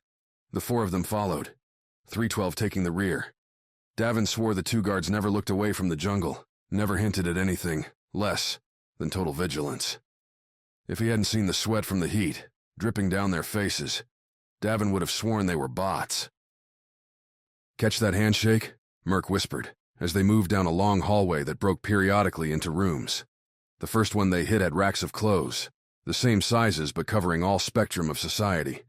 Tuxedos, mixed with overalls, with military dress, to literal dresses. Bosser didn't look totally heartless for a change, Phyla said. I didn't like it. Power makes odd couples, Opal said. That another one of your military maxims? Phyla replied. Made that one up just now, thank you. The next room held an armory's worth of weapons, sidearms of all sizes along one wall, rifles both fast and slow on another. Shotguns like Melody coated a rack to one side, while swords and knives as tall as Davin, and as short as his finger, stood glittering in the middle. Think they'd notice if I borrowed one of these? Merc said, running his finger along the flat side of a curving katana. Yes, 312 said, behind them. These are not meant for you. Whose are they? Davin asked. Mine and my kind, 312 replied. When we awake, we go through this hall and out this door. We return successful, or not at all. The next room had nothing more than a solitary console, planted in the middle. A waist-high square block. At least Davin assumed that's what it was from the port in the center. There wasn't a screen, a keyboard, or anything he could see for inputting commands. He threw 312 a questioning glance, and its lifeless eyes gave nothing back to him. Come on, Davin said. Please? 312 went to the object, planted a hand on it. If you believe an android has any life at all, this is where we acquire it, 312 said. In here are thousands of composite personalities, of which we choose one. That is who we become. You choose, Davin asked. The function we execute is random, but as I understand it, your human birth is much the same, 312 said. Who'd you take? Don't answer that, Bosser interrupted, striding back to them. Come on, we need to get behind the barrier before the androids can be activated. As April led them through a series of thick security doors, Davin's hand traced Melody's stock, resting on the trigger. Androids were born, not built. That's what 312 intimated. Born only to kill. Chapter 43. Surgical repairs. The patient looked different when it was Eric who'd tried to kill him. Mox was on the bed in the jumper's med bay, lying on his chest with Trina running a device along each of the exoskeleton's pieces, checking voltage, connections to the other segments, making sure Mox wasn't going to have dead sections. Eric stitched up some cuts, extracted a piece of shrapnel from Mox's left leg that the big man hadn't even noticed. For a crashed spaceship, Mox's injuries were extremely minor. I'm sorry, Eric said to Mox, who rotated his eyes to look at the doctor without moving his head. I shouldn't have shot. I asked Merc to do it, Mox said. Too dangerous otherwise. Trina, moving down to Mox's legs, glanced up from her work. Eric made the logical choice, but going about it that way was illogical, Trina said. You can't fire out of turn. Could have hit Merc, or if Phyla hadn't been paying close attention, could have flown directly into the whisper wind. Eric wanted to say he'd been thinking about all those things and fired anyway, but the truth was, as the continent appeared on the horizon, the only thing Eric had been thinking of was his daughter, his grandchildren, how they would be torn apart by those androids. Mox, do you have a family? Eric asked. I've never heard you talk about it. On Luna, long dead, Mox answered. I feel like you and Viola are the only ones on this ship that have families anymore, Trina said to Eric. It would seem that this life is attractive to those with less strings. Mox twitched suddenly, the device in Trina's hands beeping an alarm. His left knee. This one looks torn, Trina said. Eric, I'll need your hands. The doctor joined the mechanic as Trina decoupled the curved exoskeleton plate from Mox's knee. Thin wires connected through either end of the piece to plates above and below, while beneath, sticking out of Mox's skin, was a series of pins. The skin around these pins had healed, except for a pair towards the top. A red gash dribbled blood as Trina lifted the plate away, sticking out, an angry black shard. "Found another piece. Must have slipped right between the wires," Eric said. "A bunch of these are severed," Trina noted, taking a closer look at the top end of the plate. "I'll have to retie them." "The nerves," Mox said, his voice pressed to the bed. "If the nerves were cut, then—" "Of course," Eric interrupted. "They have to touch the pins to send the signals. Trina, can you set that down?" The mechanic obliged. Eric moved the light so that it angled down at the shard, illuminated the 5-centimeter-long gash. 2 pins were caught in it. Eric handed Trina a surgical mask from the cabinet, stuck one on himself. Burns, cuts were the most common injuries they'd had on the jumper. It had been years since Eric had to do any real surgery. "First, let's make sure we know the extent of the shrapnel that's in there," Eric said.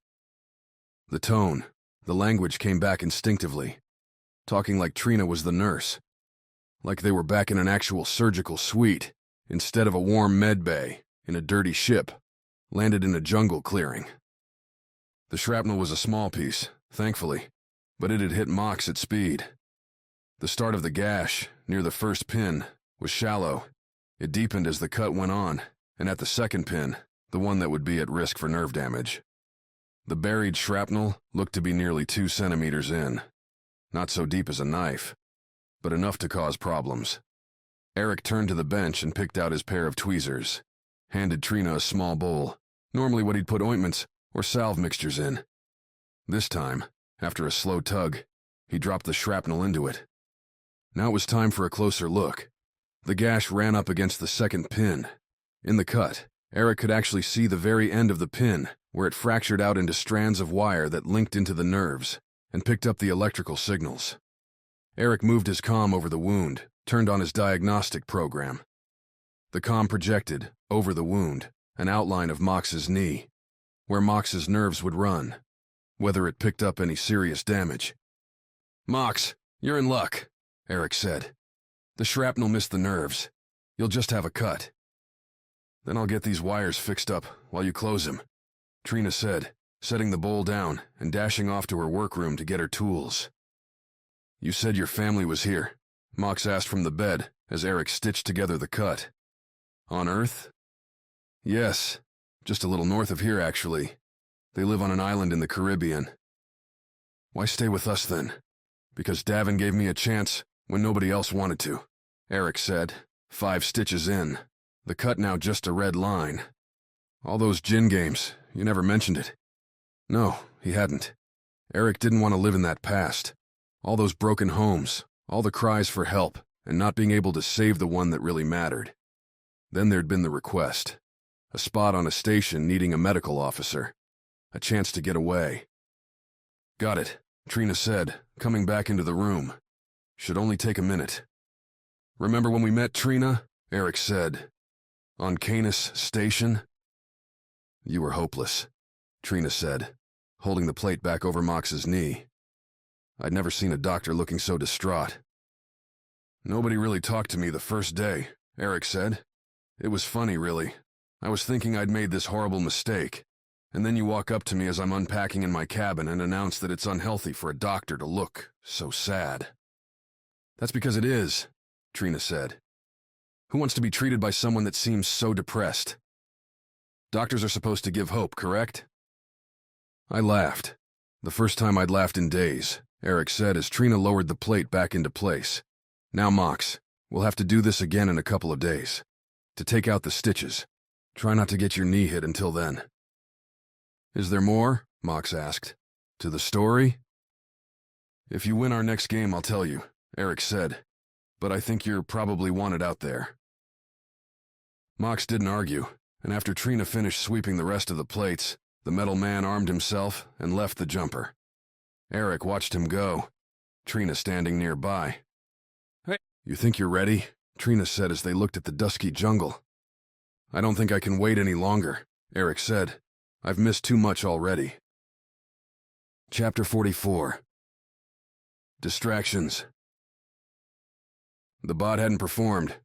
Alissa crouched in a messy patch of leaves, vines draping around her shoulders, and waited for Castor to finish taking the report through his comm. The fighters in the frontal assault group were describing the failure to hit the door, and the subsequent arrival of Bosser and another party. Alissa could guess who those were. She'd seen the freighter following them down through the atmosphere. "Tell them to go back," Alissa said, as the fighters' voices trailed away. "Hit the door with everything they have." "They'll never break through," Castor replied. "They don't have the weapons." "Bosser and the others won't know that," Alissa said. "We need a distraction, Castor, or we're dead." They looked at each other for a moment, and Alissa could read what was in the man's eyes. She knew, he knew, that the fighters sent to attack that front gate weren't going to make it. That she was ordering them to a laser-blasted death. And Castor would obey. As the man broke the look and talked into his comm, Alissa nodded past Castor to Gyro and Viola. There was an unknown. The girl had taken every brutal moment of the journey and kept with them. But she would be confronting her former friends directly soon. When it came time to pull the triggers, Alissa didn't want Viola holding a weapon. "They're moving," Castor said. "Gyro, are you ready?" Alissa asked. The hacker nodded, glanced at the comm on his wrist. Unlike the rest, Gyro's comm was fatter, stuffed with components designed for more than browsing satellite feeds, and talking to one another. Shouts carried above the jungle noise, and then a hard bang from the opposite side of the building. One of their grenades, thrown against the doors. "That should get their attention," Castor said.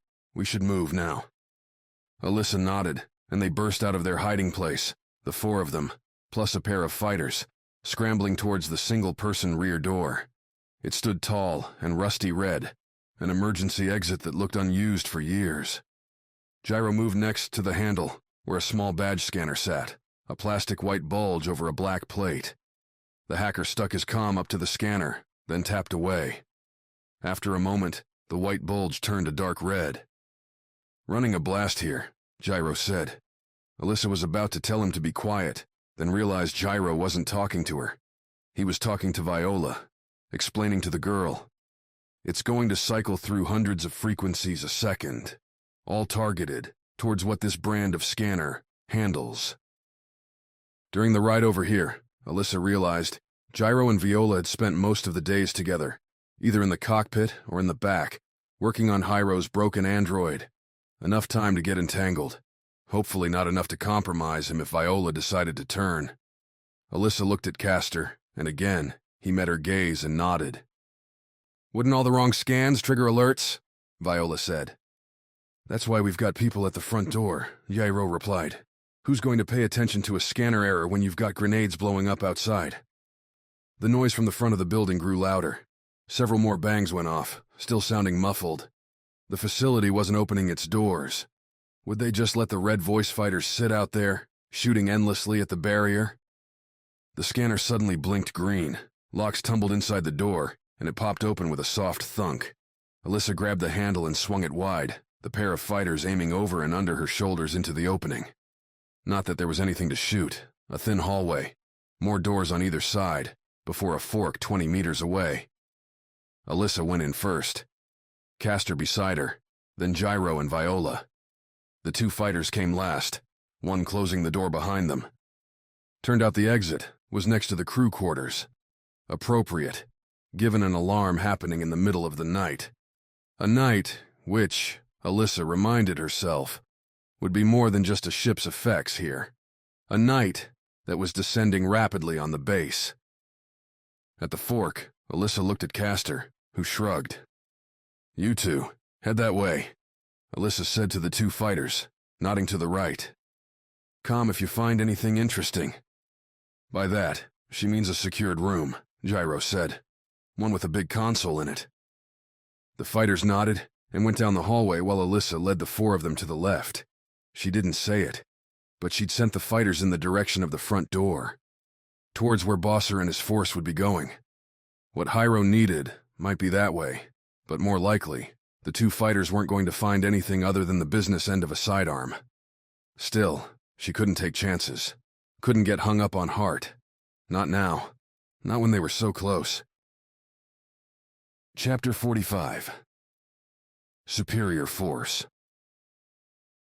Mox ran down the trail alone, leaving Trina back at the jumper.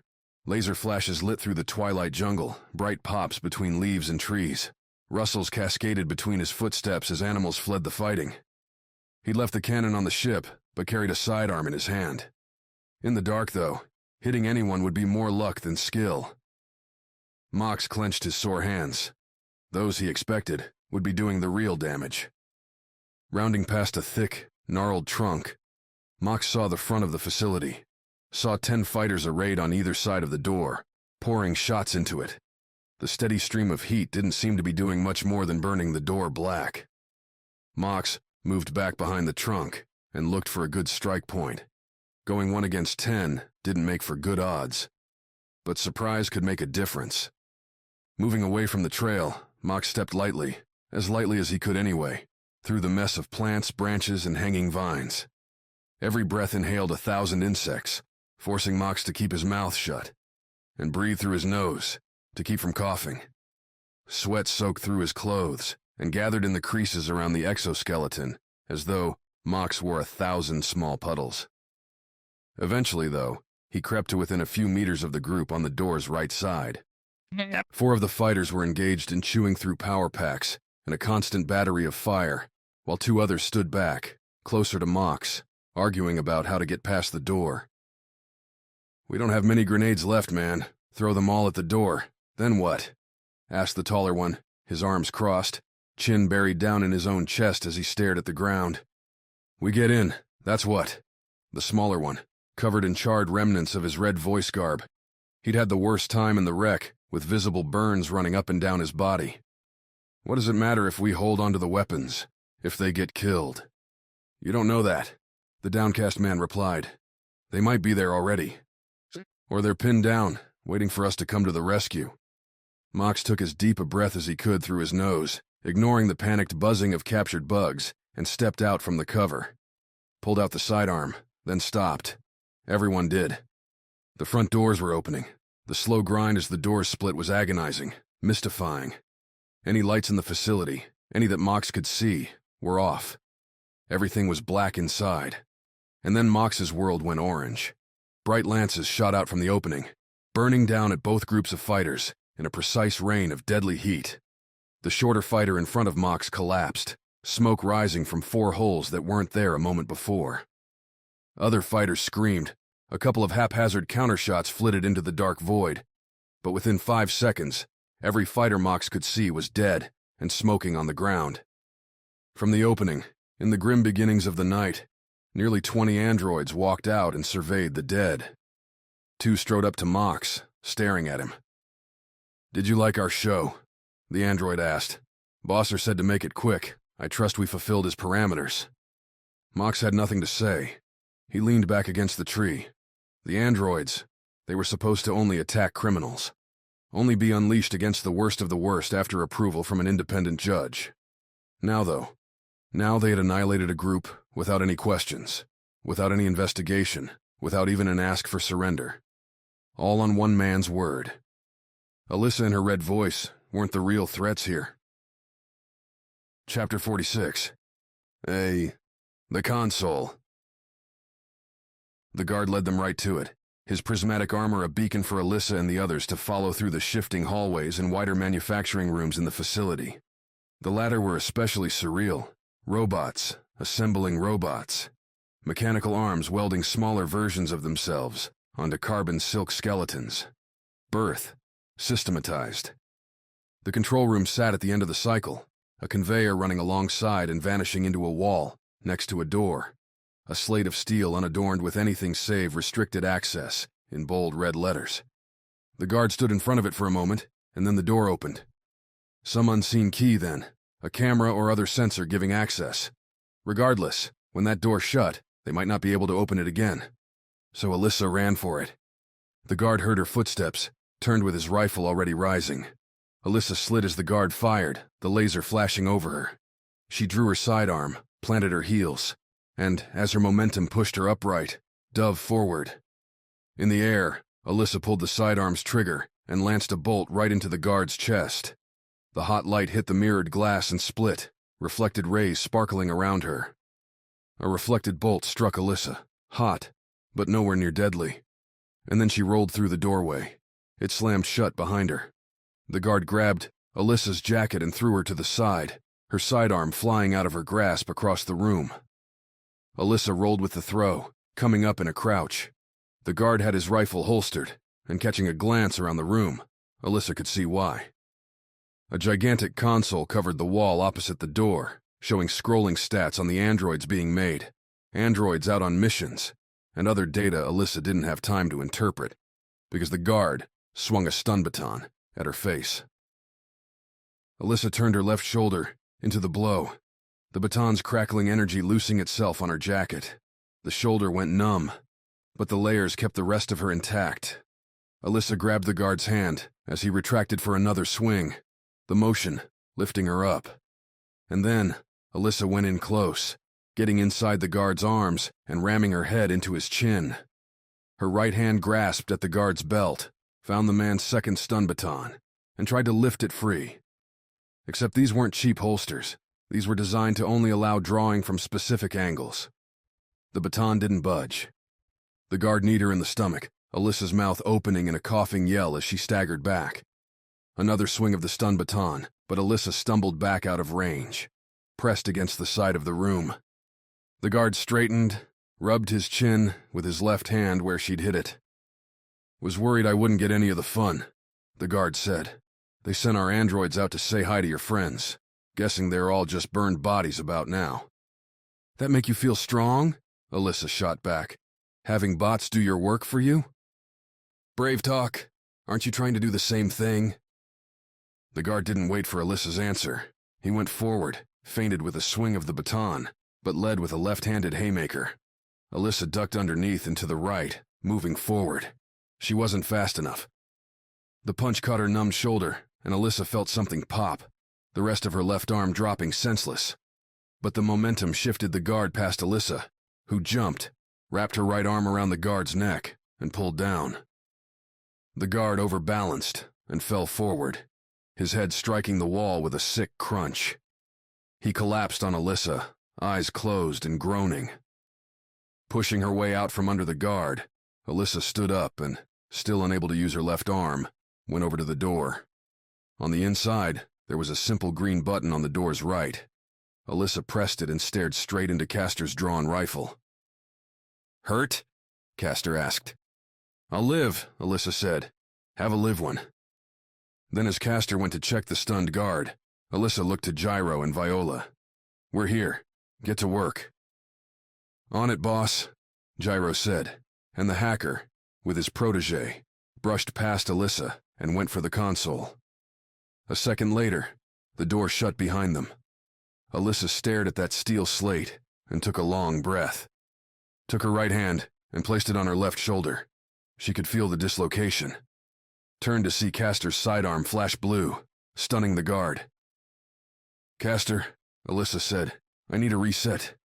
The man didn't hesitate. Stepped over, gripped her right shoulder in his hands. She stared into his hard gray eyes and nodded. The stun baton dulled the pain, but Alissa felt the crack through her body and dropped to her knees. Pressed her lips together. She'd endured worse. So had most of the red voice. "Stand up." "Alissa," Gyro said. "I'm in, only it's not what we expected. The code's different." "We confirmed what you had. On the Whisper Wind was a true android," Castor said. "The code shouldn't have changed." "Gyro's right," Viola said. "I've worked with a real one, too. There's a new layer here. An override." "An override for what?" Alissa asked. "It looks like—" Gyro's words were cut off by the door opening. Castor moved faster, pushing Alissa out of the way and sending a series of shots at the person on the other side. Alissa spun and saw the android take Castor's shots, keep coming, and stab the man with a long knife. It threw Castor to the side, the man hitting the stunned guard on the ground. Behind the android came another man Alissa recognized, knew, and hated. Bosser had a sidearm drawn, and he shot past the android, its orange blast striking Gyro in the chest as the hacker turned from the console. "No!" Alissa shouted, knowing it was pointless, knowing there was nothing she could do. Bosser ignored her, turned left, and shot Castor as the soldier reached for his sidearm. He collapsed, a burning hole matching the stab wound in his stomach. Gyro slid to the floor, the hacker pulling his backpack around and holding it as he gasped for breath. Viola crumpled next to him, tears streaming down her face. Bosser turned to Alissa next, his sidearm coming up, pointing at her. "You played a good game, Alissa. I will miss you," Bosser said. Then a large shotgun appeared through the door, held up to Bosser's head. "Shoot that woman, Bosser, and you'll die before she does," a voice said. "Okay." Bosser turned his head towards whomever held the shotgun. The android followed Bosser's look. Alissa slipped her hand into her boot, gripped the beam knife kept there. Just give her a chance. One chance for revenge. Chapter 47. A Way Out. Viola could barely see Davin through her tear-smeared eyes, but she could hear Gyro's weak whispers in her ear. "The backpack," the hacker said. "Open it." Gyro's head leaned back against the console, lolling towards Viola. Her hands went into the backpack almost automatically, while her mind swam in currents dark and desperate. They'd been so close. Gyro had plugged in the drive. The data was downloading. Another minute, maybe two, and they'd be running the program. Now Castor was probably dead, there in the corner. And Gyro. His eyes were closing, his breaths ragged. He was dying in her arms. "Don't blow this, Davin," Bosser was saying. "There's no way you'd get out of here alive. If 312 didn't eviscerate you, then 20 other androids would do the job." "Yeah, but see, I don't give a damn," Davin said. "You killed the woman I loved." Viola didn't know what she expected, but what she felt in the backpack was something she hadn't seen since class. A Nova bomb, outlawed for anyone except military, made to burst and burn electronics in a wide radius. Incredibly dangerous in space, where the breathable air depended on working systems. On Earth, it would be an inconvenience. Unless you were in a facility surrounded by deadly bots. Plan B, Gyro muttered. Viola pressed the button as the android pulled itself in front of Bosser. The Nova bomb went off silently, a wave of bluish energy bursting out from the backpack, hitting the android and crumpling it, striking the console, and lighting it up in sparks, the giant screen flickering and dying. Viola turned to see Davin pressing Melody's trigger, but the shotgun shorted, didn't respond. Bosser's sidearm clicked nothing in reply. Alissa's knife, though, wasn't affected. It didn't glow with the hot beam edge, but it still had a metal blade beneath.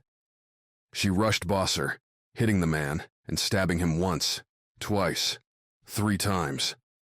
Then Davin and Phyla were dragging the Red Voice leader off. "We have to run," Davin said. "Whatever happened, it probably won't last long." "It was a Nova bomb," Viola said loosely. She stood up, realized she was still holding Gyro's backpack. The hacker's eyes were silent, his breath no longer rattling. On impulse, Viola grabbed Gyro's drive out of the console. It was the last evidence of who the hacker was, his last work. "Don't want to know how you got one of those," Davin said, pulling Alissa out of the room. "But I'm happy you did." "Leave him, Viola," Phyla said, stepping over a moaning Bosser and throwing an arm over Viola's shoulder. "He wouldn't want you to die over him." "You didn't know who Gyro was," Viola replied, but she went. "I saw how he looked at you there at the end," Phyla said, "and that told me all I needed to know." Viola shuddered through a sob as they left the room and ran to catch up to Davin. Ran through the facility's halls, past half-assembled androids and slumped machinery, past flickering lights, dead consoles, and Merc and Opal, watching the open front door. And then Viola was outside, sprinting down a trail towards the jungle. Past androids, standing still, systems fried, at least for the moment. Mox appeared, joined them without bothering to ask questions, and they all kept running. All the way to the jumper. Chapter 48. What death feels like. The cold, that's what was surprising. Bosser assumed the chill spreading across his body came from his warm blood leaking out, pooling beneath his chest, and spreading along the floor. He could see the deep red weeping across the metal tiles. Towards the door. It should have shut by now. The door was on a short timer, security that Abril insisted on. Bosser blinked, but the growing blurs didn't wipe away from his eyes. Then he saw why the door was still open. 312, Bosser said, his voice so slight.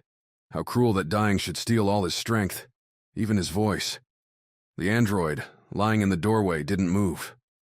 Bosser twitched an arm, felt a response, lurched out towards the android, and felt 312's foot in his grip. Bosser pulled, the action of his muscles flexing a burst of life. He wasn't all gone, not yet. Using the android's dead weight, Bosser pulled himself into the doorway, parallel to 312's head. Smudging the android, Bosser pressed his slick fingers to the android's temples. 312's head slipped open, its operating console dead and blank. Beneath it, though, was the hard switch. Bring an android down for reprogramming. This was how you turned it back on. Bosser pressed the button, felt it snap. Satisfying, that simple sound. 312's eyes lit a strong yellow, processing. Bosser sat back against the side of the door. So cold now. Fitting that the last action he'd take was to bring an android back to life after he'd made so many. It'd been such a great idea, a way to calm the clamor of citizens tired of lawlessness, tired of the corporate goons taking things too far. Shift the enforcement out of corporate hands, make it cheap and impartial, make it scary. When 01, the first model, brought in the body of that killer terrorizing Vagrant's Hollow, Bosser clinched the corporate coin and the people's trust.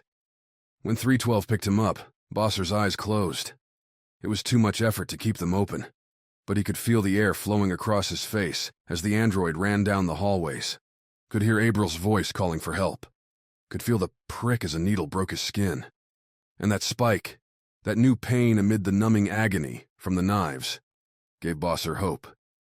A raft for his consciousness to cling to. As medical bots tore at his clothes and his cuts, as Bosser slipped out of death's clutches, he turned his mind to the next problem. Revenge. Chapter 49. Island vacation. The warm water washed up the beach and in between Phyla's toes.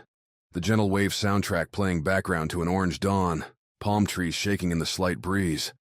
Phyla folded her arms and glanced to the right, down the beach where chairs were being set out, and early joggers were making their way through the sand. A distant rumble underscored the waves, and Phyla's eyes moved up to track a ship, engines glowing a bright white, lifting from the island and beginning its trek to space.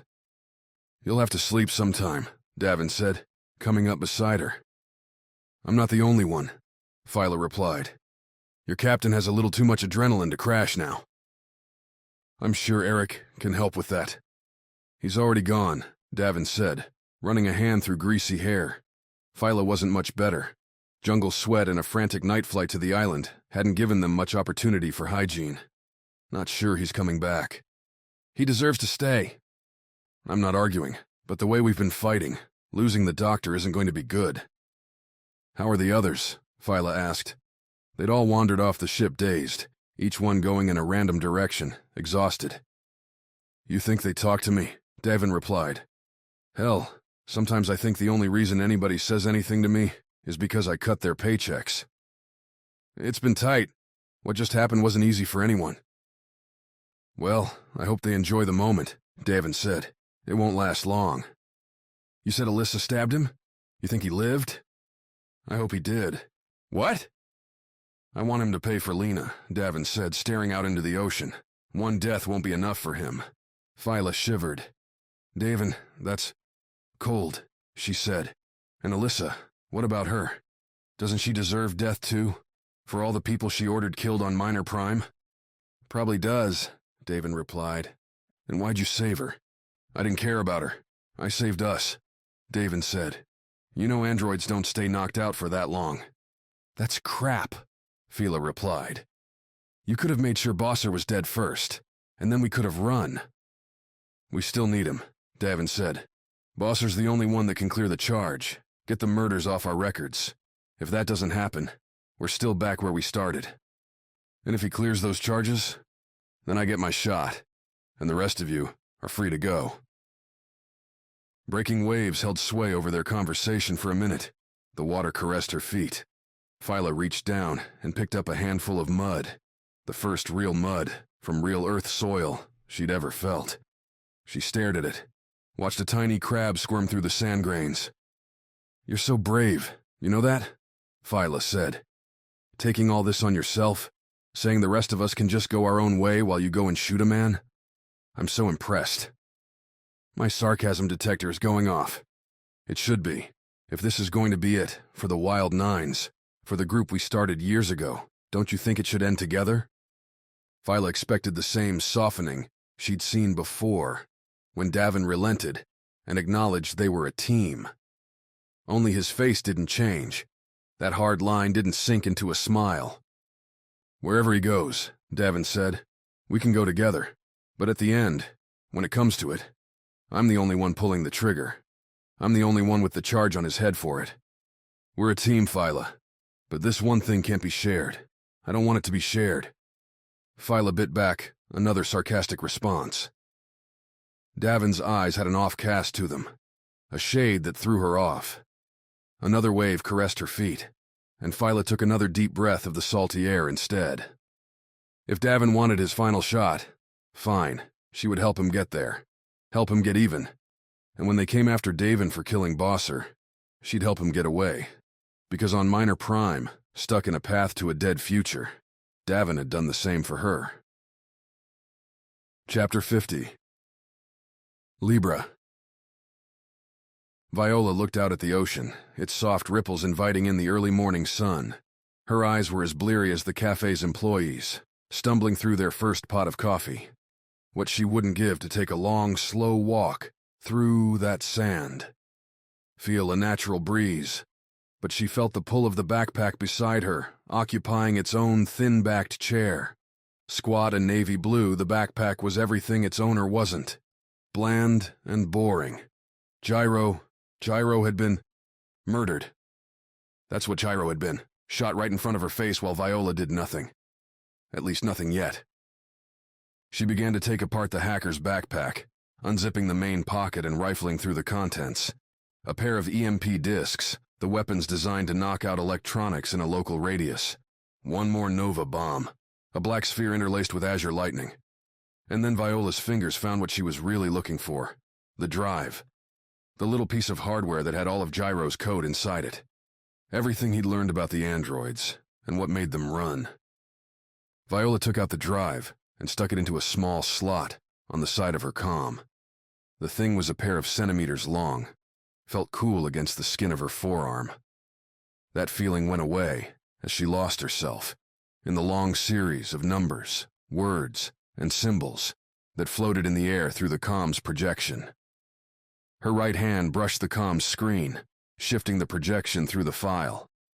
Gyro had shown Viola, on the Whisper Wind, a change he'd made to the android's code, to subsume their directive and replace it with one of Alissa's own choosing. Those lines weren't hard to find. The syntax was different, and there were no comments. No indicators for other programmers. The new code changed the directive to assassinate into one of protection, to one of patrol, to one of servitude. That code had never made it off the drive, never given the Red Voice the android army they needed.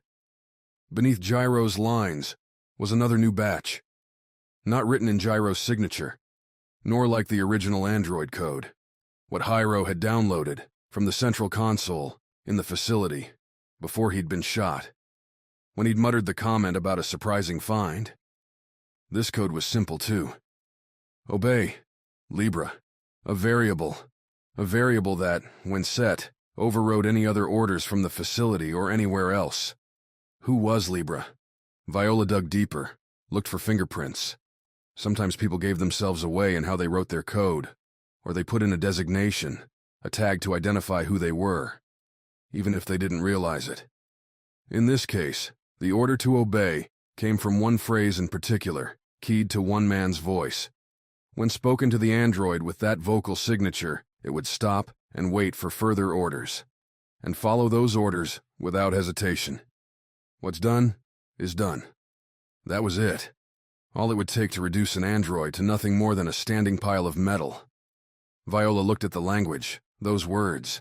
She pumped the phrase into her com's general search. A line from an old play. Who would bother putting something poetic in his path to ruin? The same man who had killed Gyro. Bosser. But what did it matter?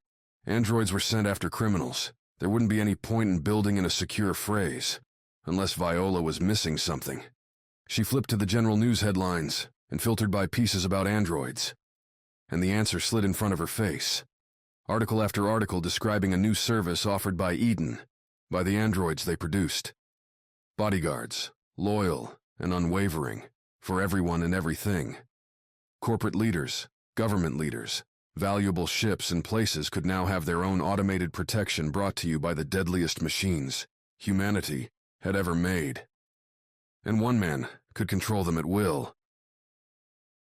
Chapter 51. Reckoning. Opal saw Alissa sitting on a sandy wood bench beneath a pair of palm trees, still dressed in the same camouflage gear the Red Voice leader had worn at the facility. She was the only one left, save the medic and his wounded men. The androids had likely found that group by now. Opal shook her head slightly. Not here to talk about that. Alissa, Opal said, sitting on the space next to her. Do you know who I am? Alissa glanced at her, and Opal saw Alyssa's eyes were red-rimmed, her mouth firm. Should I? Alissa replied. Your man Backer tried to kill me outside of Neptune. He tried to kill all of us, but he knew why he wanted to kill me. Opal leaned back against the bench and let the rising sun fill her eyes. He was justified. Backer was always loyal, always committed, Alissa said, mirroring Opal's look out to the ocean. He saved my life. Once, when all the air we had was going up in flames, he carried me out, sheltered me with his own body. I was the reason that happened, Opal said. Alissa stiffened, but didn't make any other moves. I was on the ridge, trying to take you out. But the glass was too strong. Then it wasn't you, Alissa said.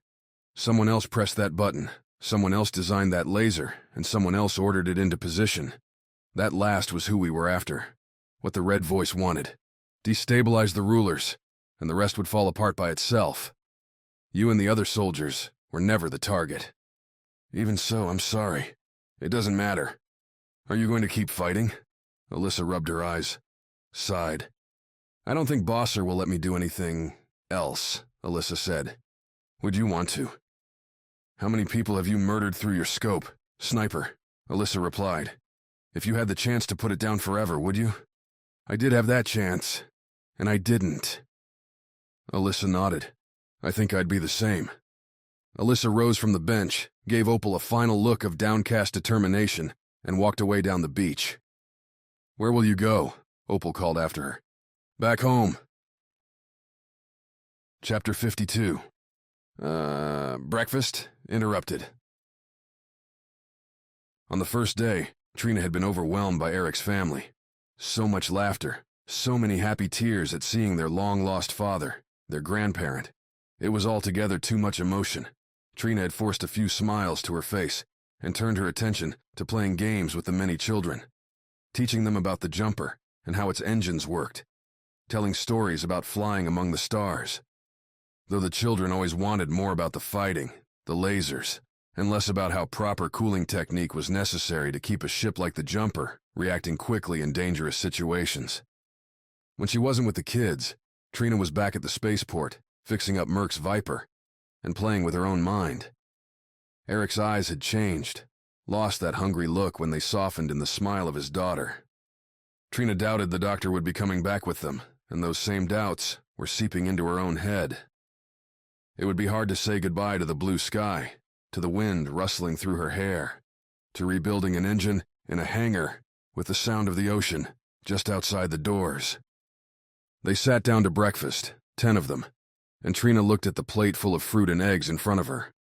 No powder, No stiff frozen chunks of protein designed to last for months in vacuum. The taste of mango juice slid down her throat, silky and sweet. For all the beauty of Saturn's rings and Neptune's cerulean skies, Trina was ready to forsake them all, to enjoy that mango again and again. "Is it good, Trina?" Eric asked.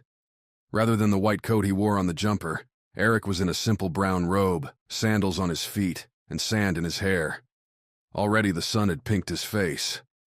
"The sweetness is strong, the texture is smooth. I enjoy it," Trina said.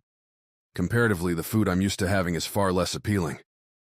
"That's about as good a compliment as you'll get from her," Eric said to the others at the table, then turned back to Trina. "The food, the ocean, everything about this island is the opposite of what's up there. Up there, not just spaceships, but the many stations orbiting the Earth, where Trina had been born, where she had watched the sapphire orb swirl beneath her, had known that while it was so close, the cost to get there was too high. Her parents never touched the world they saw out their window every day, and now here Trina was, enjoying the kinds of things she'd written off back when she'd first held a wrench. The door to the house was not thick, so when the knock came, it rattled against its frame. Eric was the first to stand, Trina following. The knock was precise, an exact half-second between hits on the door. A person would have a more natural cadence. Eric's family barely noticed, but Trina caught the doctor's eye. Given where they'd come from, a perfect knock wasn't worth playing loosely. "You all should take your food to the back porch," Eric said, "just to be safe." His daughter looked hard at them.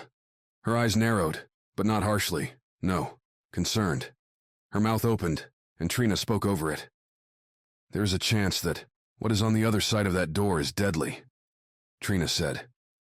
"It should have no interest in you or your family, but we have to lower the risk of accidental damage." The daughter didn't fight that one, gathered the kids, and ushered the group and their breakfast out the back of the house. The knock came again, 3 more precise strikes. Eric moved over to the front door while Trina went past him, into the small guest room that served as her castle while she stayed. Trina dug in her pack and found the pocket with a small bulge, pulled out her sidearm, and verified the power level was appropriate. Enough shots to either save them or die trying. 3 more knocks, and Trina took up position behind Eric, aiming the sidearm over his shoulder. At Trina's nod, Eric twisted the knob and pulled the door open. Trina's finger pressed the trigger and paused. On the other side of the door was a familiar face, objectively pretty, with narrow cheeks and shoulder-length hair, and very, very dead eyes. "You will come with me," 312 said, not flinching in the barrel of Trina's sidearm. "If we say no," Eric replied, "then you will be dealt with." "I don't like our chances," Trina said, "and I don't like the bot." Eric's hands tensed, but there was nothing he could do. A wild punch at the android would be caught, his wrist broken, or the android would simply let it strike against its hard skin. There was no winning this one. "Your associates are being contacted," 312 said. "You are outnumbered, outgunned. You have nothing to gain." Trina flipped on the safety and lowered the sidearm. Eric sighed, and Trina let go a taut breath of her own as the doctor relaxed. Nobody needed to die today. "Lead on," Trina said. As they followed 312 out onto the thin street and towards the spaceport, Trina glanced back at the small house. A child, not yet 5, one of Eric's grandchildren, peeked around the side at them, mango smeared around his face. If that had been Trina's last meal, it had been a good one. Chapter 53. Cleared. Davin enjoyed team meetings, getting the whole crew together and asking what was on their minds, playing democracy, deciding what was next for the Wild Nines. But he really preferred them, without androids aiming guns at their backs. "Guess you found all of us," Davin said, as Trina and Eric joined the circle. They stood in an empty warehouse on the border of the spaceport. The morning sun was bright, filtering through the open doors and blinding the outside with its white rays. "Now do we do a dance or something?" "Now you listen," 312 said, its voice changing from the lockstep woman to Bosser's baritone. "Tell me where Alissa is." "No," Opal said first. "She's heard enough." "Heard a lot of people too," Phyla said, then to 312. "Why are you asking us? Can't track her down yourself?" "You know as well as I do that she's dangerous, that she could murder anyone at any time," Bosser said through the bot. "We need to find her fast." "Murder anyone at any time?" Davin said. "Coming from you, that's pretty funny."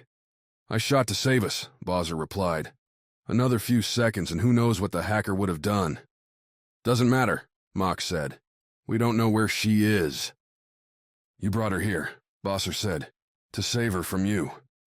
Viola looked like she was shaking, her eyes trying to bore holes into the android. Davin glanced at Viola's waist, not wearing a weapon. Less chance of a temper tantrum turning all of them into target practice. "Look," Davin said, "we landed. She left. I didn't stop her because I'm not the police. If you want Alissa, go find her." 312 looked at each of them in turn. Davin knew the stare. The bot wasn't trying to be intimidating. The android was looking to see if anyone, through their eyes, their facial tics, even faster breathing was hiding something. After the rotation, 312 turned back to Davin. "I believe you," Bosser said. "You can go. We'll find Alissa ourselves." "Wait," Davin said. "I'm not done here. You had us dancing on your string for a long time, but we brought you back. We helped you save your bots. We're even." The android looked at Davin, its mask impossible to read. 1 second went by. 2. "You play a good game," Bosser said. "Our deal is done. You and your team can go. I'll clear your charges." The androids, the 4 of them, including 312, turned and marched out of the warehouse. Davin didn't feel any better, didn't feel like a weight had been taken off his shoulders. No longer charged murderers. That should have been a big deal. "I don't like taking gifts from him," Phyla said. "I'm going to try to find her," Opal said. "I owe Alissa that much." "You know I'm going with you," Merc said. Opal threw him a grateful smile. "She's a killer, Opal," Davin said. "Who cares if Bosser takes her out? She deserves it." "Doesn't matter," Opal said. "I have a debt that I want to repay." The sniper turned and walked from the warehouse. Merc gave them all one more nod, and then went after. "Surprised you're not going," Eric said to Viola. "Didn't you know her?" "She used me. She hurt Mox," Viola said. "I don't care what happens to her." "Davin," Trina said. I think I'm going to stay here. I need some time to decide what happens next. Be out of harm's way for a bit." "She's not the only one," Eric chimed in. "I'm sorry, Captain, but I need to spend some time with my family. They're what I've been missing."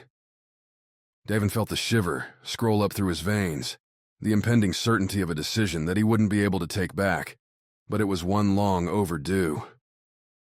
"Seems as good a time as any to break this one up," Davin said. "It's been a good ride. Mox, Viola, we'll make sure you're able to get fair to wherever you want to go." Nobody, not even Phyla, said anything. Too tired to fight. The Wild Nines died right there in the Caribbean sun, without a sound.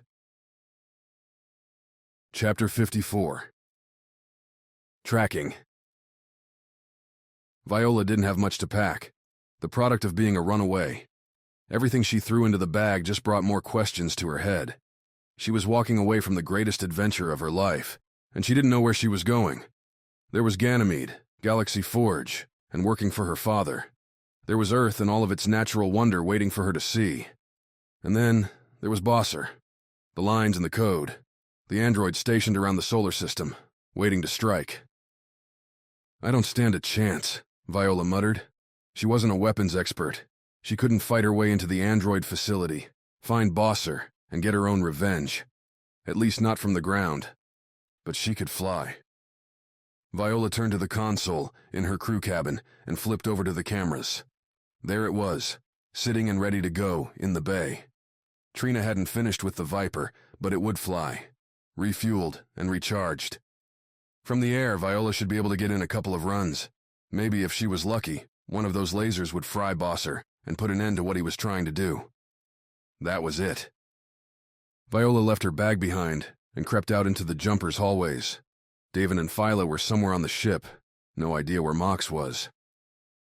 "Puck, it'd be real nice to have your floating camera around now," Viola said. Without the little bot, she felt blind, like she was missing a limb. But there wasn't time to build a new body and bring Puck back to life. From the crew quarters, Viola went to the main cargo bay. On her right was a ladder going up to the cockpit. Behind her, the tunnel going to the crew quarters and then back to the engines. To her left, the small bay where the Viper stayed. The jumper was empty, and Viola moved fast. Hopping down the steps, swinging on the railing, and blitzing down the second set of stairs to the hall leading to the hangar bay. The jumper felt quiet. None of the normal sounds of Mox clomping his way to a cabin door, Merc and Opal arguing about something pointless, or Trina banging away on a project. Across from the hangar bay was Trina's workshop. Viola peeked in, the tools arranged and perfectly organized into their trays and boxes. Even leaving, Trina wouldn't tolerate a mess. And in the hangar bay, the Viper sat quiet and ready. Viola went towards it, pressed down on the activation button on the wall. A ladder rose from the floor, leaning against the Viper. Its cockpit swung open, the glass folding upwards. It was almost like stealing the Gepard, way back then. Taking her father's ride what felt like decades ago. "I thought you were done stealing ships," Davin said from behind her. "Old habits are hard to break," Viola replied. "Where are you going to take her?" "On a suicide mission." "Sounds fun. Can I come?" Viola smiled in spite of herself. Not much she could say to that one. Even when everything was falling to pieces, Davin could still make her laugh, make the whole crew come together, when there was a crew anyway. "Davin, Bosser's got something else planned." Viola launched into an explanation, telling Davin about the override code and how the androids were spreading their way across humanity, so that whenever Bosser wanted, he could trigger a strike and do away with anyone he didn't feel like keeping around. She expected Davin to freak out, to panic, or maybe shake his head in sadness. What she didn't expect was what he said. "Then let's go kill the bastard." "What?" "You heard me," Davin replied. "I owe the man a blast to the face anyway, and I think I know how to do it. Come on." Viola followed Davin all the way up to the cockpit. Phyla was there, listening to a recorded message. "Play it again," Davin said. Phyla swiped the message back, and it started. "Today's position report.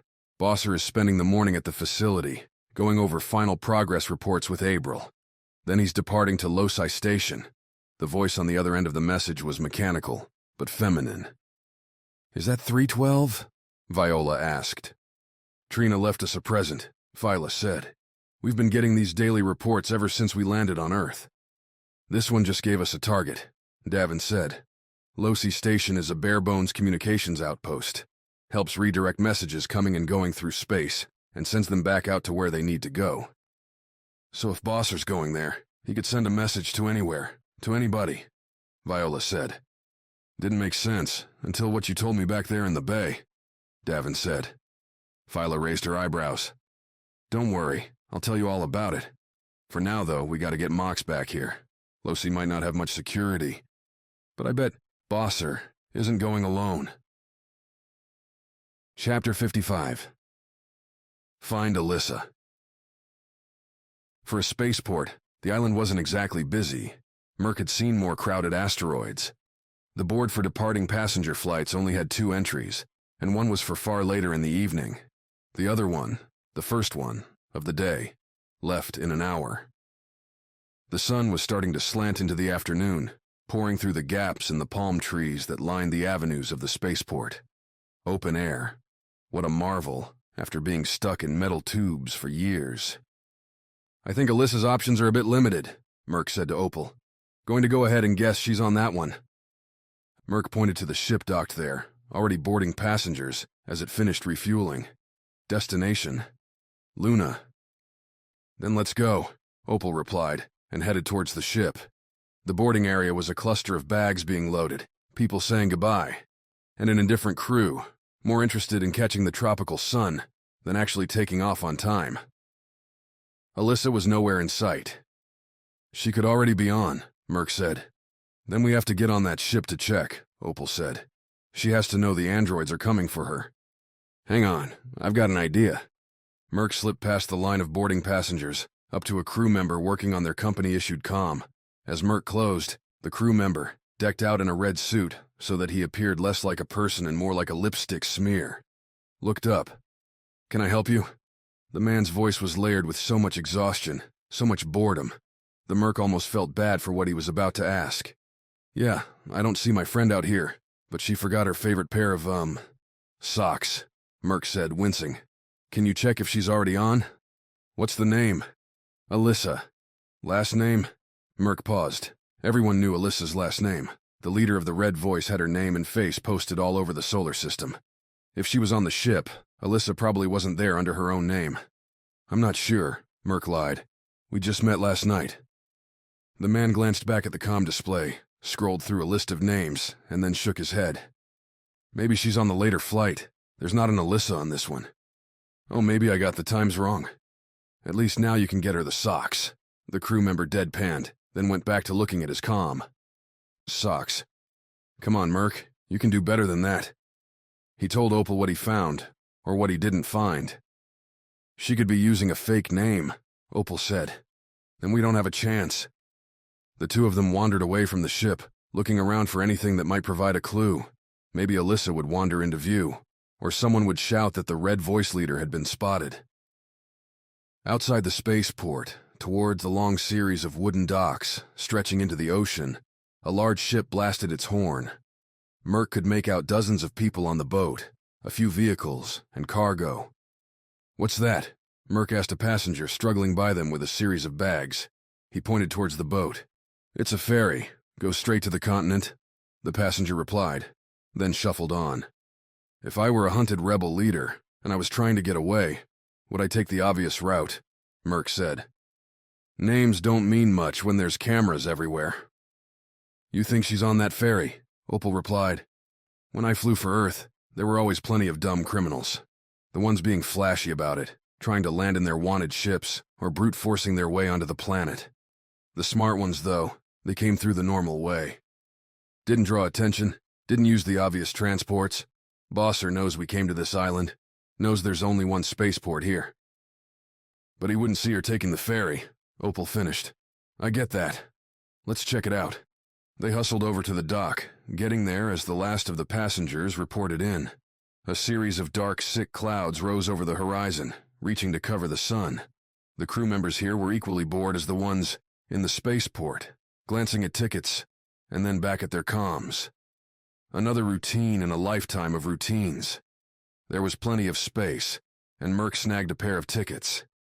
He and Opal went up the ramp and onto the main level, where clusters of passengers huddled beneath the awnings and stared at the approaching storm.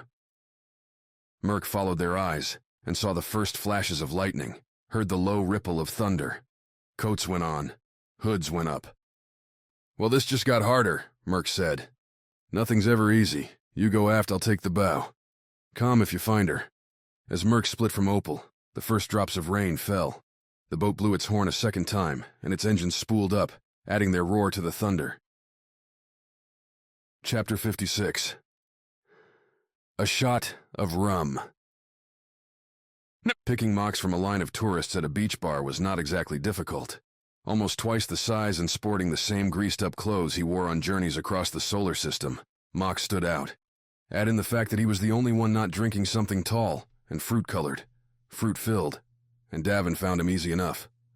A soft rock cover band played in the background, the stage lit by torches, while tourists too drunk to care danced in the downpour. Never figured you for the tourist type, Davin said. First time here, Mock said. Figured I'd see what it's about. And too much excitement. Davin looked at all the happy, glassy-eyed faces, people enjoying their chance to escape from life's problems with a piña colada. The bartender went by, and Davin held up his finger, pointed at a bottle of local rum. Straight up, Davin said, then turned back to Mox. If you think this is thrilling, wait till I tell you what we're doing next. Mox replied, by taking a long pull of his dark drink, a whiskey something with rocks. The big man's eyes drifted to the lone screen hanging behind the bar, running through sports scores from Earth's various leagues. "Never been to a game," Mox said. "Luna's got teams, just never went." "Never had the money nor the time," Davin replied. "After this, want to go? We get through this alive. I'll go to any game you want." "Where's he going?" "Losi. Viola found something in the code. Thinks Bosser is going to send all the androids on kill missions, wipe out a bunch of leaders, then take control." "Sounds a little above our pay grade," Mox said. "It is." Davin took a slow drink, a buttery burn sticking in his mouth and filling his nose with the tropics. "But I don't really give a damn about all that. I still owe Lena a shot." "That I understand. Then you're in. It'll be a short crew, the 4 of us." "Been a long time." It had. The jumper had flown, with at least 5 on it for a few years now. Going back, there'd been a time when it'd been the 3 of them. Short runs, Luna to Minor Prime with stops on Mars. Then they wanted bigger profits, and a bigger crew. "I need this, Mox." Davin finished the rum, held up his hand for another. "You did the same for me. I'm in," Mox said. "But after, I need to go home." "We all do." Chapter 57. Moments. Take off in a few hours, and here Phyla was playing maid, going through the cabins and trying to find anything that wasn't strapped down, anything that people had forgotten. Eric and Trina, Opal and Merc. No telling when they'd see each other again. The last thing Phyla wanted was bad blood, because they'd launched with someone's priceless keepsake. "You see anything?" Phyla asked Fornine, as she poked her head into Opal's room. Trina's cabin is immaculate, as though she measured out every single stitch on that bed and folded the sheets precisely to match. She dusted the console. I can't see inside the locker, but that manic insanity wouldn't leave it untouched. The ship's computer replied. "Not surprised," Phyla said. "Check Eric's next." Opal's room was empty, not quite as clean as Trina's, but Phyla could see the efficiency in it. Military order said what was good enough to get things done, to make it right. The sheets folded up, ready for washing. The console cleaned, but not scrubbed shining. In the locker, a pair of sidearms and some spare batteries. Things Opal felt she wouldn't need that would be better left for the others. Phyla left them there. She'd know where to find them, if they were needed. "Hey, you might want to come check this out," Fornine said. "Seems the doctor got sentimental." Phyla took the short walk across the hall to Eric's cabin and opened the door. Photos sat on the cot, printed out security camera stills. Dates on each one, etched in Eric's messy handwriting. "Memories," Phyla said, picking up the closest one and taking a look. It was the first day they'd welcomed Opal onto the ship. The sniper had been the 6th crew member, and she was standing there in the jumper's main bay as the other 5 held single drams of whiskey up to welcome her. Davin, Phyla, Mox, Trina, Eric, and now Opal. A necessary long-range specialist to round out their detail. They'd decided to get into the escort business, as cargo hauling wasn't paying the same dividends. Opal looked almost shy in that picture, and Phyla saw her eyes had looked past the crew and landed on the small table behind them, where Davin had put her welcome gift. A new long rifle. At the time, Phyla had thought Opal was overwhelmed with gratitude. Now, though, the sniper's eyes seemed wary and sad. The next picture was something Phyla hadn't seen before. Trina sitting in the medbay as Eric dyed her hair, this time into an emerald green. She never knew Eric had been the one doing that all these years. Then again, the mechanic and the doctor had forged a special friendship. They were the support that kept the jumper and her crew going. It only made sense that they kept each other running, too. Mox in the middle of a workout, with Merc in the background, shouting off reps. Eric had written on the bottom of this one, keeping score. Another had Viola coming back onto the ship after Europa, her face still fresh and innocent. And then there was something different. The dim shot, taken as the ship's lights, were just turning on. It was the main bay. The boarding ramp was down. Haloed in the opening were 2 people. two shapes Phyla recognized. Davin, herself. The first time they boarded the jumper together, Davin was grinning, arms waving in that expansive gesture he used whenever he was truly, truly excited. And Phyla saw in herself the same cautious cool she thought she still had today. But there wasn't nervousness in that face. Determination. The knowledge that everything in that pack on her back was all she had, and that Phyla was leaving a place she had no desire to go back to. That morning, they would wait for Lena, and their friend would never come. They would take off and head to Luna on a cargo run, and all this would come of it. "Fornine, what's the status on pre-flight?"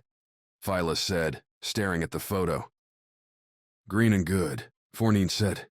"Honestly, Trina left things so well it's almost boring. I can overload an engine if you want some excitement. I think we'll have enough of that where we're going. Have it your way. Oh, your best launch window is in 2 hours. Then I guess it's time to round up the troops." Chapter 58. Metal Storm. The rain was thick as it came down around the ferry. The drops hammered into Opal like stinging missiles every time she left cover. Awnings where the rest of the passengers gathered, huddled, and watched the thrashing storm. She'd peeked underneath the hoods of so many people and hadn't found the face she wanted. Until she made it all the way to the bow, and there, standing in the rain and leaning over the railing, was a single person. The hood drawn up, but the stance right. The height good aid. Opal had spent so long watching Alissa through her scope that she knew. "Got her," Opal calmed to Merc. "Get up to the bow." Opal walked towards the hooded figure, left the cover, and felt the rain stick her face. Then another woman stepped in front of her, stared into Opal's eyes with a pair the sniper recognized immediately. Too perfect, too smooth. No life there. "Don't," the android said. "This one is ours." On Opal's right, she noticed a pair of figures heading straight for Alissa, their backs rigid beneath their cloaks, their strides in perfect harmony. 3 androids. It was an impossible fight. On her left, Opal saw Merc work his way through the crowd and pause, looking at her. Opal's right hand drifted beneath her cloak, to the beam knife clasped on her back thigh. She owed Alissa a debt. "Love you, stick jockey," Opal said loudly. The android tilted its head and stared at her, not moving until Opal stabbed the beam knife into the bot's side and pushed it away. Alissa turned at the shriek of laser on metal, bringing a pair of sidearms up in either hand from beneath her cloak and aiming at the 2 approaching androids. Fired. The bots moved fast, ducking and weaving around Alissa's shots. She scored a hit, the right one wheeling back with a smoking hole in its chest. The left reached for her when a bolt struck it in the side, Merc's. Opal tried to move forward but felt an iron grip around her arm. The android whipped her to the ground. Passengers screamed and ran away towards the ferry's aft. Opal pushed back along the floor into the space left by the retreating people, the android she'd stabbed standing over her, reaching for her throat. Opal slashed at its hand, but the bot shifted its wrist, just enough for the knife to hit only air. Metal fingers wrapped around her throat, pressed her into the ground. Opal kicked the android's ankles, but the bot didn't budge. It wasn't a person. There were no weak spots. Another flash, another burning hole in the android's shoulder. But it didn't flinch, its unmoving eyes glaring at Opal. The sniper coughed. She couldn't breathe. Her lungs heaved. Her eyes stung as the rain lashed their open lids. And then Merc hit the android like a train, flying through the air and tackling the bot, dragging its hand off her throat and carrying the android to the ground. Opal gulped in air and sat up, saw Alissa roll between the 2 wounded androids, ducking and diving beneath their swipes. Opal struggled to her feet and moved over to meet her. "Are you okay?" Opal asked as she moved closer. "What are you doing here?" Alissa triggered another round at the 2 androids, who anticipated the shots and dipped to the right and left around them. "Trying to help." "Then take this and shoot them," Alissa said, handing Opal one of her sidearms. The sniper wheeled and fired at the android struggling with Merc. Her shot hit the bot in the leg as it threw Merc into the bow railing. The fighter pilot bounced off and hit the ground hard. The android turned towards Opal, limping from the burning hole in its left knee. "Down!" Alissa yelled, pulling Opal to the deck, with her. as a large pole sailed through the space where they'd been. A chunk of the railing torn off and turned into a missile by an android with too much strength. Then the two androids were on them again, the third leaving Merc and getting closer. Opal fell into her boxing stance, the hand-to-hand she learned in the military, and tried to bob and weave, slide in between the punches, and deliver a shot to the ribs with the beam knife, or a sidearm blast. But no matter how fast she moved, the androids were quicker. The bots knocked aside her blows and struck her kidneys, her legs, her face. The third one lunged and shoved Opal back against the railing. Behind her, 10 meters down, the churning sea battered against the ferry's side. Beside her, Alissa stumbled, bloodied and beaten. Opal raised her fists, blinking the blood out of her eyes, and stared into the lifeless machines coming to kill her. Chapter 59. Blast Off. The engines felt empty without Trina's exacting presence. Viola stared at the console, measured energy going to and from both of the main engines, and prepped them for flight. The short trip from the island up to Losi wasn't all that complicated, but they still needed someone down here in the bowels of the jumper to make sure its giant rockets didn't blow themselves up. "How are you doing down there?" Fila's voice came over the comm. "Getting used to it," Viola said. "How did you and Davin fly the ship yourselves?" "We took turns, one of us down there, one of us up here. There was a lot of running."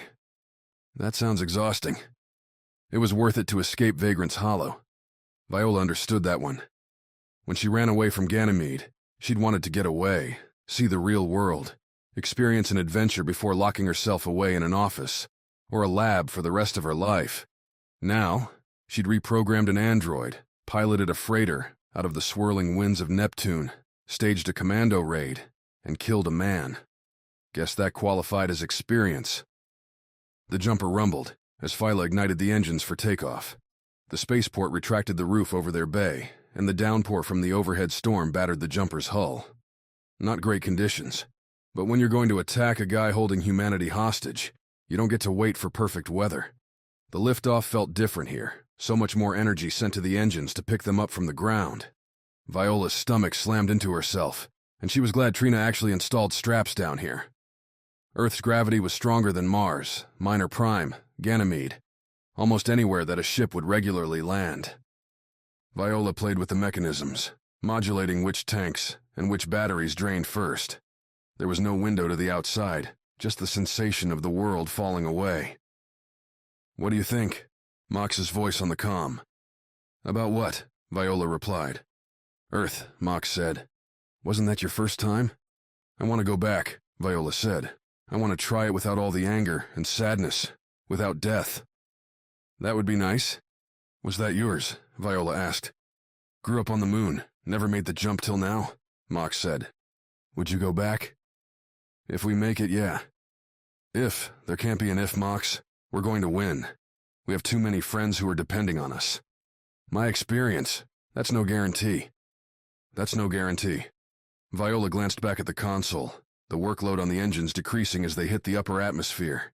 Here they were on a giant hunk of metal, blasting their way into space. They had no right to be doing any of this. There was no guarantee that one of these engines wouldn't malfunction and blow them to smithereens. That someone from Earth's patrolling force wouldn't pick them up and burn them to a cinder. There wasn't even a guarantee that when they reached the space station, Bosser wouldn't just shoot them as soon as they got off the ship. But here they were, giving it the best shot they had.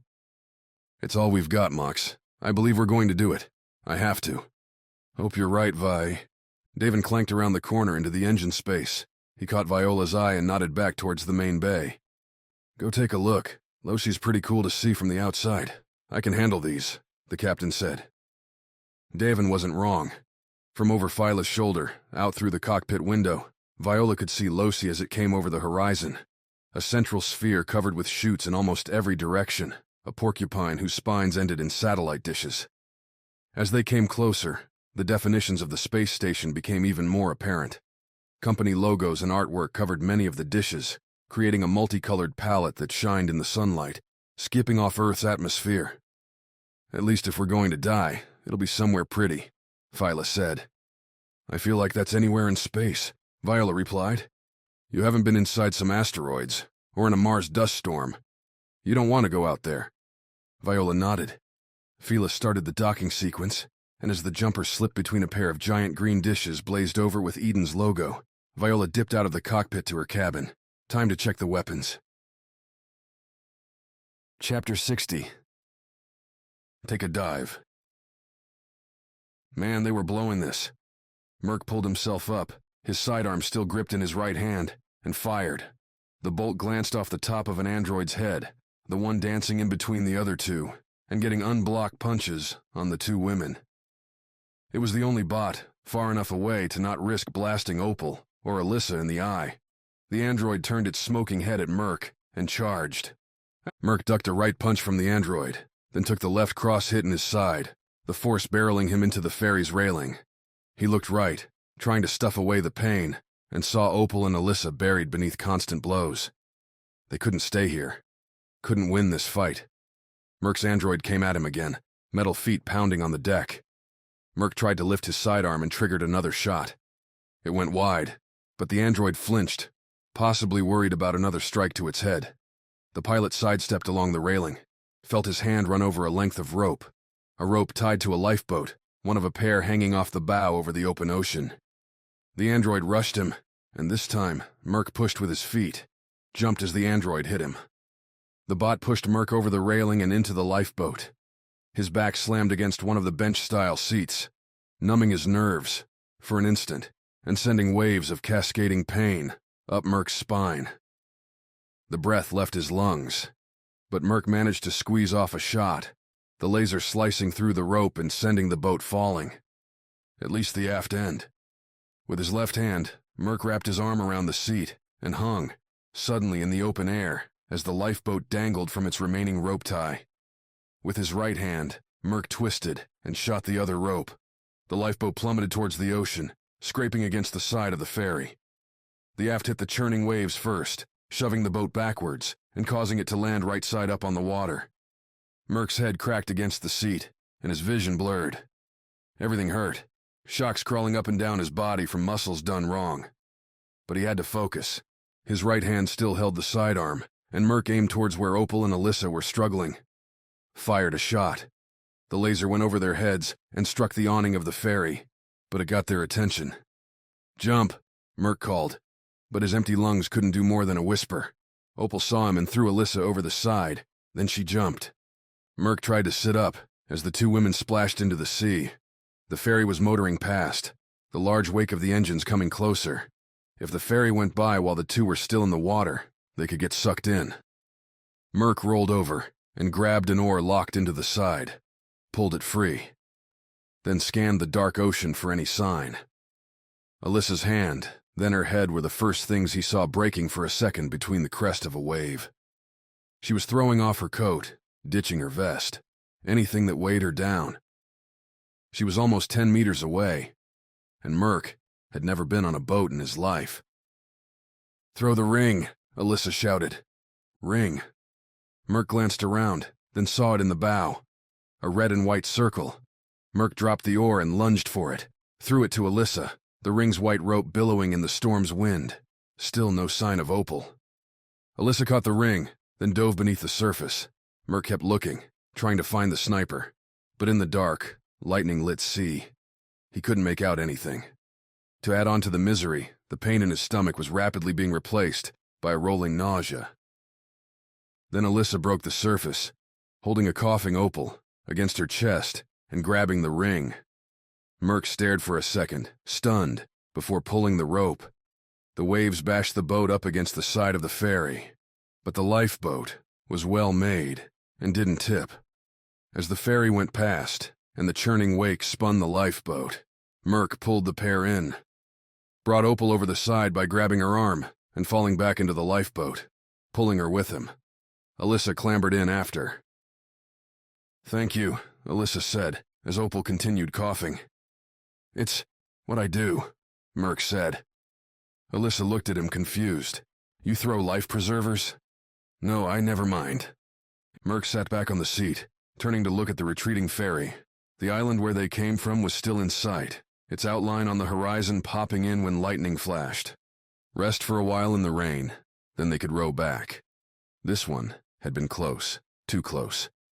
Merc rested a hand on Opal, who'd finished hacking up her own puddle of water and was leaning against the boat's side, groaning. "We made it, Hotshot," Merc said to her. She looked at him, her soaked, cut, and bruised face breaking into a half-smile, one that turned to open panic as the boat shook.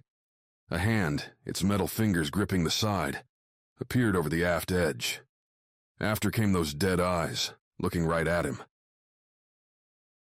Chapter 61. Melody. You want an easy place to dock. Losi was your station. Davin lowered the ramp and walked into the small bay. Barely enough to fit the jumper, the bay only had rudimentary amenities. A few canisters and battery charging hookups to connect the station's solar panels to charge docking ships. No welcome mat, no greeting. The only person they talked to was a robot, one that asked their reason for landing, and then gave them access. Davin had told it that they were offloading goods. Apparently Losi merited so little security that the bot didn't bother to confirm Davin's story, just gave them clearance to one of Losi's 3 bays. Behind him, the others made it off the ship. Davin had Melody, his fire-spewing shotgun, and a pair of sidearms. Phyla carried her usual rifle. Mox had his cannon attached, the monster weapon hanging over his chest and jutting its barrel out, nearly a meter. Viola mirrored Phyla, except for the stance. The young hacker didn't look quite so confident holding the rifle as her flame-haired friend did. This time, though, Davin thought Viola looked like she could actually fire the thing. Experience, it works wonders. "Last chance anyone wants to bail?" Davin said. Low size small, and the communications hub is in the center. You don't have much time to second guess. "Don't think that's going to happen," Mox said. "I want first shot," Viola said. "When we find Bosser." "Way I see it, we all have reasons to shoot," Davin said. "You get the chance, you take him out. No worrying about turn order." Davin played those words back. The Wild Nines didn't do assassinations. He'd never taken money for a kill. Yet here they were. Their last mission, and the goal was ending a life. But if there was one man to start with, Bosser would be that one. They left the bay and went into Losi's central corridor. All 3 of the station's small docking bays were on the same side. The next one over held the standard shuttle Bosser had taken up from the facility. The featureless face logo of the android slapped on outside. Trina's hack on 312 had worked. It sent them sensor data, showing Bosser flying up here, showing him landing, and now 312 showed its leader standing in the middle of the station. Losi itself was bare bones. No stores, shops, only emergency rations and rooms with cots for those staying at the station overnight. Any food or drink was ordered through a series of vending machines on one wall. Machines that would send their inventory to the company managing the station, and they'd arrange a resupply whenever things went low. Standard protocol for installations that didn't warrant a full-time human presence. A 10-minute walk brought them to the central core, the only place in the station with a door sealing it off from the rest. Soundproofing for sending a broadcast directly from the station. In front of the door, a flat gray slab with a light in the middle that glowed crimson, indicating the equipment was in use, were a pair of straight-standing men. They looked at Davin and the other 3 without reaction. "I'm gonna go ahead and guess those aren't people," Phyla said. "Not taking that bet," Davin said. "Viola, stay back. If you see an opening, go for the door. Get to Bosser before he can activate the other androids." "I got left. He's uglier," Mox said. Davin nodded. "Phyla, on 2, we open up," Davin said. Viola went back a few meters, while Mox shifted to the left side of the corridor. Phyla raised her rifle, Davin aimed Melody, and the 2 androids blurred forward. No waiting for the first shot. "Shoot it!" Davin yelled. He pulled Melody's trigger, aiming it at the charging bot. Phyla's lasers streaked past, peppering the android as it dipped and dove under Melody's homing fireballs. Pellets that ignited and tracked the intended target. Pellets that burned themselves out, and if they made contact, were hot enough to ignite just about anything. The android took a hit on the left shoulder from Phyla's rifle, kept coming, then took another in the right leg. It stumbled, and then Davin's second shot caught it. 3 of the 6 green fire orbs collapsed into the android, exploding against its clothes and melting into its plaskin exterior. The bot reeled, and Phyla kept peppering it with bolts. Chunks of metal blew off as her lasers chewed away its shell. It was only a couple meters away, now, but its limbs were twitching, its left leg dragging. Davin stepped forward and pulled Melody's trigger a third time, as the android reached its clawed and burning hand towards his face. The green fire roared out of Melody and slammed into the android, pushing it to the ground. It jerked once. The hand reaching for Davin gripped only air, and then nothing. Nothing except melted metal. Chapter 62. The same. Mox spun up the cannon, loosing a hail of bolts as the android darted towards him. The bot used the lower gravity, jumped and rebounded off the wall and ceiling to get around Mox's fire. The cannon's lasers chewed into the wall surrounding Losi's central core, tracing an outline of the bot's evasion. As the android pushed off the wall towards the ceiling a second time, Mox anticipated, led the jump, and blitzed home a series of hot laser, chewing chunks, out from the bot's chest. But it kept coming, pushed off the ceiling, and landed just beneath the end of the cannon, gripped the barrel in its metal hands, and started to twist. Mox detached the weapon, letting go as the android pulled, swinging the suddenly free cannon away. The android, its arms swinging out left as it let go of the cannon, didn't have any defense for Mox's gauntleted fist, streaking toward its chest. The impact, boosted by the exoskeleton, sent the android flying back, arms and legs wide. The low gravity on Loci, kept to 1/10 of Earth's through rotation, meant the bot flew all the way back to the central core. It caught itself on the wall, crouched, and launched back at Mox. The metal man bent his knees, turned his right shoulder away, and prepared to deliver one heck of a punch to the incoming android's face. "You and I are the same," the android shouted as it closed. And Mox flinched. The android hit Mox hard and sent them both to the ground. Mox tried to wrap his arms around the bot, but the android moved fast, scrambling up and over Mox's head. The android gripped Mox's shoulders and swung the big man into the wall next to them.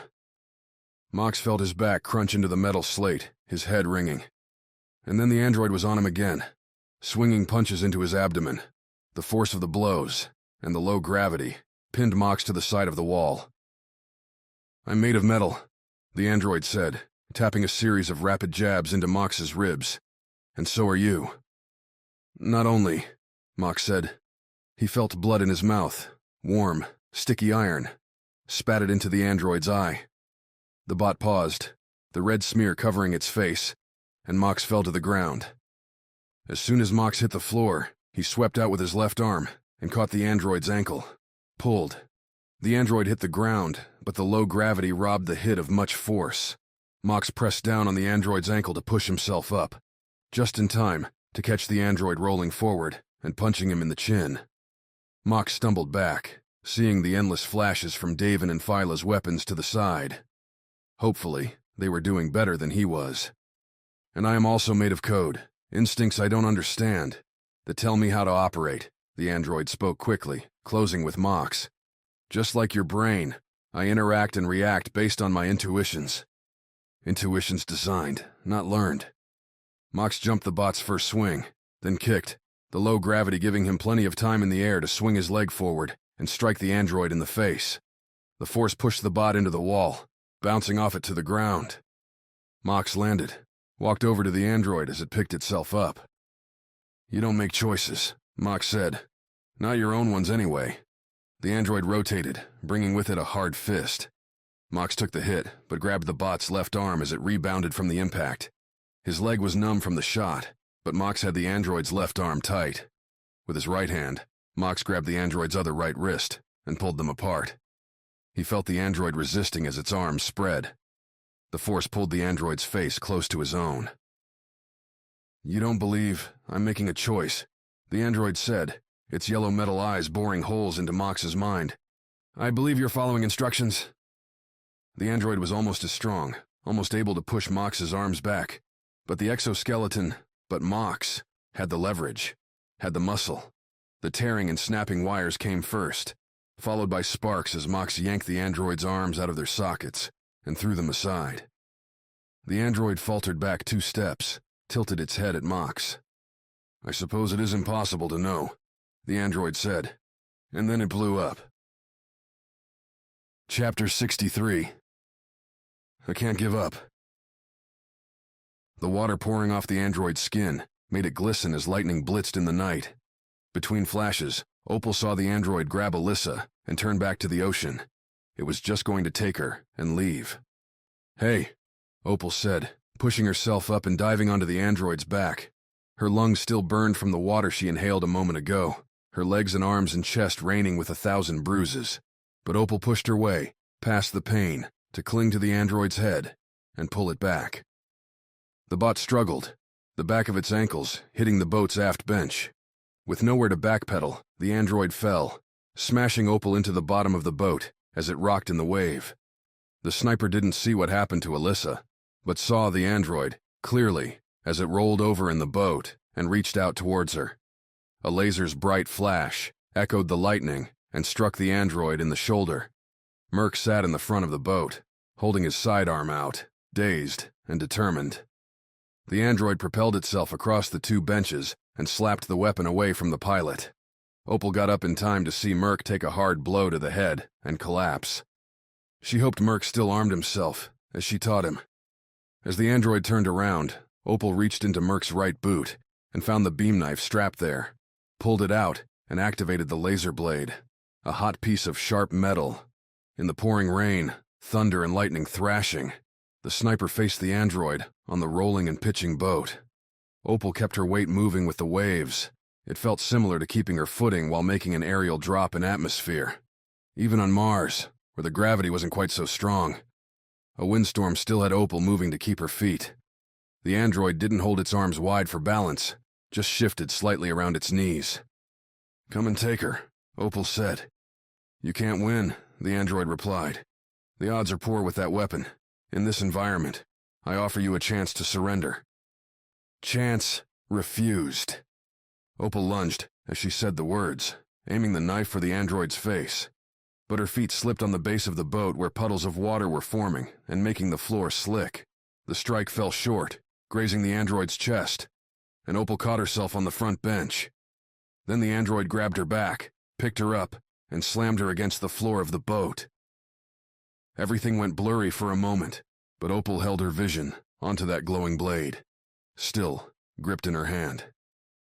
The android stepped over her, heading for the back of the boat, and Opal lashed out and cut the android's left ankle. It stumbled, but whatever magic in its programming allowed it to adjust kept the bot upright. It turned, reached for her. "You are proving to be a threat," the android said, wrapping its fingers around her throat and lifting Opal up. "Sorry about that," Opal said. She reached forward with the knife, burying the blade in the android's chest, withdrew it, and stabbed again as the bot's fingers tightened and cut off her air. Her throat retched, her nose flared, and Opal's eyes went wide. She felt the panic, and she pushed it down. "Keep stabbing. Hurt it enough so that it has to stop. One slash, and then another." Opal felt her body going numb. Black flecks sprinkled her vision. Another stab into the android's arm. Everything faded except the android's yellow eyes, looking into hers. Stab again. The dim response of her nerves telling her that the blade had at least hit the bot. She couldn't keep her grip anymore. Simply sank into those yellow eyes. Lightning struck nearby, catching Opal's glance, and in that fiery white line she saw motion, blurring behind the android. Then nothing at all. Chapter 64. Guardians. The bombs. The androids always had bombs. The words hammered along with her headache as Viola sat up. Around her, Losi Station's alarms blared, but she could still breathe, still felt oxygen flow into her lungs. No hull rupture then. The surrounding air was full of smoke, paper ash floating from burning clothes. She looked down at herself and saw tears in her own suit, long thin gashes where bits of blown metal slashed past her. On the ground nearby, attached to a splintered end of her broken belt, was Viola's sidearm. She couldn't see her rifle. "Davin, Phyla," Viola's scratchy voice called out to no response. Mox? Nothing, either unconscious or dead. In front of her, standing out as a dark blur through the smoke, glowed the red light of the central core. Where Bosser would be. If the rest of them were dead, then Viola would be the one to stop him. What she'd wanted, right? Viola stood, picked up the sidearm and checked its energy level. The power was good, the weapon set to kill.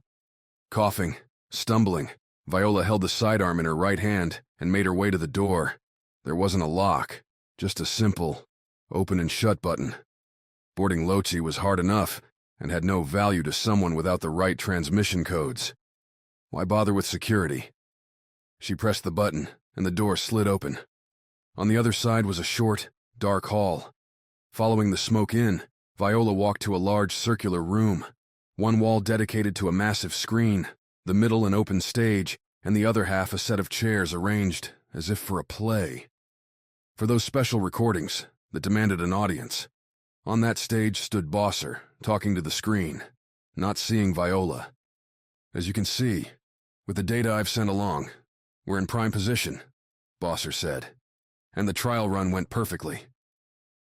You didn't warn me, Libra, that it would be on one of my freighters, said a voice Viola recognized. She looked at the screen and saw there, among 10 other faces, her own father. Viola blinked. What was he doing? And for that communication to happen so fast, her father would have to be nearby, on Earth or Luna. The test demanded secrecy. You'll be reimbursed, Bosser said. But the time for that secrecy is over, which is why I invited all of you to Luna to meet your guardians. They protect you at any cost, annihilate any enemy, and don't need the approval of the free laws to do it. Guardians. That was a funny word for it. Viola looked at those faces, hoping to see horror or maybe anger. But all she saw were nods, agreement. Not only were these people, her father among them, happy to subvert the free laws that had governed humanity's expansion off Earth for a century, but they were happy to pay for it. Tell them what you did, Viola shouted, walking into the room with her sidearm held up. Tell them what their guardians can really do. Gasps and rapid chatter echoed from the screen. Viola heard her father call her name, but she kept her focus on the man in the middle, his calm stare as Bosser leveled his gaze at her. She held the sidearm up, finger on the trigger, until something hit Viola hard from the side, sprawling her out on the floor, the weapon sliding away. The cold malevolence of 312 looked at her. You wanted to see a demonstration of the Guardians. There you go, Bosser said. The threat removed, incapacitated, so that now I can deal with her as I see fit. Bosser walked towards Viola, held out a hand. 312 removed a sidearm from its holster and set the weapon in Bosser's palm. He aimed it at Viola. She glared back at him and waited for the burning end.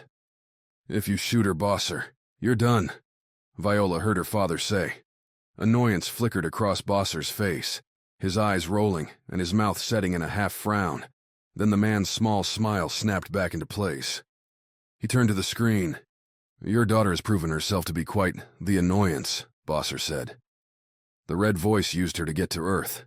She prevented the original execution of the Wild Nines. And now she's here, threatening to kill me. At what point does she become more trouble than she's worth? Never, her father said. Despite the anger boiling in her, Viola felt a flush of love at the words. He might be a flawed, dangerous man, but he was still her father. Bosser nodded, and then his grin spread wider, and cold fear blew through Viola's nerves. Chapter 65. Unexpected. There were good interruptions, and there were bad interruptions. The girl walking in, sidearm up, and at the ready, went from bad to good in a matter of moments. Bosser chose to look at it as an opportunity. So you see, your new guardians will keep you safe, can even help you deal with your unruly children, Bosser said, adding a deprecating chuckle. But we're not only here to talk about protection. As all of us know, keeping the current climate advantageous has always been the goal of the Android project. Yes, an order had been established, and that order wanted to keep itself intact. There wasn't much Bosser had to do to get what he wanted, a place on top of that same stack. Pulling the strings, a home on Earth, weaving intrigue across the solar system. Was that really so much to ask? And you say these Guardians can do that? Capricorn asked.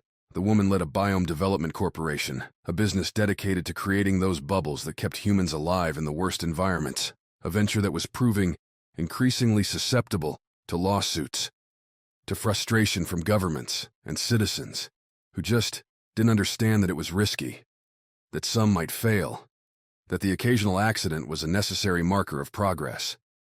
They can. I'll be sending along the codes you need to control your Guardians, and when you need something special, you work through me. I'll stay on Earth, run the facility, make your Guardians to order. Once everyone understands how things work, who's going to bother fighting against us? Who's going to bother fighting against you? Bosser said. The desire to protect what's theirs. It was so easy to manipulate, to twist their minds around the idea that what they had was too valuable to lose, no matter what the cost. Who cared if they were giving up just a bit of power to one man and his bots, if what they got in exchange was stability, the chance to keep their castle? Bosser repressed his smile.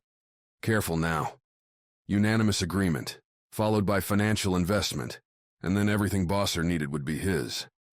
And once he had his Guardians in place, ready to do as he wanted with a simple phrase, all of them would have no other choice than to keep him on top. So, I think it's time to call this to a vote, Bosser said.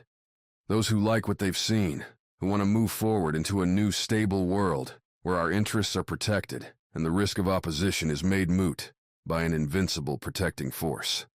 Say aye. The cowards, the ones who want to keep today's fragile structure where any moment can be blown to shreds by a rebel with a bomb and an agenda, say nay. To his left, 312 kept Viola pinned. In front of them, on their screens, the various leaders looked askance at each other. They were all in the same hotel on Luna, all together, with a set of androids waiting outside their rooms, in earshot of the transmission's audio. Bosser watched their expressions and brought two phrases to his lips. No matter which way the vote went, he would be the winner.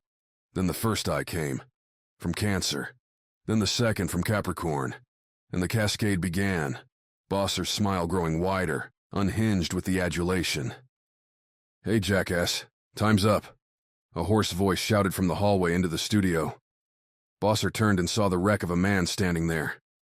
Davin Masters, clothes cut to ribbons, bleeding from 100 cuts, and one eye swollen shut. The man didn't even have a sidearm. Virgo, how about this one? Bosser said. Any qualms, or can I show you what you agreed to? Virgo, fearless protector of his daughter, said nothing, and so Bosser turned back to the ruined captain and shrugged. Sorry, Davin. I guess you have no friends here. What's done is done. When Bosser spoke the phrase, 312 dropped Viola to the ground and sprung on Davin. It pulled the long knife from the holster on its leg and held it out, going right for the captain's throat. A messy kill, but examples needed to be clear. Chapter 66. Brawl. 312 looked just like Fournine had, way back on Europa. The merciless mask lunging towards him at a speed too fast to comprehend. But Davin didn't have to react, he just had to say the words. Tables turned, Davin said, as the blade swept up in towards his throat. The words Trina said to use, the override she'd put into 312's code. 312 stopped, literally froze, the blade a centimeter from cutting Davin to pieces. The captain took a breath, an inhale that seemed to ignite all of his cuts simultaneously. The fiery stings only sharpened his focus. He was so hurt already, what did it matter if Bosser did something now? Though that man had his mouth open, eyes bulging, at the sight of his android doing precisely not what he'd commanded. Take care of your master, Davin said. 312 turned around and charged Bosser. Davin would have to thank Trina for this, get a message back to Earth or land there and give the mechanic a tight hug. The sight of Bosser, as his plans collapsed around him, the shouts from the council, all those faces on the screen dropping into panic as the android turned against its owner, that was worth it. This one's for Lena, Davin said, as 312 reached Bosser and grabbed the man, lifted him up, and cocked its blade back. Bosser's hand moved fast, pressed a button on his comm. 312 melted. Davin couldn't think of another word to describe it. The android's parts simply collapsed in on themselves, piling onto the ground a collection of scattered circuits, plates of skin, and the knife blade. 312's head rolled a meter away, no longer connected to its body. Bosser brushed himself off, looked at Davin, and shook his head. "Wasn't planning to show that one today," Bosser said. "Marl mentioned you had a lot of tricks. She wasn't wrong." Davin didn't have a weapon. Melody and the sidearms he'd carried were shredded by the explosion. He didn't know if Bosser's weird device would melt him, too. But there was one avenue out. The android's knife. It sat there on the stage, just a few meters ahead. "Bosser," a face on the screen said. "What was that?" The question turned Bosser's head, and Davin made a run for it. His feet pounded on the stage, the chilly floor spiking cold up through holes melted in his boots, and as Bosser turned back, Davin's hand dragged down and gripped the hilt of the knife. Swung it up, only to have Bosser grab his forearm and halt the swing. "It's my own protection," Bosser said to Davin's face, in reply to the talking head's question. "When you work with androids, you take precautions." Davin raised his knee, went for the crotch shot, but Bosser twisted away, grabbed Davin's leg and wrenched it up. Davin hit the ground and rolled, tucked the knife in and gave himself some space. Came up to a crouch as Bosser went towards him. "And when do we get those precautions?" the voice on the screen asked. "When I choose to give them to you," Bosser said. He was keeping his eyes on Davin's knife. That was an opportunity. Davin got to his feet, then feinted the stab with his right hand. Bosser flinched away and made to grab the forearm again. Except this time, Davin stepped in and threw a left hook. The punch caught Bosser on the side of the head, knocking the man away. "Damn, that hurt," Davin said, pulling his hand back. "Your head made of metal, too? You just like the rest of them?" Davin didn't wait for Bosser to answer, but ran after him and stabbed towards the man's kidneys. Bosser turned with the jab, took the blade into his side, and connected with Davin's face. The shock of the punch robbed Davin's stab of its force, and the blade only made a shallow cut before Bosser knocked it away. It bounced off the stage and underneath one of the chairs, leaving the two men breathing hard and staring at each other. "Been a long time since I fought this way," Bosser said. "I forgot how refreshing it is to feel a man's bones break beneath your fist." "Like you've ever broken anything," Davin said. "You just hide behind your bots and let them do the dirty work." Bosser gave him a silky smile and moved in. The man had some experience. He dropped into a stance that Davin didn't recognize. Not that it mattered. This wasn't going to be a pretty brawl. Davin brought his fists up and stepped into a kick, high left-angled right, at Bosser's crouching eye. Bosser stepped into it, taking the kick on the shoulder and leveling 3 quick strikes into Davin's stomach. The world veered at the impacts, waves of nausea coming up as Davin's stomach convulsed. He backed off, retching blood into his mouth. "Doesn't look like you're ready," Bosser said. "The reason I let my bot fight first is so that I can save my energy for when it really matters, like when I have to show a ship's captain where he belongs." Bosser came forward in a short jog, running into another 3-punch sequence. Davin stumbled just out of reach. Then he bit back, the captain dodging past the final punch in Bosser's sequence and pushing against the man's shoulder while sweeping his leg against Bosser's ankle, tripped Bosser into the ground. Then Davin fell on him and went into his favorite move, the dirty struggle. Davin used every part of his body, swinging elbows, bashing knees, biting at Bosser's face with his teeth. The easiest way to counter a strategy was to have no strategy at all. Bosser struggled back, and Davin felt the man trying to move his arms and legs beneath them. The captain tried to prevent it, elbowing Bosser in the kidney, taking a chunk out of Bosser's cheek with his teeth. Davin's right hand tore off Bosser's comm and flung it across the room. Then Davin felt a hand on his throat, and Bosser was rolling with him, slamming Davin down against the floor. Davin's head cracked against the ground, and the world swam. Bosser's bloodied face looked down at him. "If that's how you like it," Davin croaked. "It'll do," Bosser said, raising his fist, swinging it, hitting Davin in the temple. Black flickered across Davin's vision. His arms went weak. "Sorry, Lena. Can't fight this one anymore." Chapter 67. One shot. The aim was steady. Bosser right there in the middle, swinging another punch at Davin.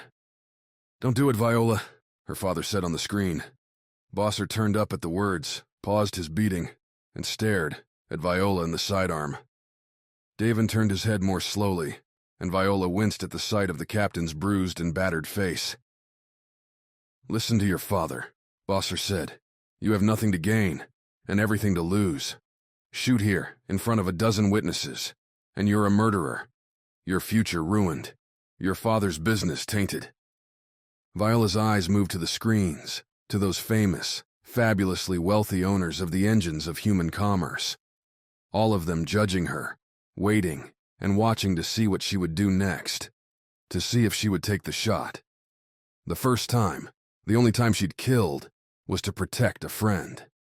This time was no different. Viola pulled the trigger. The orange bolt spat out of the sidearm and burrowed itself into Bosser's chest. The man's face curled from stern surprise to plain shock. Viola fired again, the second bolt hitting Bosser's stomach and collapsing him off of Davin. She walked up to Bosser and fired again and again, and then Davin was pulling her arm back. "It's over," Davin said. "It's over."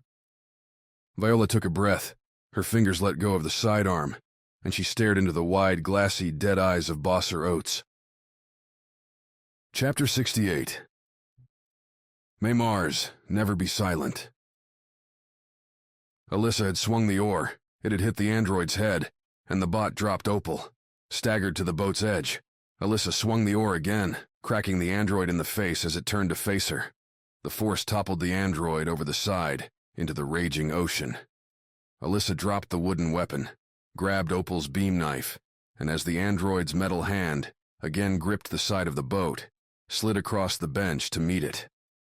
"This is for Castor," Alissa said, then jammed the beam knife into the android's yellow eye. The pouring rain shoved her hair into her face, and by the time Alissa brushed it out of the way, the crackling lightning showed nothing but dark blue water off the side of the boat. Over the next hour, Alissa struggled with the oars, locking them in and guiding the boat back to shore. On the windswept beach, exhausted and spent, Alissa picked up Opal's limp wrist. The sniper was still alive. Whether she deserved to be was another question, but they'd come on the ferry to save her, so perhaps now was not the right time for vengeance. Besides, Alissa wasn't sure she could heft the oar again to deliver a strike. Her arms were like lead, and she was so soaked. The tropical water was warm, but there on the beach, in the breeze, things were getting chilly. "I don't know who's listening," Alissa said into Opal's comm on the sniper's default channel, "but your sniper and her friend are here on the beach." Alissa followed up with the precise coordinates, then stood up and walked away. She'd left everything on that ferry, only her comm and some coins stashed in accounts registered to other names. That fit with her bruises and cuts, which, Alissa was sure, made her look like some sort of horror story. Those looks were confirmed by the first tourists she came to, at a bar still open. A band playing, even this late, under an awning. But there was warmth, there was a seat, and there was liquor. The bartender didn't even hesitate, dropping a shot in front of her. "Look like you need this," the bartender muttered. Alissa didn't argue, but she sipped the small drink slow, savored the burn, took some bar napkins, and patted down her face. Her comm vibrated. A new message. Maybe Bosser had found her number, called to gloat. Or yet another bank telling her they'd frozen her assets. She lifted the tool up and on the small screen read the text. "Alissa, I hope this finds you well. As instructed, those of us left have made our way to Titan. The settlement here is small, but suitable. Eden does not have their hands on it yet. We procured a security contract and are establishing ourselves. One of Bakker's members, a woman named Cass, arrived here not long ago. She had a single gem from Neptune that has provided us with unexpected coin. We await your return or your orders. May Mars never be silent. Pharaoh." Alissa looked up from the comm to see the bartender staring at her. "Need another?" he asked. "When's the next ship out?" Alissa replied. The bartender glanced at the clock hanging beside the bar. The late one jumps in an hour, the bartender said. If you want space, anyway. Ferry won't be back till tomorrow. Then I'm good, thanks. Alissa slipped off the stool, her shoes leaving puddles wherever she stepped, walked away from the bar and towards the glow of the spaceport. The red voice wasn't gone yet. May Mars never be silent. Chapter 69. Sniper's Headache. The first thing she heard was the rippling row of the surf, the watery waves crawling their way through sand and rock, whistling and popping. She stayed there like that for a moment, eyes closed and listening to the sound. Gulls squawked overhead, and the softer, deeper roar of a departing ship sifted through on the breeze. It wasn't until she heard the cough that Opal let light back into her world. With the dazzling sun came muted pains, tight muscles, and the feeling of a band pressed around her forehead, pushing down against her. You're going to feel like crap, Eric said. Opal twisted her head as another cough sounded. In the bed next to her, built on a small frame meant for children, Merc lay. His ankles dangled off the end, but someone had put a footstool there, covered it with a pillow, supporting his feet. The pilot's eyes were still closed. He'll be out longer than you, Eric said. His head is pretty messed up. He's going to need some recovery time. Opal turned back to the doctor and tried to find the air in her lungs to speak. And Alissa, Opal said. She left, rode you both back to the island, then found us. Left, back out where the androids could find her. Opal tried to sit up, but Eric pressed her back down into the sheets, into the sweet comfort of the pillow. You sit up, now. You're likely to throw up all over this bed, Eric said. I'd rather not have to clean that up. We need to find her. She'll be in danger, Opal said. No, she won't. Trina stepped into the room. She had her comm held up in front of her face, projecting a news article. Davin and the others won. Bosser's dead. Dead. Shot. They're saying it was one of his own androids. Malfunctioned in his face, blew him up. 312? Opal asked. Maybe, Trina said. I haven't been able to get Davin on the comm, so I don't know for sure. But they've put a stop to the android program until it can be reviewed. The facility has already been taken over and shut down. Which means you can rest, Eric said. Maybe, just for a while. Opal felt her eyes grow heavy, slid the lids back over to hide the sun, and vanished into her dreams. Chapter 70. See the world. The table was covered in parts, drawing all kinds of looks from passengers arriving for the ferry. Viola ignored them, focused on binding the thin metal pieces together. It wouldn't be the same level of quality that Pook had before, but it would be enough. She could carry the bot with her on her backpack. We're going back to running cargo, Davin said, walking up behind her. Should be safe, like a vacation, only with some coin at the end. You want to know if I'm interested? Viola replied. Just making the offer. Always good to have a mechanic on board, especially with Trina staying here. Davin's face, his body were covered in bandages. He wore thick sunglasses, and even in the heat, a coat. Anything to keep the stares away. I don't think so. Viola was surprised how easily the words came, but they were true. She was too tired, too drained. She turned her face away from Pook's pieces and looked out over the ferry to the open water beyond. A whole ocean, and a whole world full of new things that she'd never seen before. I'm not ready to leave Earth just yet. I'd say the same thing if I were you. Isn't this your first time here too? Don't you want to see everything? Davin ran a hand through his hair and followed Viola's look out to the sea. I've been here before, once or twice. Staying would be nice. Problem is, well, the problem's the same that it's always been. We need coin, and the jumper's the easiest way to get it. One of these days, maybe we'll sell it. Come back here and float around the world, Davin flashed a grin. Till then, we'll be taking whatever job comes our way. The captain walked away, a minute later, leaving Viola to the tools. Over the next hour, she locked the last pieces in the place, pulled the sidearm from her holster, the same one that she'd used to put an end to Bosser 2 days ago, up on Losi. Looked at it for a moment, felt its weight in her hand, then popped out the battery. shoved it in the slot on Puck's new body, and pressed the button on her comm. Puck, now a gray brick, with a single light that flickered to green life, woke up. "Hey, Viola, where are we?" Puck said, the single speaker emitting tinny, grainy audio. "On Earth, Puck." "Swell. Also feel like I had a bit of a downgrade." "You kind of blew yourself up. What you've got now is all I have on hand." "Sounds like something I do," Puck said. "So where are we going next?" "Wherever this ferry's taking us." "Let me look it up. I'll tell you all about it." Viola stood, latched Puck onto her backpack, and walked towards the ferry. The bot talked the entire way, and Viola just smiled and listened. Chapter 71. Luna. Earth hung in the sky like a giant ornament. Luna's glass domes accentuated the glow, making the planet appear even more beautiful than it did from space. A bright spark drew Mox's eyes back towards the spaceport. That'd be the jumper, blasting off for Minor Prime. For another cargo run. With a pair of bags over his shoulders, the same two he'd brought on board years ago, Mox turned with the funneling crowd leaving the spaceport and headed into the city. He glanced at his wrist, the message sitting there. "Welcome back, Metal Man. Glad you're here. We've got work to do." Sarge. As he went down the escalator, Mox caught the sight of a flowing red cape, the sign of the Centurion, Luna's own police force. He'd worn one once. Maybe they'd let him have it again. Chapter 72. Problems to solve. Trina sat in the chair awkwardly. It was a little too tall for her legs, the armrests a little too long. She felt like a girl. "You're the one that hacked 312? The woman, April, spoke to her. At the table were a few other engineers, and a man in full military regalia.